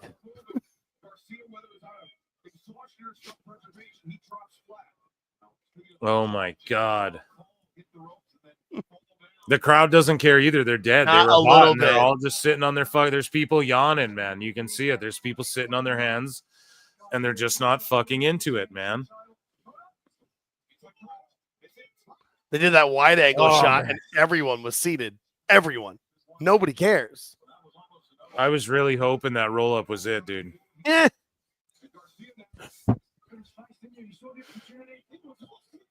Okay. And then Garcia does a Panama sunrise and doesn't even like get it all. He fucking lands on his own back, and then hits Adam Cole with his own fucking running knee strike. And then Cole kicks out of his own shit. The crowd could not give a fuck less they don't give a shit. Nobody cares. Oh my God, dude. What the fuck is going on, man? This did not need to be on. Exactly. No pop.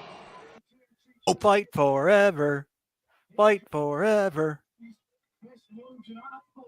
Pooter says JR was the smartest one in that arena and left after the first match, even though I enjoyed the first 3 or 4 matches. Me too. Jesus Christ. Fuck, man. That's how we were when we watched Revolution. The first Yes. part was great. Then it just went. At some point, it took a left into a wall for us. Oh my God. DPZX goes, I have to work tomorrow, and this match is like a fuck you. It is, dude. Fuck And then Tony's you, going to do a fuck 2-hour you, scrum after this. Fuck you. Yeah, Tony's going to stay up super late and do a fucking 4-hour scrum.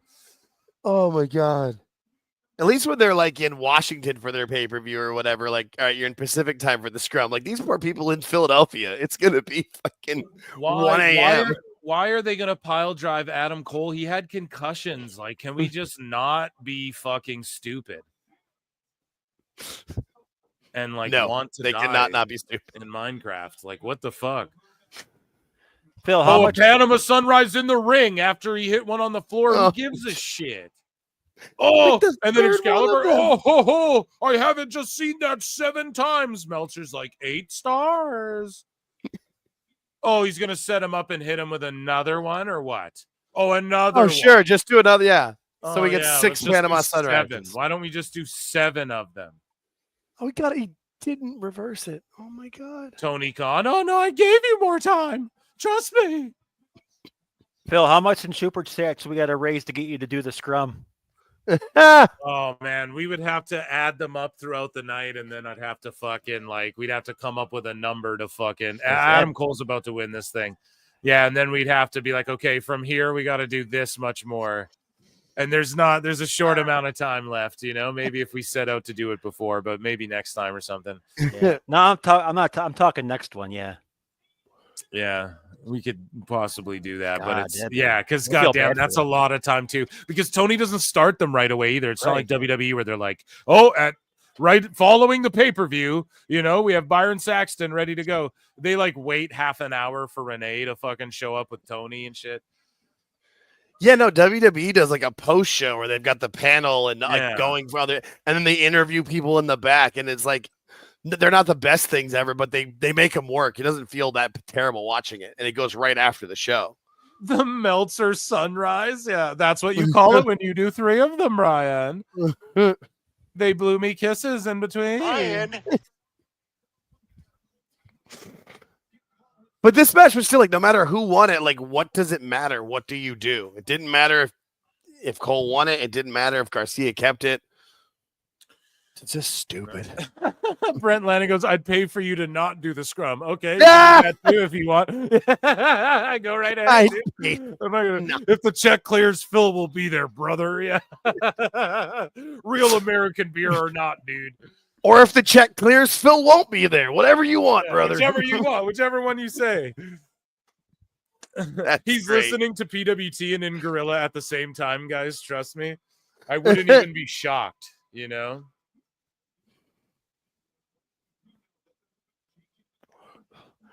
I just want to be liked. He just wants everybody to like him. I mean, I know fucking people listen to the show, okay? And I don't need to say who the people are that I know 100%, you know? Like people y'all know, but like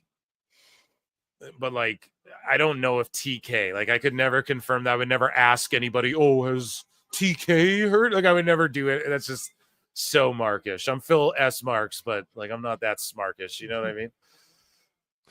You're not Phil Marks for yeah, yourself. Like, I don't even want to know. I don't want to know because I don't want to fucking.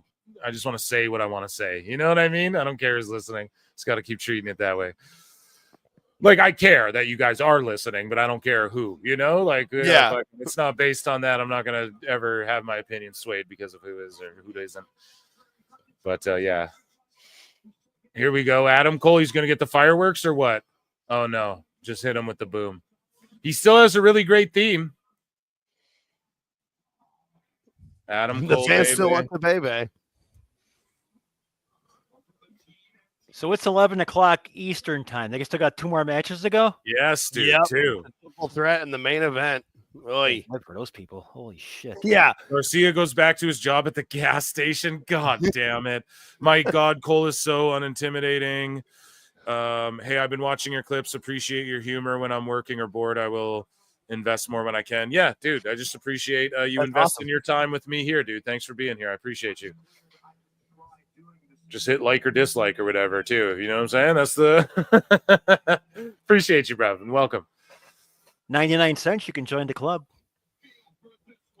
Or just click that Discord link and come say hi too. That's awesome. Here we go, Kenny Omega. Now this match, I'm looking forward to it because I've been liking Kenny's style lately. You know, like just putting people in the fucking in holds and stuff. You know, he does like a couple big moves, but I think he's really been protecting his body quite a bit since his return. And I think we're going to see Ricochet and Mike Bailey try some crazy shit. This is just going to go too long, especially after that last match, though. Like, I'm worried we might lose interest in, like, them just setting up spots and standing and waiting. Like, there's going to be a lot of that this match, you know? Like, people standing and waiting to catch people and shit like that, you know? So.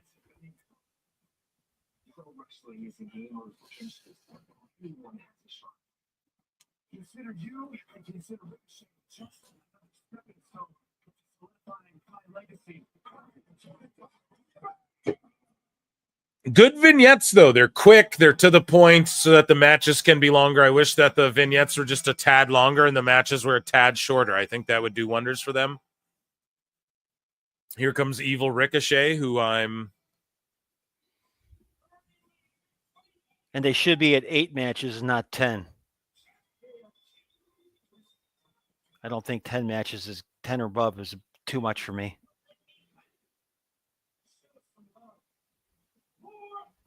Yeah, right. Why did Justin Roberts go, show some love for Ricochet? How is that an introduction? And then they just showed that Ricochet's 1-0 in his career record over Kenny Omega. And Ricochet's barbing with some little girl. But it's a 3-way match, so it doesn't matter what his record is against Kenny Omega. Yep, you're right. Thank you. I try.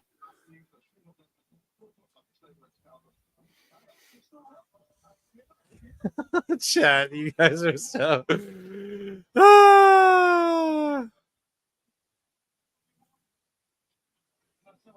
People love Kenny, don't they? I mean, I like him, dude.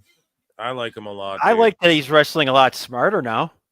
Yeah, he did a lot of dumb shit in the past Yes. that I get it. A lot of people won't forgive him. Unforgivable, right? But, I mean, a lot of wrestlers have at this point, you know? So it's like, listen, I just maintain he's a guy that could show up,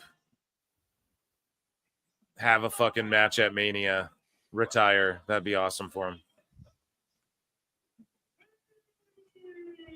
I don't think that surgery at all helped his style. So I think, or helped his style maybe in the long run. You know what I mean? Yeah, definitely.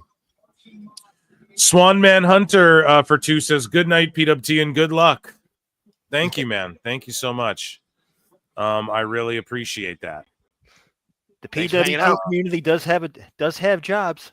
See that? Yes. Round of applause here for Swan Man. Thank you. And good luck to you too, good sir. Godspeed. Oh, Phil. What? Did you see that study that Yahoo did? No. About IQ of wrestling fan or IQ of sports fans in general? No. It rated the top 5. I'm gonna be off on this. I just saw it a little while ago. Yahoo did an actual study, and look it up on Yahoo. They did a whole thing on the background of IQs of people from football, football, basketball, hockey, wrestling, and some other sports. Wrestling had the highest IQ of any sport. WWE wrestling had the highest IQ of any sport. Oh no, they're just poor, low IQ, uneducated simpletons, Brian. I swear, I just read it. Well, you know, actually, my polls indicate that they're all dumb.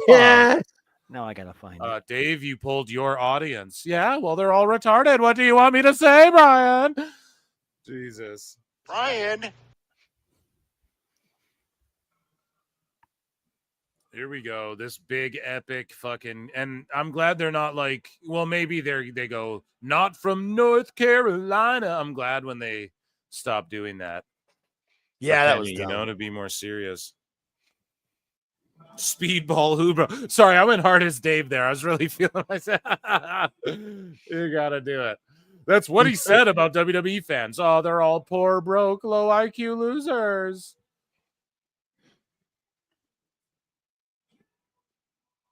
Uneducated. And then Yahoo's like, actually, they're incredibly fucking intelligent. And he's like, well, I study NFL. I'd be a top NFL reporter. Oh, that explains you're dumber than Phil Marks because he's a wrestling fan. He's a WWE fan.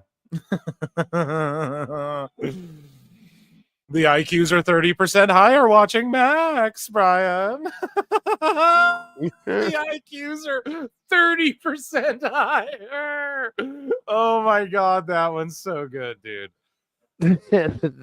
Well played, Lincoln. The best guy is Tony Khan. Oh shit, that's funny.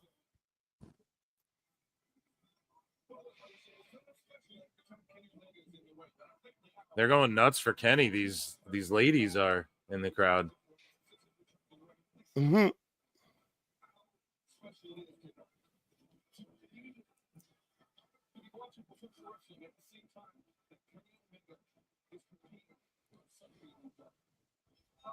Let's see, man. He's getting chanted. Hopefully this match wakes everyone up here a little bit.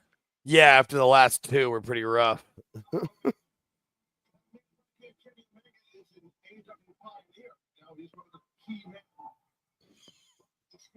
Yeah.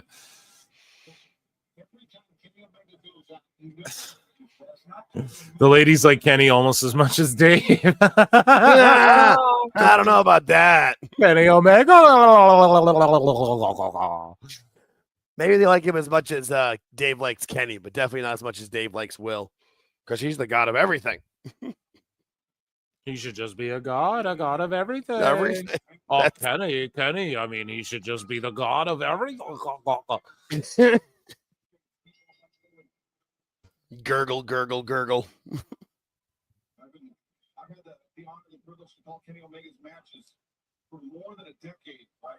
And I've called Omega's Okay, Ricochet bails out. Good heel move. I forgot all about Okada. Yeah, who hasn't? Yeah. 4.5 million for Okada.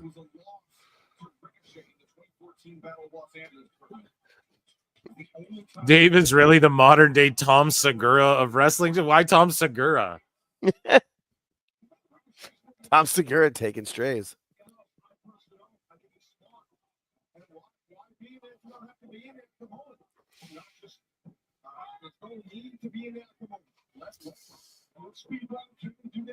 Kenny is kind of old news now. Dave has a new younger model. Yeah, that's absolutely right. If Nathan Frazier was in AEW, that would be his guy.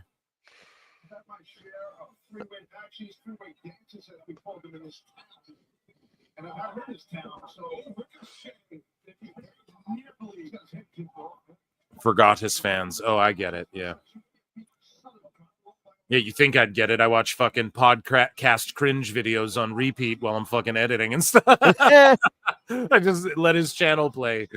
And too lazy to try and shit. Hey, Phil. What's up?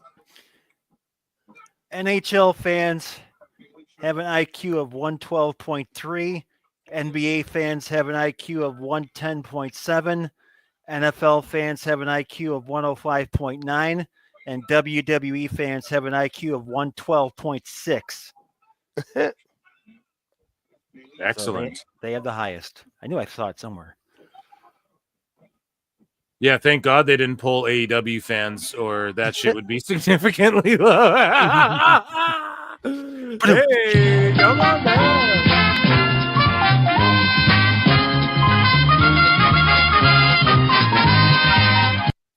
They tried to pull the AEW fans. They just couldn't get enough of them to actually, take the test. They couldn't find enough. They tried. Dave's like, well, I pulled my audience. 67 people voted for it for Claudio goes, that's gotta be fake. It fucking totally could be, dude. Who knows? No, it was done by Yahoo, and they gave all the criteria. I'm not gonna bore y'all with that shit, but they gave a whole list of criteria they gave for it. So they did a good job on this. IQ tests aren't real, kids. Oh, they hung up after hearing a WWE. Wrestling fan IQs are 1 point higher in the Tokyo Dome, Ryan. Oh, yes. Fucking amazing. Fucking Dave.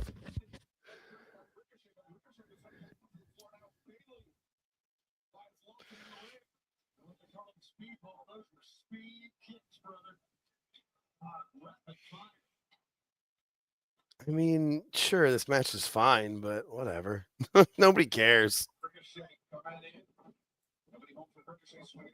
Here we go. Clothesline. Mike Bailey outside with the Hurricane Rana. Okay. So far, still Kenny's not. He's not going too crazy.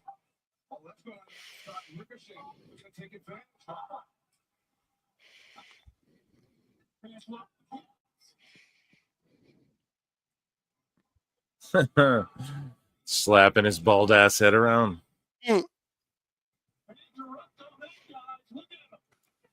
I'm assuming at this point the crowd's burnt to a crisp. I mean, I don't know. They reacted loudly for the bald head slap spot, and they're chanting right now. They're trying.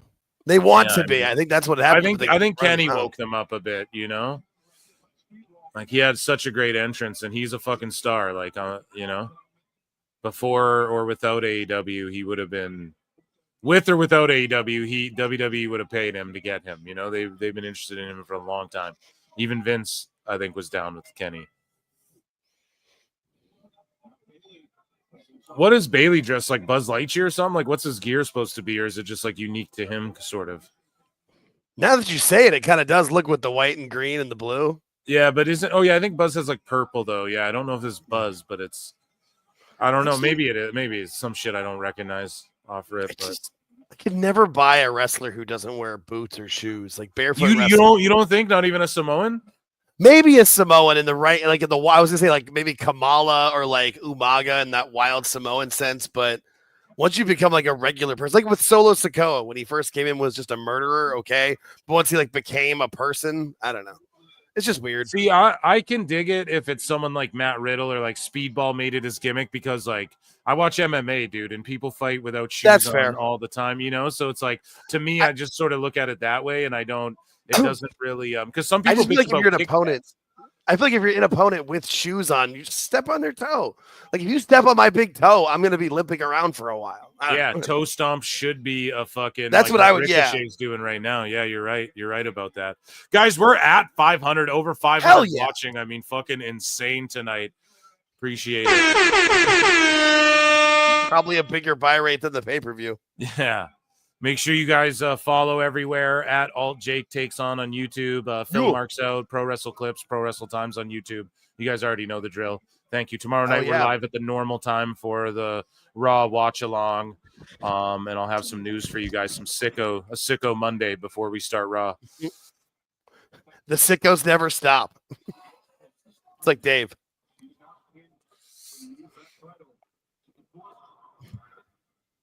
What are they saying? Bald forever. What are they saying? Ted Wolf became a new member. Welcome, dude. Thank you for supporting the goddamn Allegedly. channel. Appreciate that a lot, man. Ted Wolf, a new member. Enjoy the badges and that. The Vince McMahon one's coming up for a lot of people at the 12-month mark. Sorry. I made it a long time. I made it 2 years ago. Didn't know. Maybe I can still switch it out, but that's going to require some work, and I definitely slip in my mind. Bald forever, yeah. I'm a couple weeks away from getting the Vince McMahon badge. Uh-oh. All right. Yeah. Yeah, maybe I should try and change it. God damn it. You're going to leave yourself open to a lot of jokes. Yeah. Oh, Jesus Christ. I got my Vince McMahon badge. Now I'm going to go. Yeah. Now I'm going to go to the bathroom. Look, how'd you earn that one? Don't ask. Don't ask. Oh, man. Yeah, it's just a badge that says I love puppies and kittens. I just want to give everybody a puppy and a kitten. That's all. I'm back in the badge market, pal. We're selling YouTube icons. Yeah. They're like NFTs.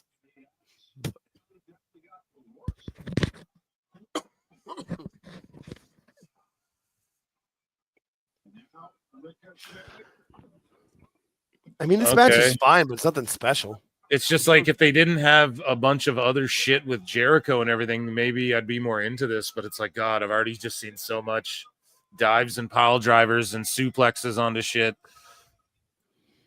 And then Ricochet puts the headset on and you can't even hear what he's saying. Yeah.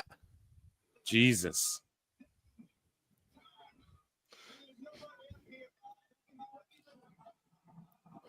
Oh, but now Mike Bailey's going to put it on too because he's so charismatic.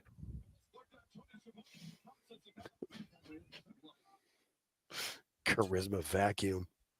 Yeah, just palm one of my shittens. I mean kittens, pal. My shit. I'm just flying around the world on my private plane, dropping them off to my pals. My shittens and poopies. And if you don't take my kittens, you're... Vince McMahon's new app would be called Fecal Matters. But it's in the font of Family Matters.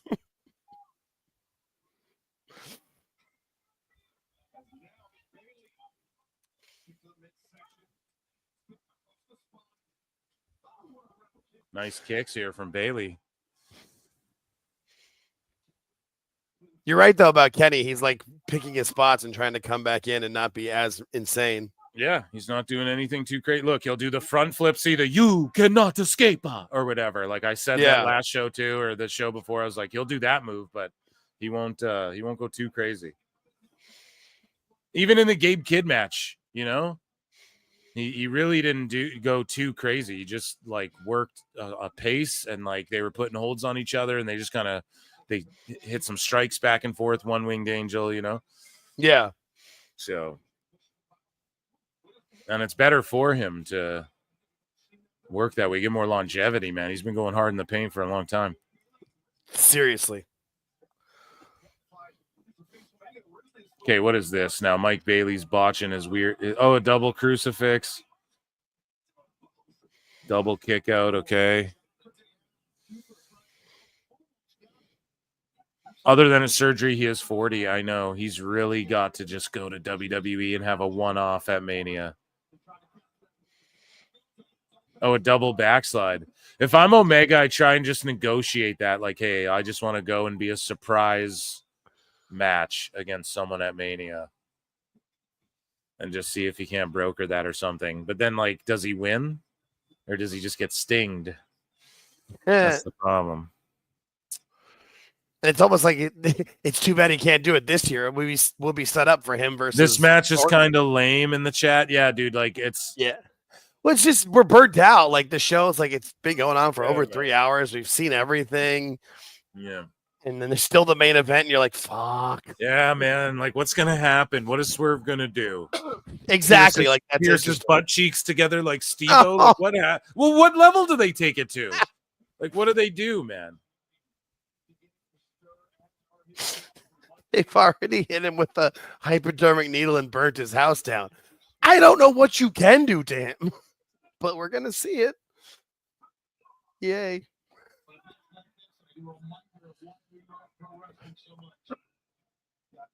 LFG, far superior. No, I'm not trying to shit on the whole show. There were some big highlights from this pay-per-view for sure, and then some massive lowlights as well. And I think if you just removed a handful of matches, like every card, it would be so much. And these sickos are like, no, we love the no, you don't, bro. I'm telling you, you'd be happier too. Trust me. And the cards would be better, and then you could flex and talk more shit, you sickos. Swerve's going to squat over John Moxley, and they're going to put the big giant X in front of the screen like WWF used to do. For Shawn and Hunter. The belt is still lost in Omaha. Yeah, that Asian lady's hiding in a fucking trash can somewhere with it, and the winner fucking discovers it, you know? Finds it in a bin somewhere. Mox can't beat. He keeps trying to beat her with jiu-jitsu, and she takes him down every time. Chokes him out. You can't beat her. Yeah. Who's the Japanese girl that Cornette always makes fun of. Which one? dude? A Yeah, little- all of them. He makes One we fun of- haven't- Riho? Yeah, Riho's got the belt. She's gonna pop up out of the Okay. garbage can because she can fit in the garbage can. Yeah, where's she been too? God damn it, man. Yeah, she was always the one he makes the most fun of, but yeah. Yeah, Riho. Riho. There's Well, I Bailey know with a sick moonsault to the outside. I know when Kenny was like injured, she was seen in the background of his streams and stuff, but he's been back, so you thought she'd be back. Yeah, I don't know what's up with her, man. I hope she's not like injured or anything. She's been in the business a long time, even though she's so young. I think she's just in her 30s now or something, but she's been wrestling since she was like a kid, you know. So yeah, I never got that offended by Rio. I'm just like, it's ninja shit, you know. She's just like a stealthy, you know. Yeah, my problem was when they started like when she would like be gone forever and then come back and and there was a big match or something. It's like Yeah. Just have her run out there. Oh, and Rio's back. Yeah, Tony relied on that for some years. Yeah. Yeah. So Kenny did his one dive, but that was it. So you saw him do a dive and then that one like you can't escape move. You know, that's it. And then he'll hit a one-winged angel. I called that shit too. It's all he did in the Gabe Kidd match as well. Like you won't see him he'll catch guys, but he's not gonna fucking, you know, do some of the shit he used to do or like fly through tables the way he used to and shit. I really doubt it. Yeah, even the last pay-per-view was the match against Takeshita. He didn't do anything too crazy when he won the belt. Kenny just cannot go like he used to for obvious reasons. Yeah, he's adapted well though. Exactly. Yeah. The biggest pop in the Gabe Kidd match was for a fucking Inoki special, bro. That was the biggest pop is when Gabe Kidd slipped out of the one-winged angel and then just gripped him in a fucking Inoki special, just selling his abdomen. Boom. Bailey with some craziness too.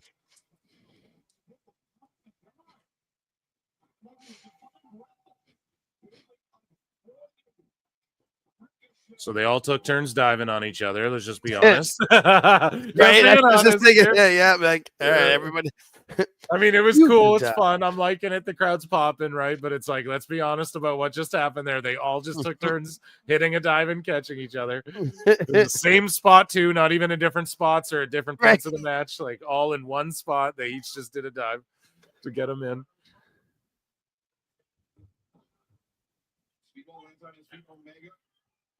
I'm calling it Bailey's pinning Ricochet. So then they take the international title off of Omega already? I just don't know about that, dude. I don't think so. I think Kenny's going to have him versus Okada, Continental versus International belt at All In, and then the winner, and then they'll merge the two and be the Intercontinental Champion, which is so lame. They should have called it the All Continental Championship and been unique. The AC title, they're all elite. It makes sense. However, yeah, they're going to fuse those belts. Fusion, huh? Kenny will love that. Yeah. And it'll be a watered down version of all of their amazing matches, you know, because they've had amazing matches in the past. And for some reason, Tony Khan just wants to shit all over that. He thinks they're going to like do the same thing they did. They're not. You're going to get slowed down Kenny Omega, like where he does this slowed down style. And you're going to get Okada, who's fucking slowed down and tired and sloppy and just takes his time. I don't want to even call him sloppy, but he just takes his time and looks like he couldn't give a fuck less. Okada, and he's not in great shape like he used to be. So you're not going to get like that old match, but Tony Khan just wants to relive it for some reason in his company. So that's like his dream match. As anybody will tell you, that's like been his fucking fantasy mark booking since like day one. Is Okada, Kenny, and fucking AEW, man. So anyone will tell you that. Yeah, it is what he's always wanted. Yeah. I'll have to admit, when I first saw them wrestle in New Japan, when I watched it on TV, I loved that match when they had them, but it's not like it anymore. Obviously can't call the Intercontinental title because of copyrights and all that shit. No, yeah, you can, dude. WWE doesn't own Intercontinental title or whatever. Like New Japan had an Intercontinental belt. Other companies have done it. It's a free game. Yeah, so it's they're able to call the title whatever. Yeah, New Japan has the U.S. title. Yeah, and United States as well. Yeah, the belt names are all good, you know. But yeah. Just can't call it the WWE in her account. Yeah, you just can't be like WWE. Exactly what I was about to say, George. I was Yeah. taking a drink. You beat me to it, but that was like my exact thought. Because if that was the case, WWE would just trademark like World Heavyweight Championship and everyone would be fucked. You know, like everyone would just be cooked. There'd be no fucking.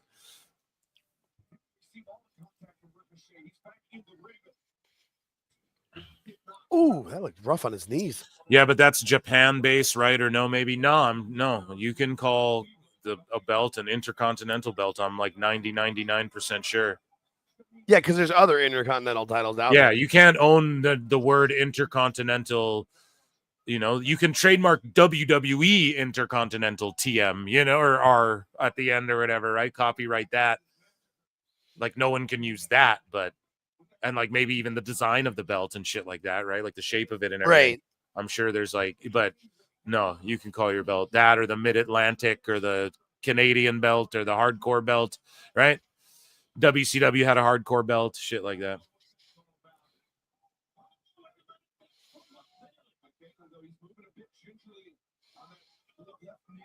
But yeah, it's an interesting conversation though.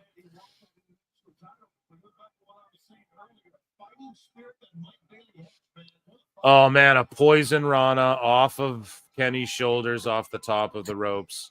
Well, it wasn't really on the top rope, Brian. They were actually on the middle rope.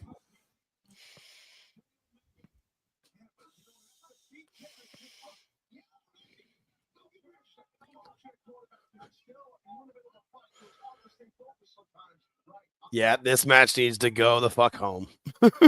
Yeah, I mean, it's expected at this point. Right, no, for We're sure. in it for the long haul. We got Mox and Swerve up next. That's the one I'm looking to wrap up. There's just a point in each of these matches where you can just see in the crowd, they're just like, okay, can we get this over, please?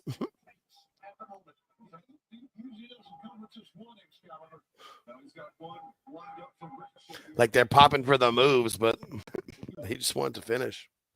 Damn, whatever happened to Sammy Guevara? No, just kidding.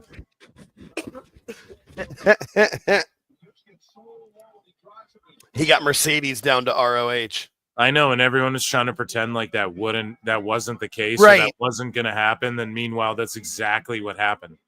He's been gone ever since. I think he was allowed on one Dynamite, and that was the one that she wasn't on. Yeah, she taped. She had like a backstage thing or whatever. That was that I was like, okay, that's not live. That's taped. You know, for sure. Like she's not there, or she left before he got there, or something. Right.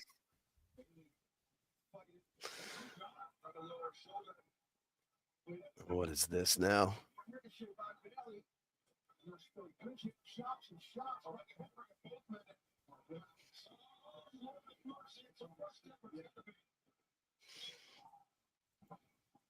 Oh, Lizzo dropped a new music video. I'm glad she lost a bunch of weight, but I'm not going to pretend she's like hot all of a sudden or anything. I'm not. But shout her out. She makes some good tunes. In other news and music news, I guess, as this fucking match continues, Kenny hit a double snapdragon, which is like Ricochet just landed on Bailey's head. Right, I was gonna say Bailey really took the worst of that part. Just hit him with the one-winged angel and let's end. There we go. Come on. Tariffs on Cheez-Its. Yeah, dude. Trump going off with those tariffs. Hey, it's gonna affect Canada, bud. Don't affect the Cheez-Its, man. Yeah, don't affect the Cheez-Its, bro. I love those things. Anything but the Cheez-Its. No, I haven't eaten anything bad in so long. I've been being so incredibly healthy with everything I've eaten for the last like 2 weeks now. Nice. Yeah, like so like the only grain I had like brown rice once, and then I had a whole grain wrap today with like eggs with like egg in it, you know, because I was just like, dude, I need a wrap, fuck it, you know, like my favorite shit is like sandwiches, you know what I mean? And like I'm 100%. bread. Yeah, so I'm just like, okay. Yeah, I kind of just live like I try to live decently healthy enough. Like I'm not in the best shape, but I also used to weigh like close to 300 pounds, and now I weigh a little over 2. So I'll take that. Oh, there you go, man. That's a yeah. huge I was big. I was big for a long time. Yeah. And I actually keep a picture on my phone of me like in 2012 was like when I was at my biggest, and I keep a picture of that and just like don't ever go back to that guy. That wasn't fun. Dude, Ricochet just tried to do the double stack on the ropes again, and it didn't work, like from Dynamite or whatever. Why do they keep trying these things? Like, yeah, it'll work. No, dude. Yeah, no, I've been doing good, but I've always like since I've been like fucking a teenager, I've weighed more than 250, but I'm 6'4", bro. So it's just, right. Yeah, it's just I'm 5'10", so yeah, I get you. Yeah. Yeah, I graduated high school at 210. Yeah, so I was 210 in like 6'3", 8th grade. 210. You know what I mean, 6'3", dude? I was 210, like yeah. 8'7". I was fucking. See, this is why I dread a PWT meetup. I'm going to be the short guy in the group. Not that Well, short, it's but coming, bro. Jesus. Next year, I know. or some shit. We're doing it. So. Oh, I know. I'm in for it. I'm just gonna get like the Tom Cruise lifts or something. You get the surgery Kyle Broflovsky got in South Park to get taller, make his knees bigger and shit. It'll probably go wrong for me though, but I'm like losing my shins like Cotton Hill. Oh my god, end this match already. I only eat once a day, and I can eat whatever the hell I want. And I haven't gained any weight in about the last 3 years. It's perfect. Love it. Yeah, that is good. It's tough to get into that one time a week, one time a day thing, though. That's the only part I yeah, but once you do it, it's kind of easy to fucking. Because I do that a lot too. Really look forward to it too. Yeah. Yeah, like all I had was a wrap earlier, like I haven't eaten anything else, and I just drank coffee and had water and soda water. Can't have a day without soda water. They are great. Time Cop. Yeah, we must watch Time Cop every day. Every day. When we were switching channels. Ozempic? Yeah, I don't know. I don't even know if that shit's in Canada, dude. But I would not try it. I wouldn't trust that shit for 1 fucking millisecond, bro. Like, who knows what's in there? Yeah, we were switching computer over chips, Skynet, they're taking over our brains. Starlink, Tesla. Skynet's coming for you. A roll up, kick out. Here we go. Yeah, they need to go home like 5 minutes ago. They're still going? Yes. Wow. Because I'm not watching this. Jarmity. No, I got the hockey game on. I'm not watching. Yeah, this. I'm not watching this. I'm not saying anything. I was just talking like a pirate for fun. I won't do any. Lincoln says 1 meal a day and 2 Uncrustables at the gym. Yeah, I mean, if you're waking up and you're gonna go to the gym or work out first thing, like, yeah, eat some fruit or something. A lot of people are like, oh, do a fasted. Where it's like, yeah, if that's for you, but yeah, like that's the thing. Everybody's different. Whatever works for, and you find what works for you. Like that's for me. I've maintained like the same like 10 pounds of fluctuation weight for 13 years now. So I'm like, I'm good. We're good. We're gonna see the one-winged angel Bailey loss. Bailey's gonna eat the pin. That's my prediction. Not Bailey getting the pin, but Bailey eating the pin from Omega. Not gonna lie, this is making me fall asleep. What, the show or the? Me too, bro. We're talking about fucking food. Yeah, we're talking about fucking Uncrustables right now, bro. This show's so exciting. We're trying, but man, it's terrible. So what was that? The left leg landed awkwardly on the torso of Omega, is what they just said. And then a shooting star press and then a kick out. So, okay, when he throws his flying knees at people or when his leg lands awkwardly, I guess it does the same damage to where Kenny's screaming for his life. Like, what the fuck? Was that a botch? I don't even understand what's going on. Neither do the match. I love the show, dude. I know. I gotta self-deprecate a bit. Hey, gotta shit on myself a little bit over here. I can't eat and be productive. My wife, the complete opposite. Yeah, that's the thing too. I just forget a lot of the time because I'm fucking just so locked in. I'm always just doing so much. And plus, you went through that stage where you were eating a fucking cheesecake every fucking day.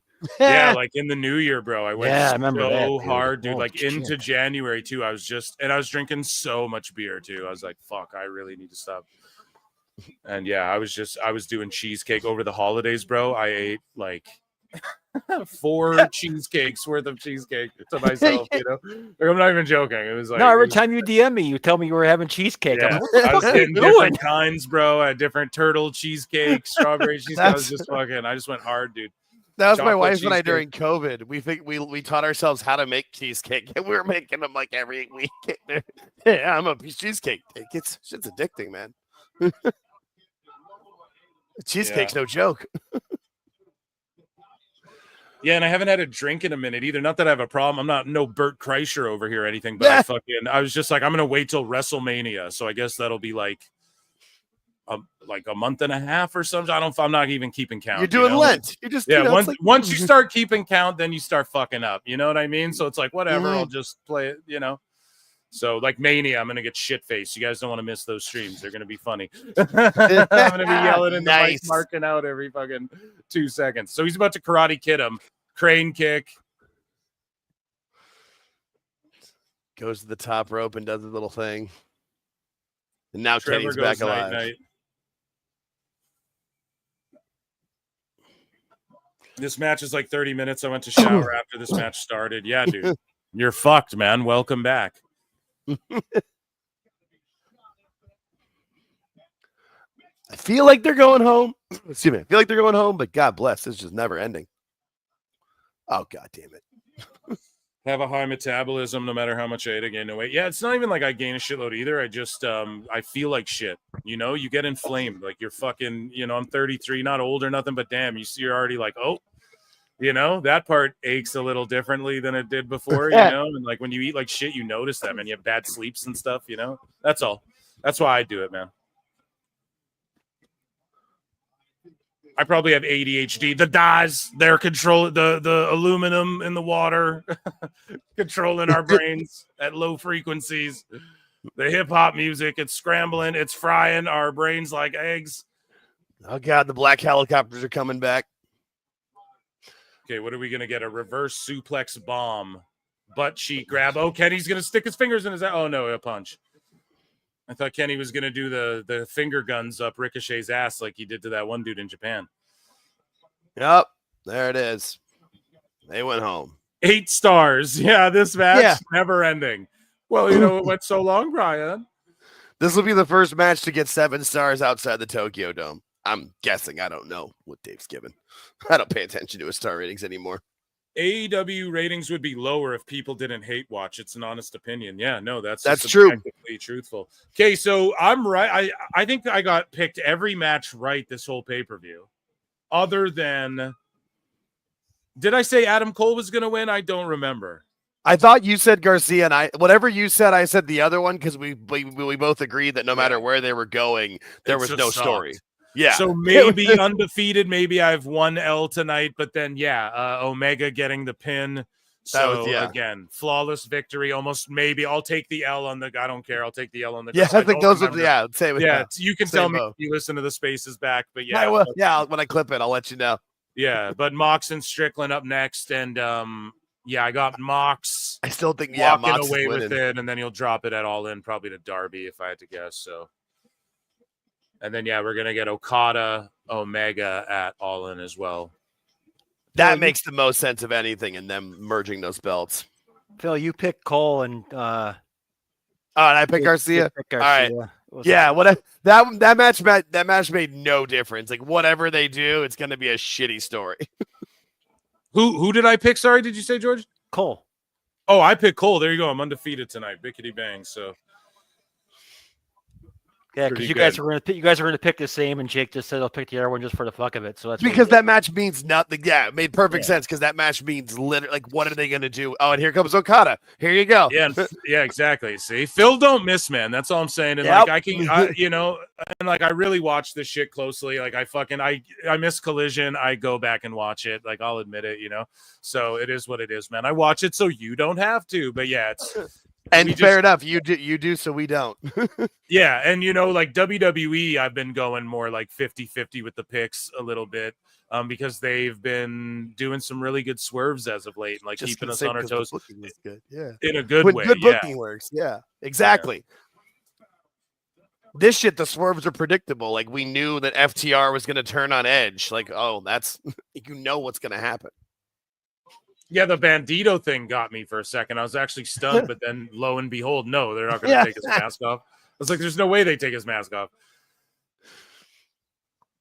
So they stare each other down. Why? Like, who gives a fuck? Like, that's the thing. Oh, they fought before. And then Kenny runs away from Okada, or what? I just don't get it. I don't know. Maybe the story, Kenny can be like, oh, I don't want to put my body through that again. Da-da-da. I just hope Okada's in good shape for it. And I don't know. Actually man. up That's for it. All-in match. I know. We'll have them climb a ladder, and the winner's the unified. Yeah. That'll probably be it. It'll probably be a ladder match. You probably just nailed it. Yeah, I don't hate. Someone in chat too is like, I don't hate watch AEW, but I definitely hate watch certain matches. Yeah, I don't hate watch AEW. Like, I was putting a lot of shit over earlier, but they just do. All the pay-per-views need less matches. I say it time and time and time again. Time and time and time again. Just less matches. I know the sickos don't think that they want less matches, but they do. Okay. Yeah, I wouldn't say I hate AEW. I'm just more annoyed by it. Of like, you have all this potential to be so good. I do hate Tony. I will say that. Like, I don't hate him. Damn. Yes, just because he's such a petulant child. He keeps putting himself over. Like, yeah, he literally thinks all this shit's great, and it's like, if he would have just from the beginning let somebody else or work with people that would actually take advice. But no, I can do it all. I'm the smartest. I'm the best. I don't want to do any real work. I would have if I was Tony Khan and I had all the resources, I would have put people way more talented and experienced than me. And then for the last 6 years, I'd have just been booking my fantasy shit in Ring of Honor and trying to do, and then seeing and practicing and getting the reps in and getting the rounds in. And then maybe one day, like, let's say Ring of Honor, everyone's like, man, this is a really good product. Okay, maybe I can, or like, hey, let's say I have the vision. It's my Fed. Hey, I really want Kenny Omega to be the face of this promotion. How do we get him the most over? Right? But I'd let other people figure out how to get to what I was thinking at least. He's such a mark for the business. Yeah, he doesn't realize that. Problem.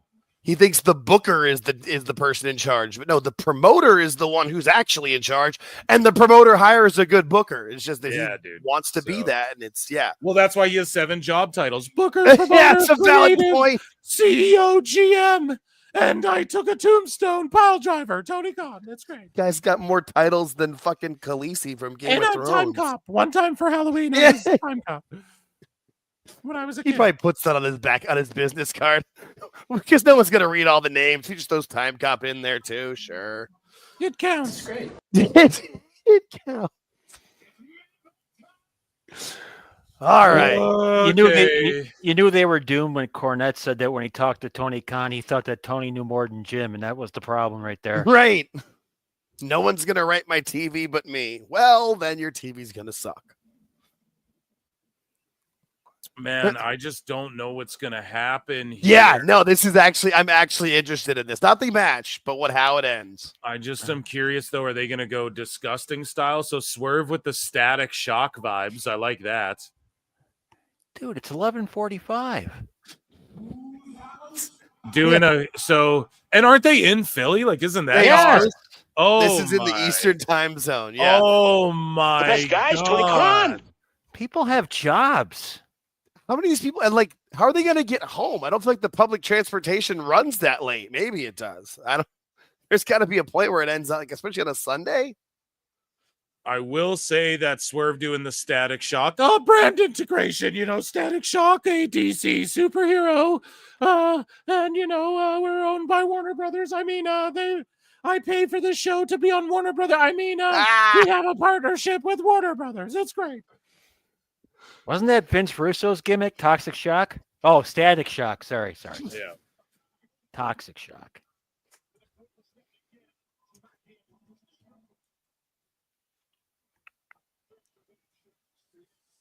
Yeah, what the fuck are they going to do in this match? I just don't know. Okay, I'm gonna stick around for this. You know, Right? I mean, at this point, you're already in for it. Yeah, You know what dude, I mean? what are you even talking about? Yeah, bro? like I made it this far. Damn it! exactly. I'm a trooper, Phil. Yeah. Yeah, dude. You're not calling to the bullpen now. Like, no. I'm finishing this fucking game. Yeah, ugly as it gets, I'm finishing this bastard. Man on third. Man Yeah. on first. Got one base to play with. Okay, good. All right. Like, even where I'm at, man, 9:45, it's like, God damn it, dude. This is fucking late for a Sunday pay-per-view. I should be watching LFG right now. Why don't they put their pay-per-views on Saturday like everybody else Because does? they're scared, bro. They don't want Scared the of smoke. what? Well, it's not like WWE. They just don't want to compete. Like, they don't want to go on Saturday and go up against UFC Fight Night Vegas or UFC WWE rather. Yeah, if this was yesterday, what would have been the problem? I think there was like a UFC Vegas on, like a fight Really? night, you know? So, yeah, so they don't. Christ. And I think in their mind, they just want to avoid all TKO stuff altogether. Okay. So, all right. And was it something too, like when they first were signing, WBD still had the NBA, that like NBA Saturday night was a thing too? I'm not sure, but I can't remember. You'd have I feel like there was reasons, but like Somehow I know that. NBA was their Thursday night thing. Okay. UFC's on life support. No, it's the complete and utter opposite. They like fucking conned. Yes. No, I don't want to say that either. I'm just joking, but they made money hand over fist. They run all those fucking Apex shows, dude. They just get paid per shows. They could run it. They don't even have to go. All the money they get from going to big buildings, that's just all profit. They had a huge influx of fans. Their TV rights are up at the end of this year. Netflix is gonna. They said it. They're ready to spend $18 billion on content for next year. They're gonna spend $8 billion of that on UFC, or so. It'll be not that much. I'm joking, but it'll be fucking crazy what they spend to get UFC on Netflix. And Dana White's gonna pivot away from the pay-per-view model fully. And yeah, that's the way to do shit. But it is not on life support. No, definitely not. It Phil, seems that way because they run the Apex all the time shit, but that makes them more money because they don't have to fucking pack up and put on a show at a big building and all that shit. And when they do those big gates, ESPN just pays them. We just want 50 shows or whatever it is a year. Doesn't matter where they're from, right? ESPN gets no say in like, well, you have to run MSG. You have to do the Sphere, you know? And they're like linked up with the Saudis. Like the Saudis hooked them up with all that money to run the Sphere. You know, that's why they co-promoted it. So that was my question. How much did that Sphere cost? Because I always see people asking, well, WWE run the Sphere. And I'm like, that was really expensive. But you would know, how much did UFC have to pay for that? It's real expensive, right? Yeah, UFC super expensive. Yep. UFC needs more stars. Northern DC saying though, and it's like, yeah, they do, but they're at the point now where UFC is bigger than any one person now. Like that's how, you know, Dana White just copied Vince to a T, and they don't need John Jones. Like, I mean, they do in this last year. And like, I don't think they'll ever fully give up on pay-per-view. Like, I think you'll still, even if it's on Netflix, like you'll still be able to just buy the fights if you want, if you don't want to get Netflix or whatever. But yeah, it's, I don't know. Like, do they need a McGregor? No, they don't. Would it be nice? Yeah, you know, but to pay John Jones, like, to fight Aspinall, he's like, I want $30 million. And like, I say, give it to him, but at the same time, it's like, if they say no, what is he going to do? Like, does it affect UFC? No, those have Aspinall fight the next guy, you know, it doesn't really matter. The show goes on. So from what I heard about the Sphere, because I got a buddy who's in promotions, it's like it's cost around $1 million per night to run it. And then if you want to do the ads with it, it can cost anywhere from like 1.4 to $2 million. Yeah, it costed the UFC total, like to put on the visuals and everything they did. Yeah, it costed them like $20 million or some shit like that. That makes sense. The whole event, like they lost money on that show, but the Saudis foot the bill though, and they teamed up with Dana to do boxing now. So the Saudis like kicked in a bunch of that money, so they're not really out anything. You know, that makes sense. And the Saudis have infinite. Turkey Al Sheikh has infinite dollars. If you're listening, hire me. Yeah, hello. Wrestling podcast, Turkey Al Sheikh. You know what I'm saying? Yeah. I'll cover all the pro wrestling that goes down. Tell me what you want. I'll cover it. Yeah. Happy to help. Oh, Phil, man. you would know the answer to this question. Can UFC sell out an event without anybody on it, like you WWE can, or not? Are they not there? Like WWE announces SummerSlam and they sell it out before they even announce a card. Can UFC do that? No. Like, okay, coming out of the pandemic when they went to some cities and shit for yes, but no, you need at least a name or two. Okay. For like a couple good fights, like you need at least a couple that people can sink their teeth into to like draw a giant house. But they gouge for tickets too, man. The tickets for UFC are so expensive. Like Dana White announces $9 million gates like he's fucking, like he's like pouring a bowl of cereal. Like he could give a fuck less, Okay. about shit like that because, or like for, like he's trying to do monster shit. Like he wants to do like the Roman Coliseum and all that type of shit. Like Dana's going full blown. He was going to fight Elon Musk and fucking Mark Zuckerberg if they wanted to. Like he's going full blown. He might not even be in the UFC much longer either, Dana. And then that's when I'm worried about the UFC, the direction it goes in when he's gone. That's what I'm fucking worried about when Dana White leaves. Which is going to be sooner than later. I don't think a lot of people realize that. Anyways, World Championship Here right we here. go. Moxley's going to drink Swerve's blood like a vampire. Probably. Or they'll use fake glass again. Why did they just show me a close-up of Mox's hairy back? I did not need to see that. Well, start up. Well, shave it. Sorry, my bad. Well, all I know is that if Swerve has taken like a month of jiu-jitsu classes, he should be able to beat Moxley pretty quickly. Sorry, guys. I had to get it off.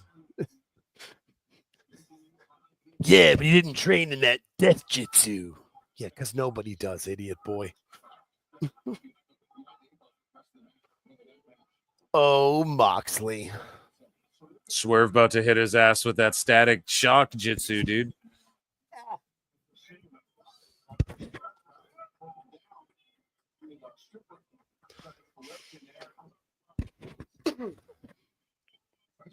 And what does Marina Shafir bring to any of this? Why is she out there for all of this? Like, I just don't. Granted, I don't watch week to week. I just catch clips. Marina, I don't know, dude. Willow's gonna run out and like beat her up again or something. Or something. I like that. Who knows?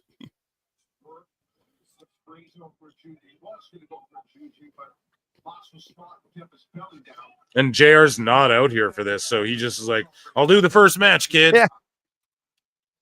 Then he just dipped the fuck out. Pretty crazy.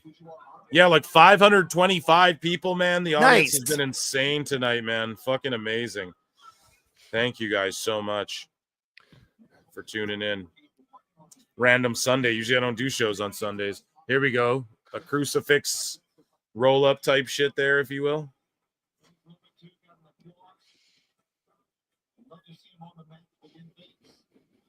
Why are they slow starting this, though? Like, the show's already had everything you can do. Just get to the match.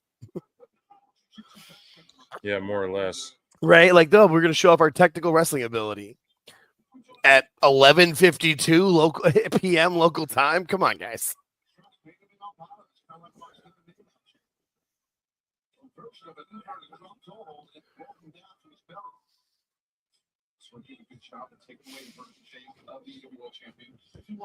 Watch Moxley cut Swerve's hair. That's the next step. Maybe. Is that the next step? I mean, he got injected with the hypodermic needle.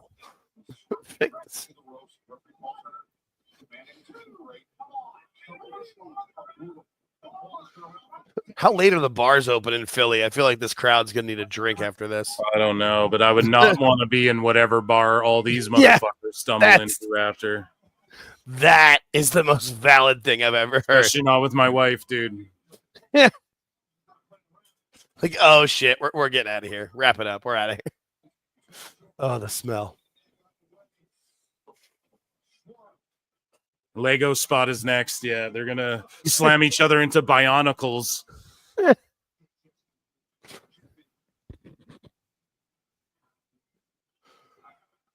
Legos. Yeah, they're doing fucking. They're like having a test of strength. Right, It's they're doing fucking test of midnight. strength. It's Yeah. midnight in Philly right now. They're doing a test of strength. Like They come the did like fuck a on, leg man. scissors. Yeah, like come on, guys. Like, and the thing is, like with this match, you know it's gonna devolve into some bullshit. So just get to the bullshit. It's like when you see one of your old time favorite bands and start playing the new stuff. Like, come on, guys, get to the hits. Nobody paid to hear the new record.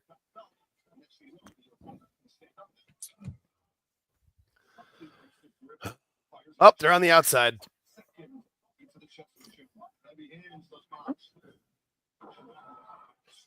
Swerve does his little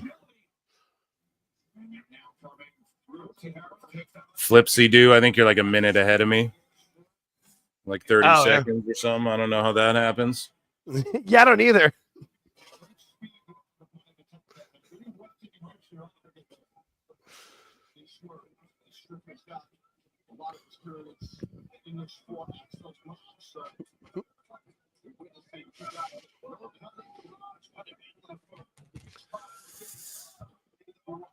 Okay, throw into the barricade.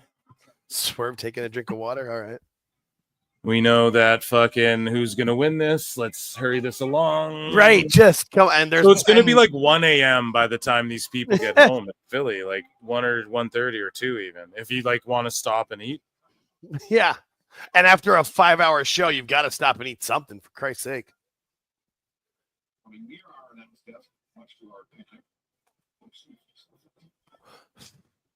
I just know with Philadelphia, a lot of people don't live like in the city. They live like in the suburbs outside because they have a good public transportation. But how late does it go on Sunday? If you got to catch that last train out at, 12:15, fuck.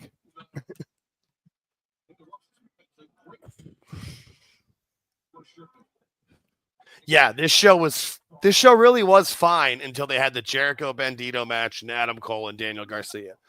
You take those two out, it's actually a pretty decent show. But man, STG 21245 says, "Good luck getting out of that traffic." The best guys, Tony Khan. The best guys, Tony Khan. He's like, "Well, I don't care. I have a bus, and actually, there's an airstrip. I just landed my private helicopter here. I'm taking pilot lessons." Oh God! Jesus Christ! Yeah.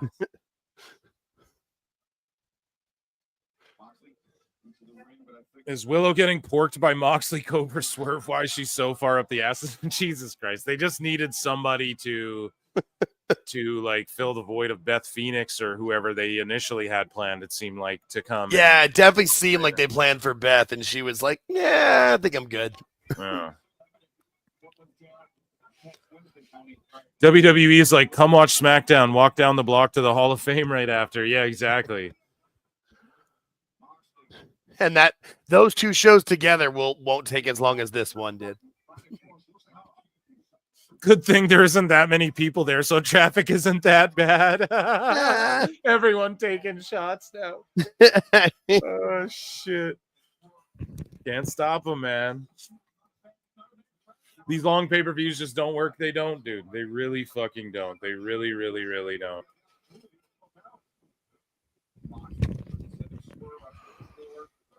This arena where they're at's on North Broad Street in Philly, which is where the Flyers used to play. Okay. And the bars close at 2 a.m. So I mean they got a little. So last call's 1:30. Then you might be able to sneak in for one drink before you got to get out. You ain't find no place good to eat. Oh no. No, I mean Jim's is already closed, so you can't get the best cheesesteak in town. So I'm glad I didn't pay for this. No, I don't mean Pat's or Gino's. I mean Jim's. The real steakhouse, the real best place to get a cheesesteak in Philly. That's your opinion. I'm glad I didn't pay for this, and I'm watching in another totally legal way. Yeah, Jar! Could you imagine? And they just had people paying for it, like MJ said on your show last night. They had people paying $50 for another pay-per-view a month ago. Like Sutliff is saying this isn't where the Flyers played. This is where Temple. I didn't say it where the Flyers play. I said it's a street where the Flyers played, and I said it was where Temple played earlier. Thank you. Damn, George fucking snapping there, dude. He was like, dude. Did I not say all that earlier? I did. He did. I will admit, I heard exactly. Yeah, because they were the Broad Street Bullies. No, you said it was the same street. Same street, yes. I didn't Damn, say And it. you even said on Spaces it was Temple's Arena. I'll give you that too. I'll give George double credit. It is late, man. George is getting fucking. I know, I'm getting cranky. George is getting punchy. I like this, George. I like this. This is good. He usually tries to play it cool. Okay, who said Mox drinking the blood? He's biting his cut head, so that's a point there. That's the same thing.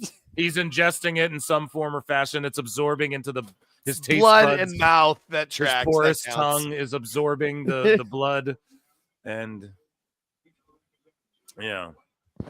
Well, I mean, he talks about drinking bones and eating blood all the time, so he had to do it eventually. I'm playing the One Piece TCG online while listening to you guys. Really entertaining. Nice. I mean, it's better than watching this show. Yeah, the fucking battles are probably more exciting, dude. It's awesome how cards are coming back, like in a big way. Collectible, battle, fucking all type of different cards, right? Like, that's really cool. Oh, yeah, a fucking double underhook DDT on the stairs after we saw the patella buster or whatever on the fucking stairs earlier from Adam Cole. Like, who cares? This match is stupid. This is, like, I like Swerve. God damn, can I not wait until Moxley drops this belt and everyone can move on. It's like, I swear to God, I'm about to never, if they go Moxley in the main event for the world title, like, I will never watch this shit again. It's so bad. Like, unless it's at All In. I guess it's going to be All In, Darby. Okay, I'll watch that one. But like, yeah, but they have Double or Nothing before that. Double or Nothing's next month. Wait, what? Is Double or Nothing still? It's in May. May 25th or 20. What is it? May 20. He might drop it at Double or Nothing, but Jesus Christ, May 25th. Man. Yeah.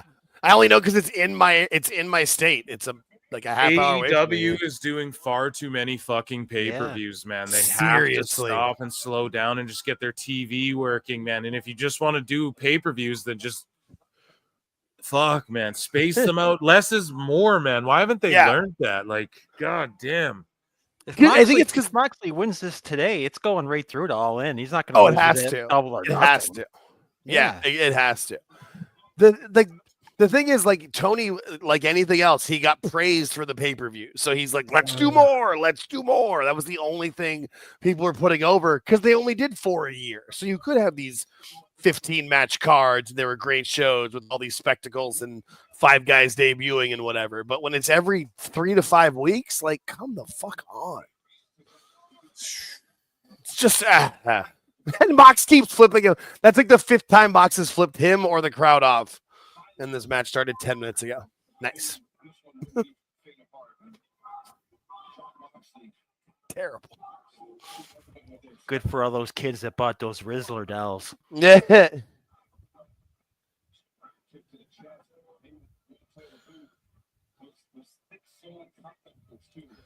Damn. Only a little bit of blood. Mm-hmm.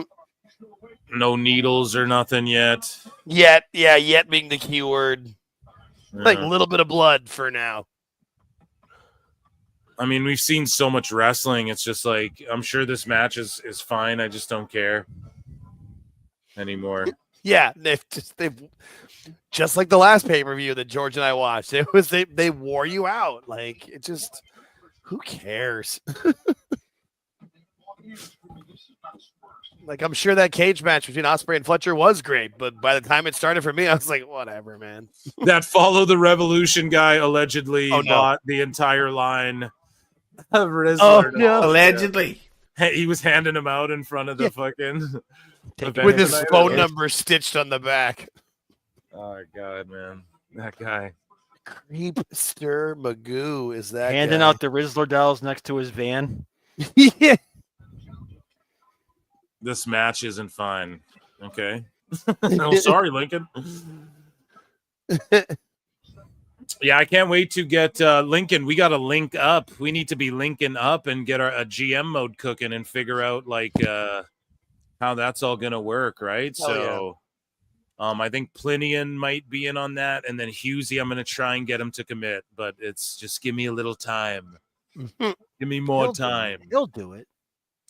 Hopefully, man. But then it might end up being like the dude we wait a week for before we get him to do his turn, you know? So it might be like shit.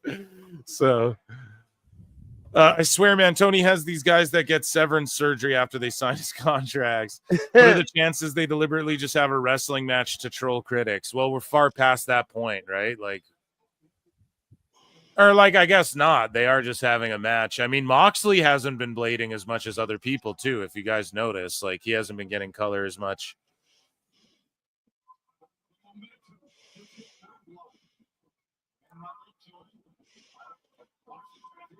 And I don't even hate Mox, man. That's the fucking thing. Early AEW, he was the shit. Like, he was definitely, some of the stuff he was doing was awesome, but it's just slowly and slowly as he got further and further away from like Dean Ambrose. Yeah. It just fucking, just went down the tubes with it. His head got further and further up his own ass, and it just was, you couldn't pull him out anymore. Yeah. It's just what it is. Like, yeah. No, because like when there was that point when like things were going bad and he was the guy like cutting. There were rah-rah promos, but they still worked then. And the way he was doing it seemed real. And Plinian, he doesn't want to hold. Plinian doesn't want to hold us up either. We'll work it out. Yeah, we'll fucking get 2 more people into the fucking GM or whatever. I'll chop it up with Lincoln and we'll figure out how we're gonna do that. But yeah, that'll be fun. That's gonna be good too. I'll stream all that on Twitch. Pro Wrestle Times on Twitch, by the way, folks. Yeah, I need to install Twitch on my TV. Yeah, you should, man. Oh my God. Swerve powering, Mox up, sit out bomb. This did not feel like a pay-per-view. It feels like an AEW one of these long, drawn-out fucking... It feels like something. Hate to say it, but without Vince McMahon, this would have been on our WWE television programs. Because he was obviously the filter for this. Yeah, no, it's true. And Brock didn't want to do any of this crap either. Yeah, told him to go F himself. Yeah. You see more and more why of that every time you watch Moxley wrestle. And I say wrestle in air quotes. Yeah, Lincoln and Plinian, you guys link up in the Discord there in the DMs in the Discord and fucking, if Lincoln, you want to help out with Twitch too, that'd be fucking amazing as well. Because I'm fucking completely clueless when it comes to Twitch, so.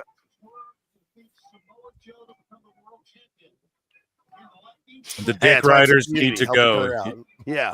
I agree. They had Gunther wiping Jimmy Uso's blood on himself like a lion after a fresh kill. Yeah, absolutely. That was so gangster. Yeah, right in front of Jay, like just at the tip of his so fingers. Well. You don't have blood every week on the show, so it played so well. The it's crowd's like the pile dead. drivers. This crowd is so fucking dead right now, guys. Dude, look at this dead ass. Everyone's sitting there like, really, dude? You because guys they're just waiting. Yeah, they're like, what's going to happen? It's Monday morning. It really is for them people. They gotta go to work. Oh, I feel like if you're buying tickets to an AEW pay-per-view on a Sunday, you've got to be smart enough to put a PTO a day in on Monday. Like you just know it. I would hope. Awesome. Swerve did a fucking somersault and then Moxley RKO'd him. Yeah, I didn't just see that with Grayson Waller and Randy Orton in SmackDown like a fucking week ago. Done way better. Like, why even put that spot in the match? I just don't get it. They need to wrap it up. The fans don't care. The Bulldog's in, and they're all just sitting there like quiet. Okay. Not even booze. They're all just like, all right. Dude, Hook did that in the pre-show. He did the RKO in the pre-show at the top, remember? Don't remember, it was a long time ago, but yeah. That's it. The sun was still out for me when that happened, George. Yes. Like bright and like in the middle of the sky, and now it's dark as shit out there. Like mother. Oh. Yeah, no, like I'm now watching the crowd more, and there's just nobody giving a shit. They're literally just waiting for the run-ins to happen and whatever else to happen so this match can end and they can Hopefully see Swerve win the title is what I'm assuming they want, but I still think Mox. Yeah, Mox was my pick Watch from the beginning. crowd and see if they start looking toward the thing like the old WCW. Right, like the old days. WCW. Yeah. Yes. Well, and with this one though, I guess you could look either way because the Death Riders could come out of the crowd or the side entrance. Chrono Trigger is what Speedball was dressed like. I knew it from somewhere. Yeah, Chrono Trigger. I was like, what is that? It just looked familiar. It wasn't Buzz Lightyear, though. Yeah, obviously with the no, you. Because he has but I could see where you're purple. going with the colors. The Yeah, colors yeah. looked like they could be. And I was thinking maybe he had like a, because I didn't watch him first come out, so I was thinking maybe he had like a jacket that had the purple on top and the helmet, but Chrono Trigger makes sense. $850 for a fucking AEW replica belt. That's highway robberies. It's ridiculous. I mean, like the WWE team belts are like $500, and those have like a team sponsor on them. Dumb. But then again, AEW fans are paying for super chats during the pre-show, so clearly just get your money from them wherever you can. Sometimes in life, you got to be a hoe. Yeah, for real. Like, that was the... Sometimes Down in life, with you the gotta be Fed. a hoe. Down with the Fed. I spent $5 in a super chat for Down with the Fed. Oh, my God. Yeah, it's pretty fucking crazy. Yeah. Or what was they called him? Jay Botch Uso. Like, that's, you spent $10 for that joke? Like, that was terrible. Yeah, that's what he did, man. $10 Yeah. to say Jay Botch Uso. Like, all right, man. You guys are spending money to fucking hate on WWE and AEW's chat, giving your money to Tony, your super chats to Tony Khan. But Okay, it's the Nana's in the WWE ring. fans. The briefcase is here. What's gonna happen? Okay, ref, like disqual or be like, get out of here. do Both of you something. managers are gone now. You can't just be in the ring in the middle of a match. You have to leave the ring. He's just standing there reffing their fucking briefcase hitting exchange. This is complete trash. It's terrible. Oh, and then Moxley RKO's Marina instead. And looks shocked, like, oh no, what have I done? And then he hits him. Everyone steals each other's finishers like it's 2K and they have this steal the finisher thing. It was doing that on Here Comes the Pain. John Falsetta, bro, assumes AEW fans actually work. Like, oh, come on now. It's not very fair. I'm sure a bunch of them have jobs. I mean, that's a valid comment, though. I will say that.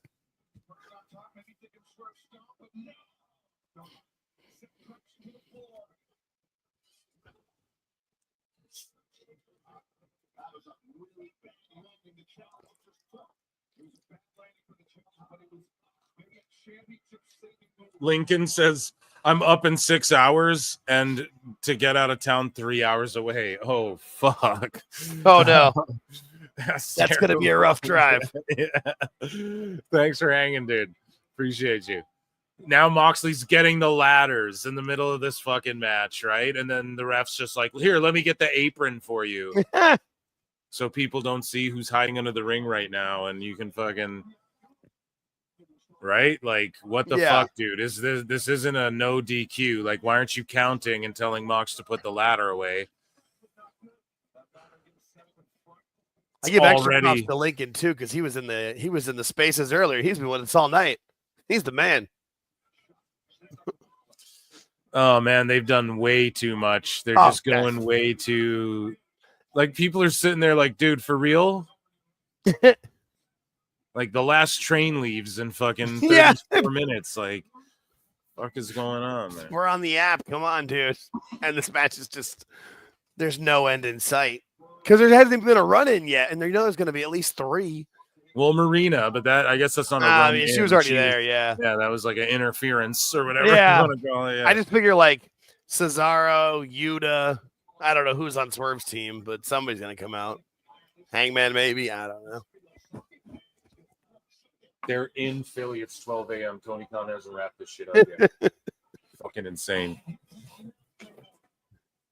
Even Mrs. Marks knows it's Yeah, stupid. I'm just telling my wife, Yeah, like, no, I it's can't. fucking ridiculous. Like, No, I was explaining it to my wife on Friday because she didn't quite realize there was two different things of WWE and AEW, and I was telling her, she's like, "Well, that just sounds stupid." It is.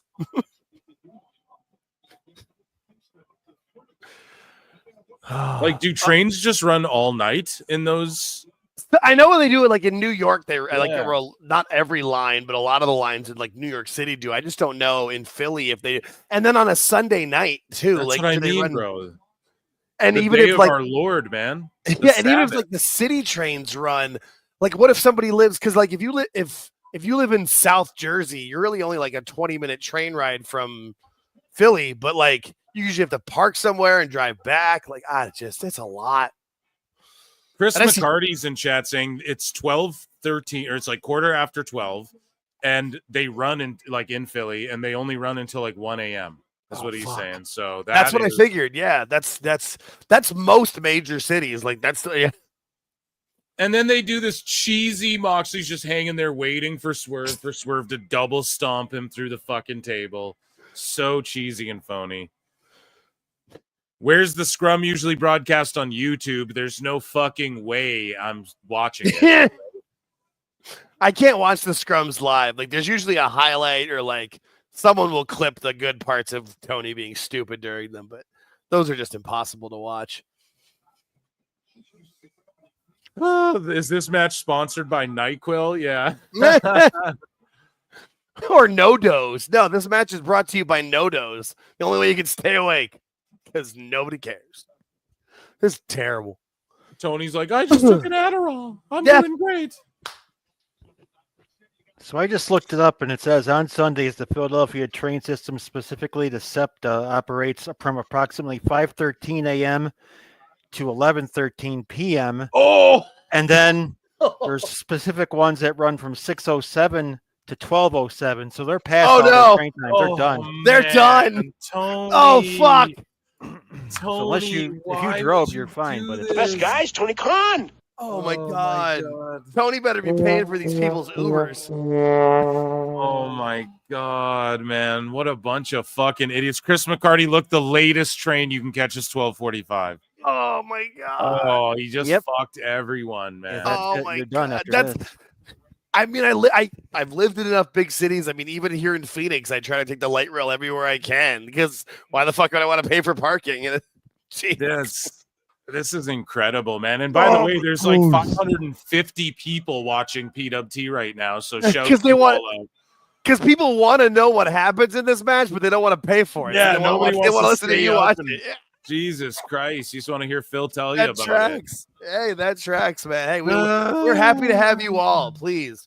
So if they Subscribe. finish the match in 15 more minutes, people got to get out of there in 15 You gotta minutes. to catch run the last- out of the building. They got 15 minutes to catch the last line out, or they're fucked.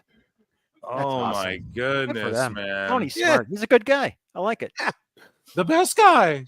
I like that there's this like 13-year-old kid standing in like the middle aisle, like trying to get his brother to come on. We gotta go in the pink hoodie. You can see him. He's just like, come on, Run at now. school tomorrow. Steve Sanchez, hell yeah, fuck paying. Haha. You in Oh, yeah. Phoenix. Yeah, Jake is staying in I Chino am. Valley for a few months, says Imholt. Oh yeah. No, I'm in just Okay, chairs being slid in. Marina's back after eating the cutter and holding her neck there. My viewership's increasing because and then he throws the chair at the ref. So now Of that means course. there's at least 5 more minutes. Jesus, because at least. another ref has to come down and count the pin and shit. This is so ridiculous. So DQ, match is done. It's a no contest. There's too much shenanigans. Where's Aubrey Edwards to come and be like, look, this thing's over? You know? Yeah. Like she did that to the Aubrey Edwards came out and restarted a match because of fucking Bandito's mom. Yeah, So why is there another ref to come out and be like, well, this thing's just DQ'd. It's all thrown out. Oh God. You know, like what the fuck? Here we go. Run-ins. Yeah. Just because if we have the run-ins, we can get closer to the finish. Are they paying for every subway line? Yeah, in fact, I have big planes. I got everyone planes. We're gonna air shuttle everyone home. and drop them off. They're gonna wear parachutes and jump from planes. This is great. Play that black. Yeah, 12 run-ins, bunch of bullshit. Jake, if you're a second ahead, no spoilers. If you're like 30 seconds or a minute ahead, just react, but just fucking don't verbalize just for now in case anyone's behind. Boom, the running knee. People called the knee that was coming. Oh, Hangman's turning up. DQ, Shmeeq, yeah. No, it's run-in central. That's what we were expecting. 5 run-ins, 17 chairs, 4 kendo sticks, and a flaming table still coming. My viewership's climbing. Almost 600 people in here across. Oh, here's Joe. Yeah, right, with Shibata and Hook. Like, what was that? So these 3 are gonna team up with who to fight the Bumba Clock Club next? Like, Swerve? Team up with who? Come on, man. Because there's like 4 or 5 of them. Like, everyone's chanting Joe. We all want Joe to just show That's up. all anybody we wants. just want him to beat Moxley and then end all this. Like, Joe should be the guy to do it. Joe should have been the guy to do it forever ago. Just come back and murk everybody and just be like, this is my title. Come and get it, motherfucker. But no. Swerve might do it here, though. I He just feel might. like there's still no ref, though, and we're still going to get some fuckery. I just think there's going to be one more Swerve Mox with the Bulldog, sort of how he did Edge. Right. There's still no ref. Where's the ref? He's going to get like a 6 count here, but there's going to be no finish. Well, and just, I mean, like you said, is Darby going to come back and take it from Swerve? Yeah. Like, Chat, pile driver into an exploding table. From the top rope, don't forget. See, look, no ref. Swerve is crawling. There's all this time. Moxley's looking upwards, so you know he's timing something out. So he can't just fucking sell. Oh, no. The ref is sleeping too. You guys just don't understand the pharmaceutically enhanced brain of Tony Khan. The fucking lights go out, guys. They cut the power. They're like, this thing went too long, okay? The fucking cucks are back. Oh, I was holding that in. Oh, my God. I have fallen down. Back, dude. Jesus Christ. The BTE trigger on Swerve, and then they help the Bumba Clock Club instead of be the ones to dethrone Mox or whatever. And they come back, of course, when everyone forgot about them. And then the ratings are going to plummet because these guys are back in the main event picture.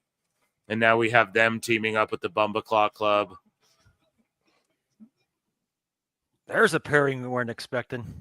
Oh, my God. I mean, I kind of did, though, because they left Japan a minute ago, and it was expected. Like, even Meltzer's like, the Bucks are expected. We don't know what. So it's just like, okay, it's coming at a pay-per-view. You know they can't stay out of the limelight that long. So I didn't know if it would happen tonight, but I had a sense that the Bucks would come back. And then they just help Mox. Why?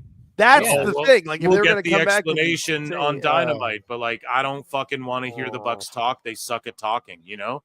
So it's like, I don't want to hear them explain it and look at cringe Moxley anymore. And now what? The Bucks are running through the crowd too? Like, are they in the Bumba Clock clan? They've expanded now and they're fucking, you know what I mean? So basically they doubled down. Yeah, they're just doubling He down. did. Someone Tony called doubled it too. down. Someone called it too, like, you know, Tony can't be proven wrong. Like, if Moxley loses, then. But yeah, I mean, I went 100% tonight. So round of applause for me for going 100% on picks for this show that went off the air immediately because the fucking trains aren't even probably running anymore, and that shit's crazy. Let me check in here. Plenty and Pixel are for 2 says, did you say Hangman helping Swerve? I don't know. I don't think I said that, but no, I did. I said, who's going to help Swerve? Hangman as a joke. I said it as a joke. Yeah. I meant it as a joke. Rabid Wolverines LC Killer 17 for 2 says, I hate this F company. Yeah, man. What are my thoughts overall? Put company in air quotes. I always think of Punk. Not a real company. So listen, man, if we took the Jericho match, the Garcia match, maybe even that triple threat match to fuck off this card, or like Fletcher Briscoe like didn't have to be on this thing. Take 3 or 4 of these matches off. And I think the card's actually perfectly fine. We knew it was going to be a fuck finish with Mox, but we had so many other things happen as well. So it's really like, oh, you got to tune into the pay-per-views because that's where the heel turns and everything happen. Like on TV, it's just going to be the same old kind of dread bullshit, and you just watching matches, it seems like. The main event, I mean, it was fine, I guess, till it just people are running in and it's getting all schmozzy and everything, and dudes are pulling out ladders, and they're just like, I don't know. Moxley, I just feel, is just lost the touch. Like, he just doesn't seem passionate in there. Swerve did really good. But ultimately, like, the crowd was just sitting on their hands. Then the lights go out, the Bucks come out. The Bucks are there, the BT trigger. People boo them. I mean, it did get some reaction, but it's because they have go-away heat. Like, now, why would they do this after they're bragging about the numbers and everything? Like, the Bucks every time make people tune out. So I just don't get why they do this and insert it in the main event Didn't picture. the Bucks run away from the Bumble Club initially, like with the shredding of papers and all that? Like, that's how they left? Like, I'm sure Awful Wrestling is going to dissect and absolutely destroy and point out some plot points here, or the mole, or someone's going to point out, like, or myself, when I sit and think about it for a minute and digest this, someone's going to point out like all the beats to the story. Like, Jake is there, and I'm sure we'll refresh our memories because there's a lot to digest here. However, the Bucks, man, with the Bomba Clock Club. Phil, I gotta go to bed. I'll talk to you tomorrow, man. Okay, love you, George. Yeah, George Peace. is like, peace out, George. Round of applause. Thank you for having me, by the way. Yeah. Oh, anytime, buddy. Take it easy. So, I just think that they're just sort of inserting themselves, and then what comes of it, like a blood and guts match where it's like 5-on-5, or I don't know, at All In we'll see Joe and them, like they just ran out. I don't know, it's all over the place, but at least the invading factions have kind of aligned, because the Bucks tried to invade, then ran away, came back. That's true. Now they're joining I don't really know, man.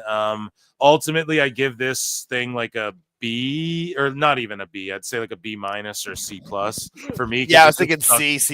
Yeah, it just got too long, and like if you're there for that fucking finish, and then for Moxley to leave again, another heel ending to a pay-per-view, and I don't know if they think they're doing the Roman Reigns thing or what, but it's not that. And everybody in Philly's like, "Fuck, no more trains."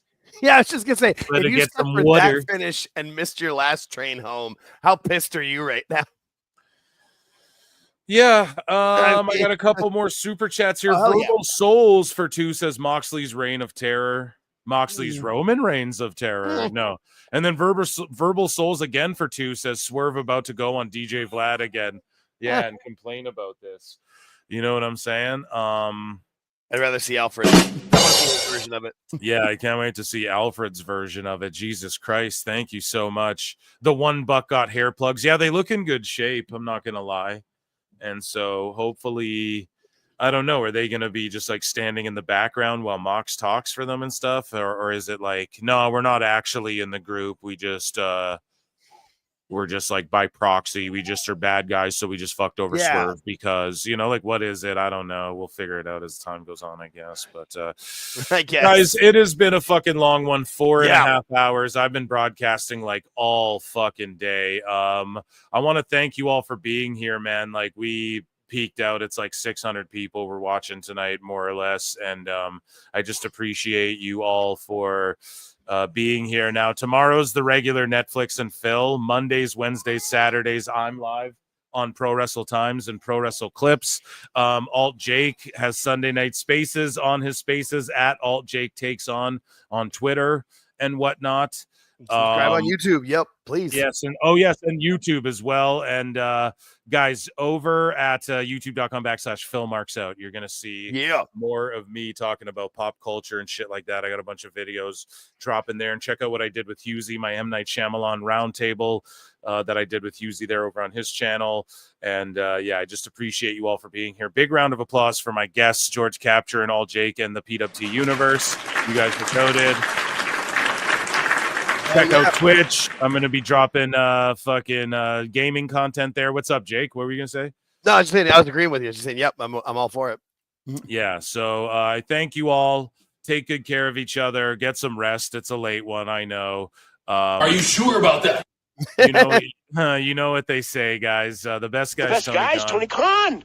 Take care of each other. Be good to each other. Hug each other. There's only one appropriate way to leave you all, and that is with some Becca Hot Bod on God. Becca forever right here. Peace and love, chat. Thank you all for being here tomorrow night, Monday night, Netflix and Phil. Let's go. See you all in the Upside Down. Peace. You're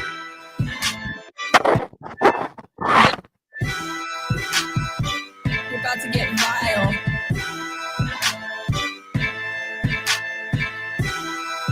Yeah. I'm a prom queen, but I keep to myself, stacking high green. You're in debt to your health. AARP. Ain't shit old but my wealth. And my oppie's getting dumber every day. Ha. Up in the gym, but I never need a witness. Tonic and gin when I'm working on my fitness. On Becca, on God, I'll make you wish you had this hot bod. On Becca, on God, I'll make you wish you had this hot bod. On Becca, yeah, on God, I'll make you wish you had this hot bod. On Becca, on God, I'll make you wish you had this hot bod. I be flexing like the dudes high on tread, all natural. Better give her tens. They say, Blondie, how you getting those abs? Hey, Bobby, let me call you a cab. Long legs, I'm a woman instead. My eggs, fertile, healthy, and firm. My trades, flowing free like the Thames. And my haters getting madder every day.